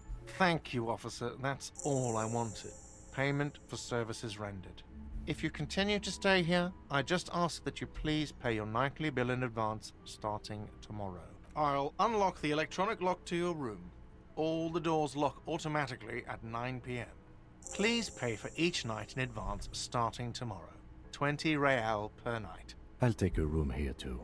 Of course. Always happy to have officers from the RCM as guests. Anything else I can do for you? No. There were skills that I needed to re-roll. What were they? Conceptualization, pain threshold. Oh, but that's refreshed.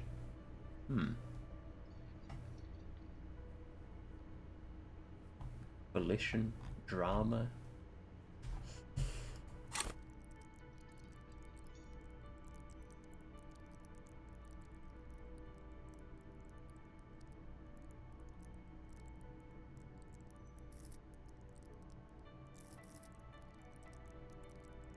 Yeah. I'll put one in volition. I think volition's important.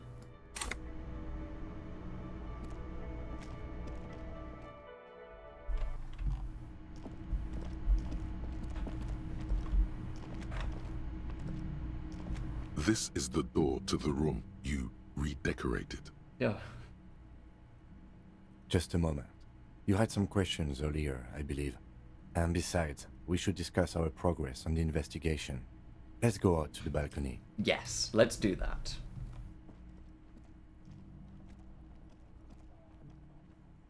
The air outside is brisk. The lieutenant is Yes, the silent old for a man moment. Yowie scene, He my listens favorite. to the traffic hum. Please Then- never speak to me again, Alex. The air outside is brisk. The lieutenant's silent for a moment. He listens to the traffic hum. Then... Where shall we begin?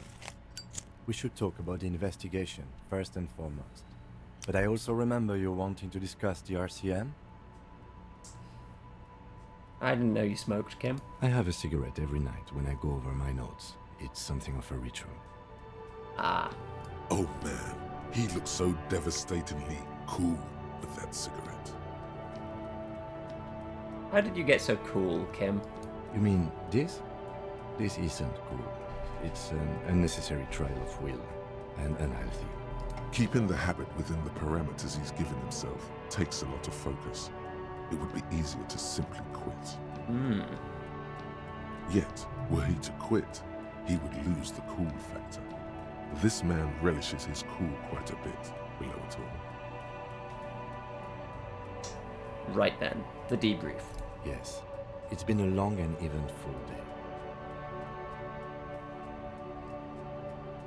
How do you think today went? Well, we inspected the victim's body, so that's good. It was not easily approachable in that state, but we did it. I would say our initial inspection was very thorough, and we have solid leads to follow up on. Then you shot him in the chest. Well, Wasn't yeah. easy, and we still have to get him down from the Look. tree. I still can't believe I missed that shot. Being sober tends to help with precision.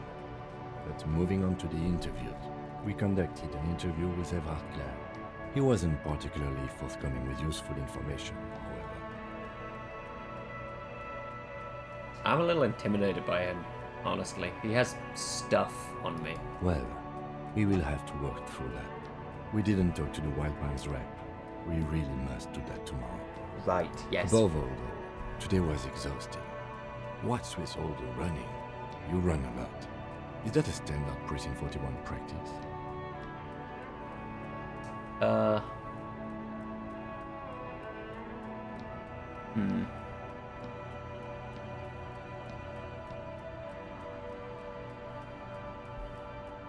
It's the Jamrock Shuffle, of course it is. It's impressive, especially for a man your age. And in those hills. Nice shoes, by the way. I like the green. Goes with the orange. What are our powers exactly? The RCM. They're quite limited, actually. The power officers of the Rebel Citizens Militia exercise most frequently is imposing fines of up to 1,000 real for offenses, in accordance with an interdepartmental schedule. go 1,000. Why not more? The RCM's primary role is to ensure safety. We are not really supposed to play any part in the economic structure of Revachol. Wouldn't that be an easy power to abuse? Yes, although indirectly, as citizens can always request records from their local station. Okay. Officers of the RCM have been known to take bribes of less than the prescribed fine amount. It undermines trust in the RCM. I see. What else? We can arrest people, of course, but rather than bringing someone in directly, it's preferable to serve a station cold sleep. It prevents confusion and overcrowding. How can you be sure the arrestee will show up? You can't. Those who don't show up become fugitives, though, and have fewer legal rights when they are eventually caught. It's about power projection. Thus far, they seem to mostly show up. I see. And if someone resists? We are permitted to use whatever force we deem necessary, even lethal.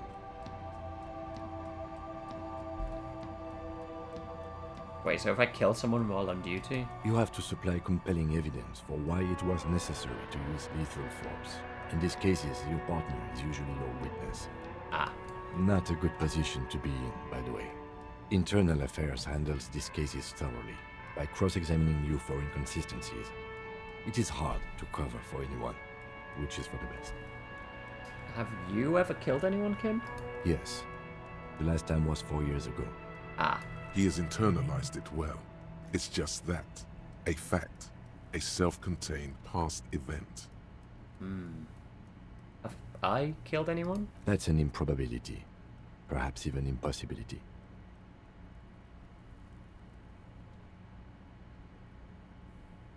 I don't think I have.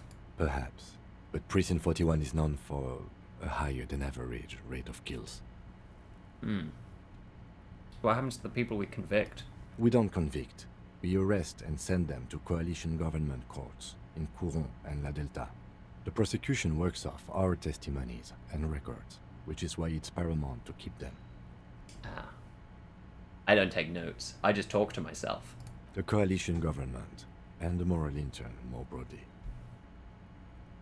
The RCM was formed by the coalition government to restore order in the international zone after the revolution. So we did. Now we attempt to maintain that order. No more, no less. Or perhaps it is better to say we were allowed to form. It's a point of contention whether the citizens of Revachol or the coalition government founded the RCM. Let's say it was the citizens. Actually, no, let's say it was the citizens. Be sentimental if you like. Either way, the moral intern leases us the right to keep the peace in this city, and they will take it away if we misuse it. What is that? The Moralists International are the world's largest political organization. You know who they are. They have been running this place after the revolution failed. And... okay. I really don't know. That's how bad it is in here. Point at my head. Okay. They're a union of center-left and center-right parties across the Real Belt. Our coalition government is just one of its many projects. They also run the ICP, EPIS, most intergovernmental organizations in the world. What do they believe in? What do they believe in? They are Dolorians. They believe they continue the humanist project set forth by Her Innocence Dolores Day 4 centuries ago. Others say they are just technocrats. What's their symbol? Interesting question. It's a blue forget-me-not. Their motto is love, compassion, self-discipline. I think you can gauge what they want you to think of them from that. Something kind and usual. Something ominous. Something like the dark blue, serious color of the early night sky above. And on each of those, that feels... I don't know how these kind of rolls actually work. It doesn't show you the dice. It just kind of happens. I don't know how scripted those are. Oh, hello, Comatose Canary. I'm just about to wrap up, but we're just doing the first evening, the balcony with Kim Kitsuragi. Who was Dolores Day? A historic figure? The author of the modern age? The pact has been You will have to signed. look elsewhere for opinions. The subject of humanism is too abstract for me. Thank you. You just gifted a sub. What the H? You don't even subscribe to yourself. That's crazy. You are a crazy person, and I appreciate you. Good heavens. That is always a shock to me. And not just because the voice is freaky. Not just because I made all of my alerts slightly bewildering. But also just because, like, thank you. I don't expect people to give anything, so it's very kind. You'll have to look elsewhere for opinions on the subject of humanism. It's too abstract for me. Gotcha. What do you think of them? The moral intern are a fact. I try not to have opinions on facts until they change. And it doesn't look like that's about to happen. I have an opinion on the moral intern. Do you? Yes, and I'm gonna choose one of these. Things are bad out here, point to the city. We need them here, giving us the right to police Revachol. They've done an awful job here. Have you seen this place? This isn't humanism. We are stooges of the world's biggest bourgeois organization, protecting the bourgeois rights. Mutter silently. Immigrants, liberal... Fucking men are turning into women. I mean, that's funny contextually for me. You know, I don't think I do have an opinion on them. But this place does suck, so yeah, they haven't done a good job here.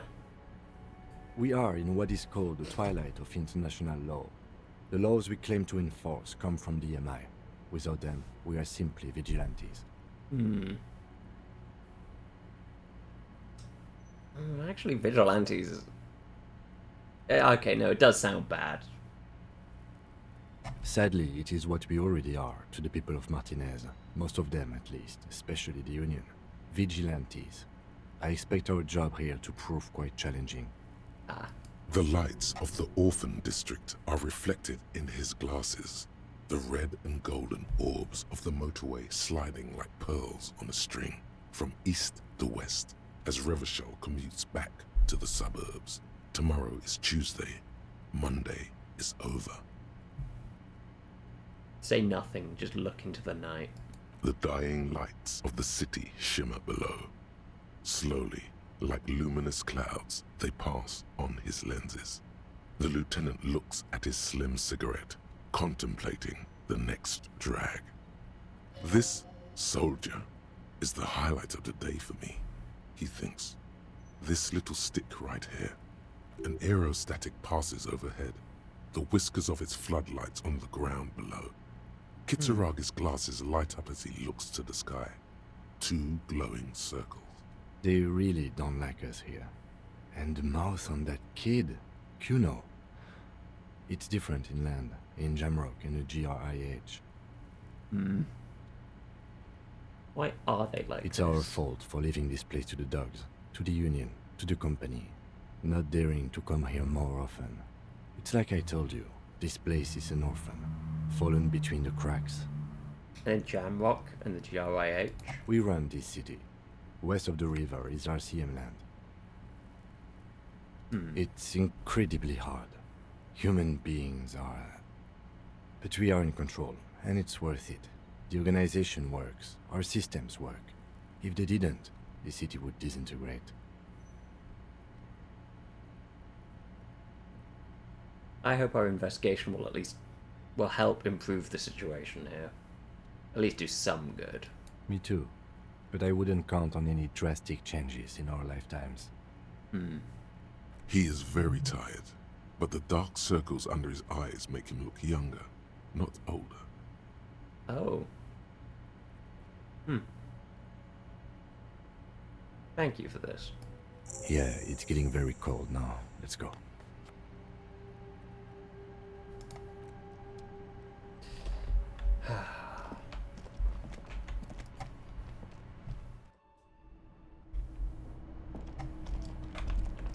I'm slowly remembering that the world exists. I'd say this is good. Find money for rent and pay guard. You need to find 20 real to pay for your room at the Whirling, or it will be locked after 9 PM. As long as you don't have a free place to stay, you have to do this every night.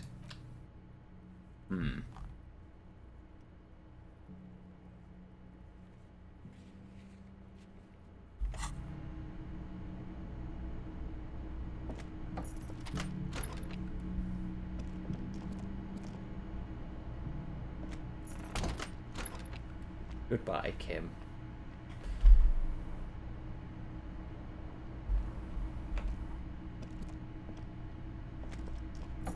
Well, now's the perfect time of night for me to quickly go and hit the buzzer. Yep. Come on.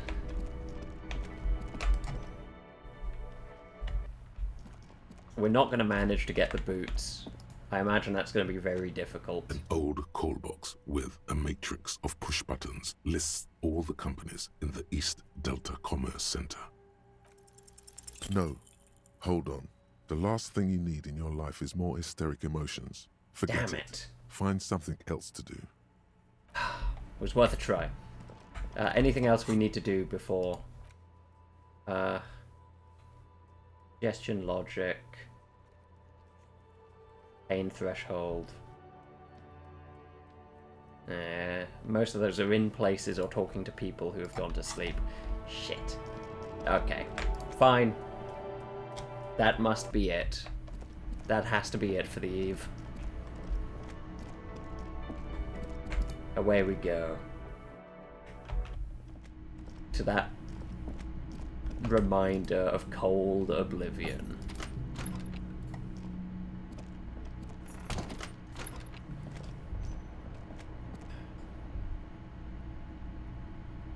Good night, Coppolini.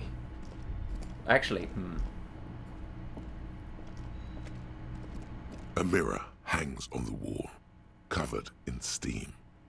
You cannot see yourself, just the outlines of a man. You have no memory of the face that awaits you there, underneath the soft vapor.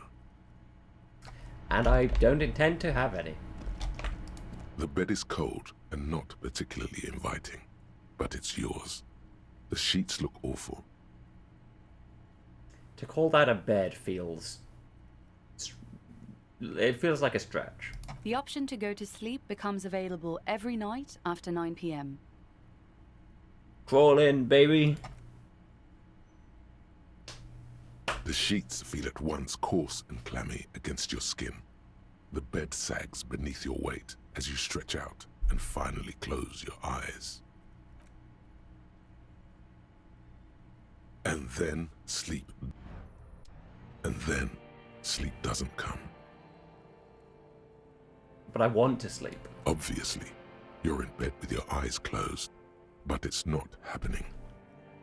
Why? Maybe it's the bed's fault. I'll check the pillow. Its synthetic filling has separated into hard lumps. The pillowcase smells oddly. Smells of alcohol and sweat. And grease. Okay, I'll check the blanket. It barely covers your toes, stretching over your soft belly. This is your body here. Intimate and warm. Breathing. A bit tense in the muscles. Relax. Under your thrumming eyelids, you see a dizzying array of colors. You won't get off this carousel quite so easily. Roll over to the other side. It's a little better. Colors, scenes, and half-formed phrases still litter your mind. Part of you is still trying to solve the case, isn't it? Who killed him? Something to do with... What was it that the lieutenant said? Union? And it's gone again. Your thoughts lost between the slowing brain waves. No more thoughts. Fall asleep now. Your breathing steadies. A great silence washes over you until your eyelids twitch in your sleep and images start forming.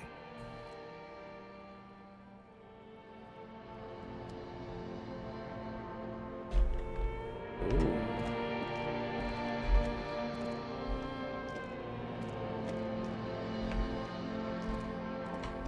No, okay, I have to follow the light.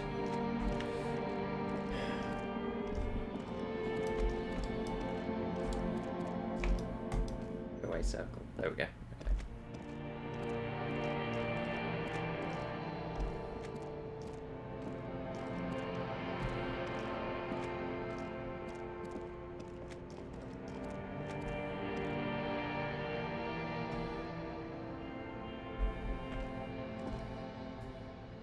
Do you remember the scent of your childhood?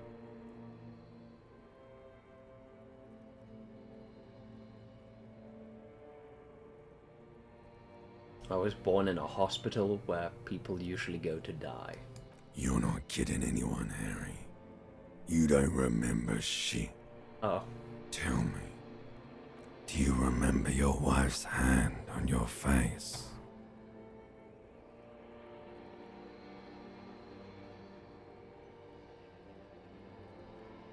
I mean, I know what it is. But I need to know anyway.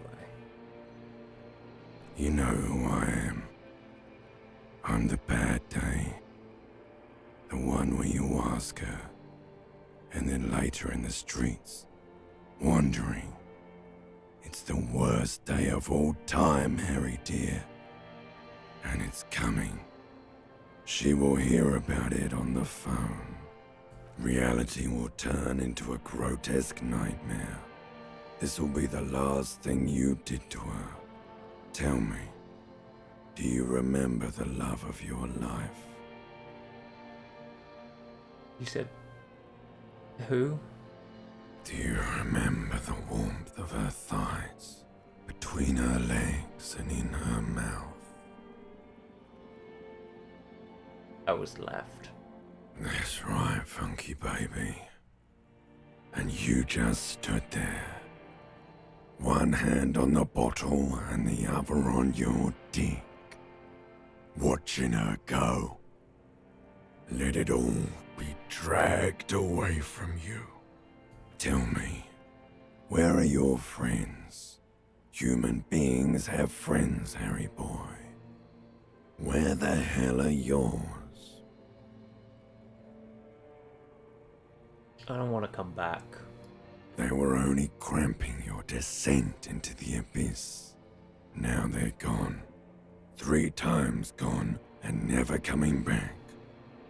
All of it. You failed. You failed me. You failed Elysium. What is Elysium? Everything. The Pale and the Islas. On the surface. The outer magnetosphere. Burning, furious truth. 8,000 years of written history. You really dropped the ball, Harry. 4.6 billion people. And you failed every single one of them. You really fucked up. I've talked to you before. No, Harry. You were just talking to yourself. That's all you ever do. Even in your dreams. And the act is wearing thin. The spots of the disco ball fade around you. You'll be back in those cold snakeskins in no time. Sweating up the bed. Stinky boy. I can come back from this. You're not coming back from shit. Thrashing Also, fuck you, around in limbic that system. high conductivity state of yours. Bumping into things and acting like a clown. Who are you kidding? Trying to solve this case. You're trying to what? I can't hear you. This is just a word dream now. Jumbled up garbage. The pictures are gone. The bed rises to meet you. A thin, sleep-like state. More glass than velvet. Grinding in your head. So something is wrong. Sleep shouldn't be this bad, this dry, this unnourishing. There's something wrong with your thoughts. Some kind of new type of hangover. There's another type? Oh yes, party boy, and it's worse than the one before. Just think of the shit you saw. Here it comes too. So soon already. A silent alarm goes off in your head like clockwork. Barely let you sleep at all. Time to get those clothes on, Harry. Time to go to work in the shit factory.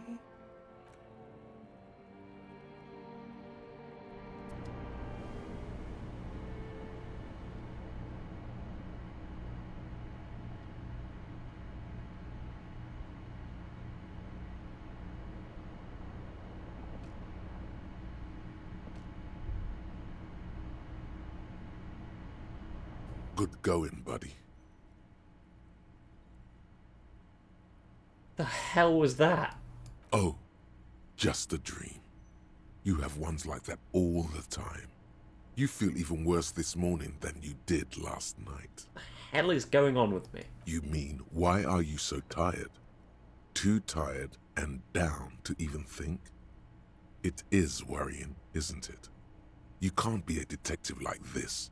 Detectives need to be able to think. Why is this happening? It's just that your heart has finally pumped all the speed out of your system, Buster. Time to get some more. Don't do that. Stay strong. Thank you, The hangover will Holy wear shit. off. You don't need to keep doing this to yourself.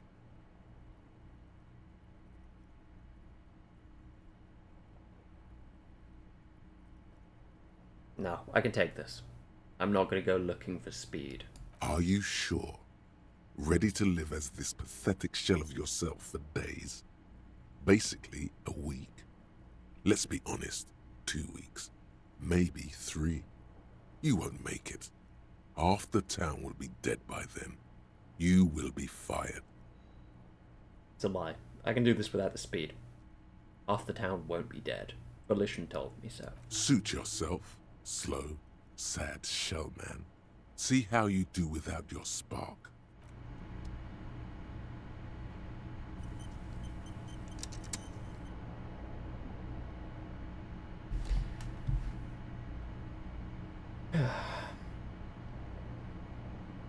I think that's where I'm going to call it for tonight. Thank you very much, everyone, for coming by. Especially thank you to you, Comatose Canary, for yet another gift sub. Just not something I expect ever. So thank you so much.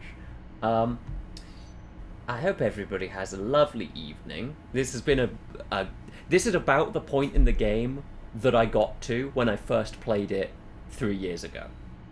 So from here on, I'm in uncharted waters. I have functionally very little ahead of time knowledge. So from here on, it's truly a journey, an exploration into the psyche of Raphael Ambrosius Cousteau.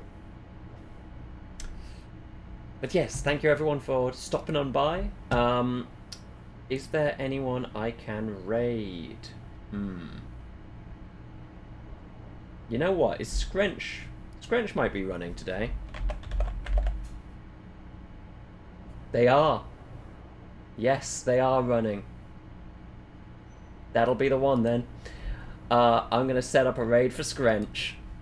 Thank you everybody for stopping on by. Let me click that. And I will see you next time. Goodbye.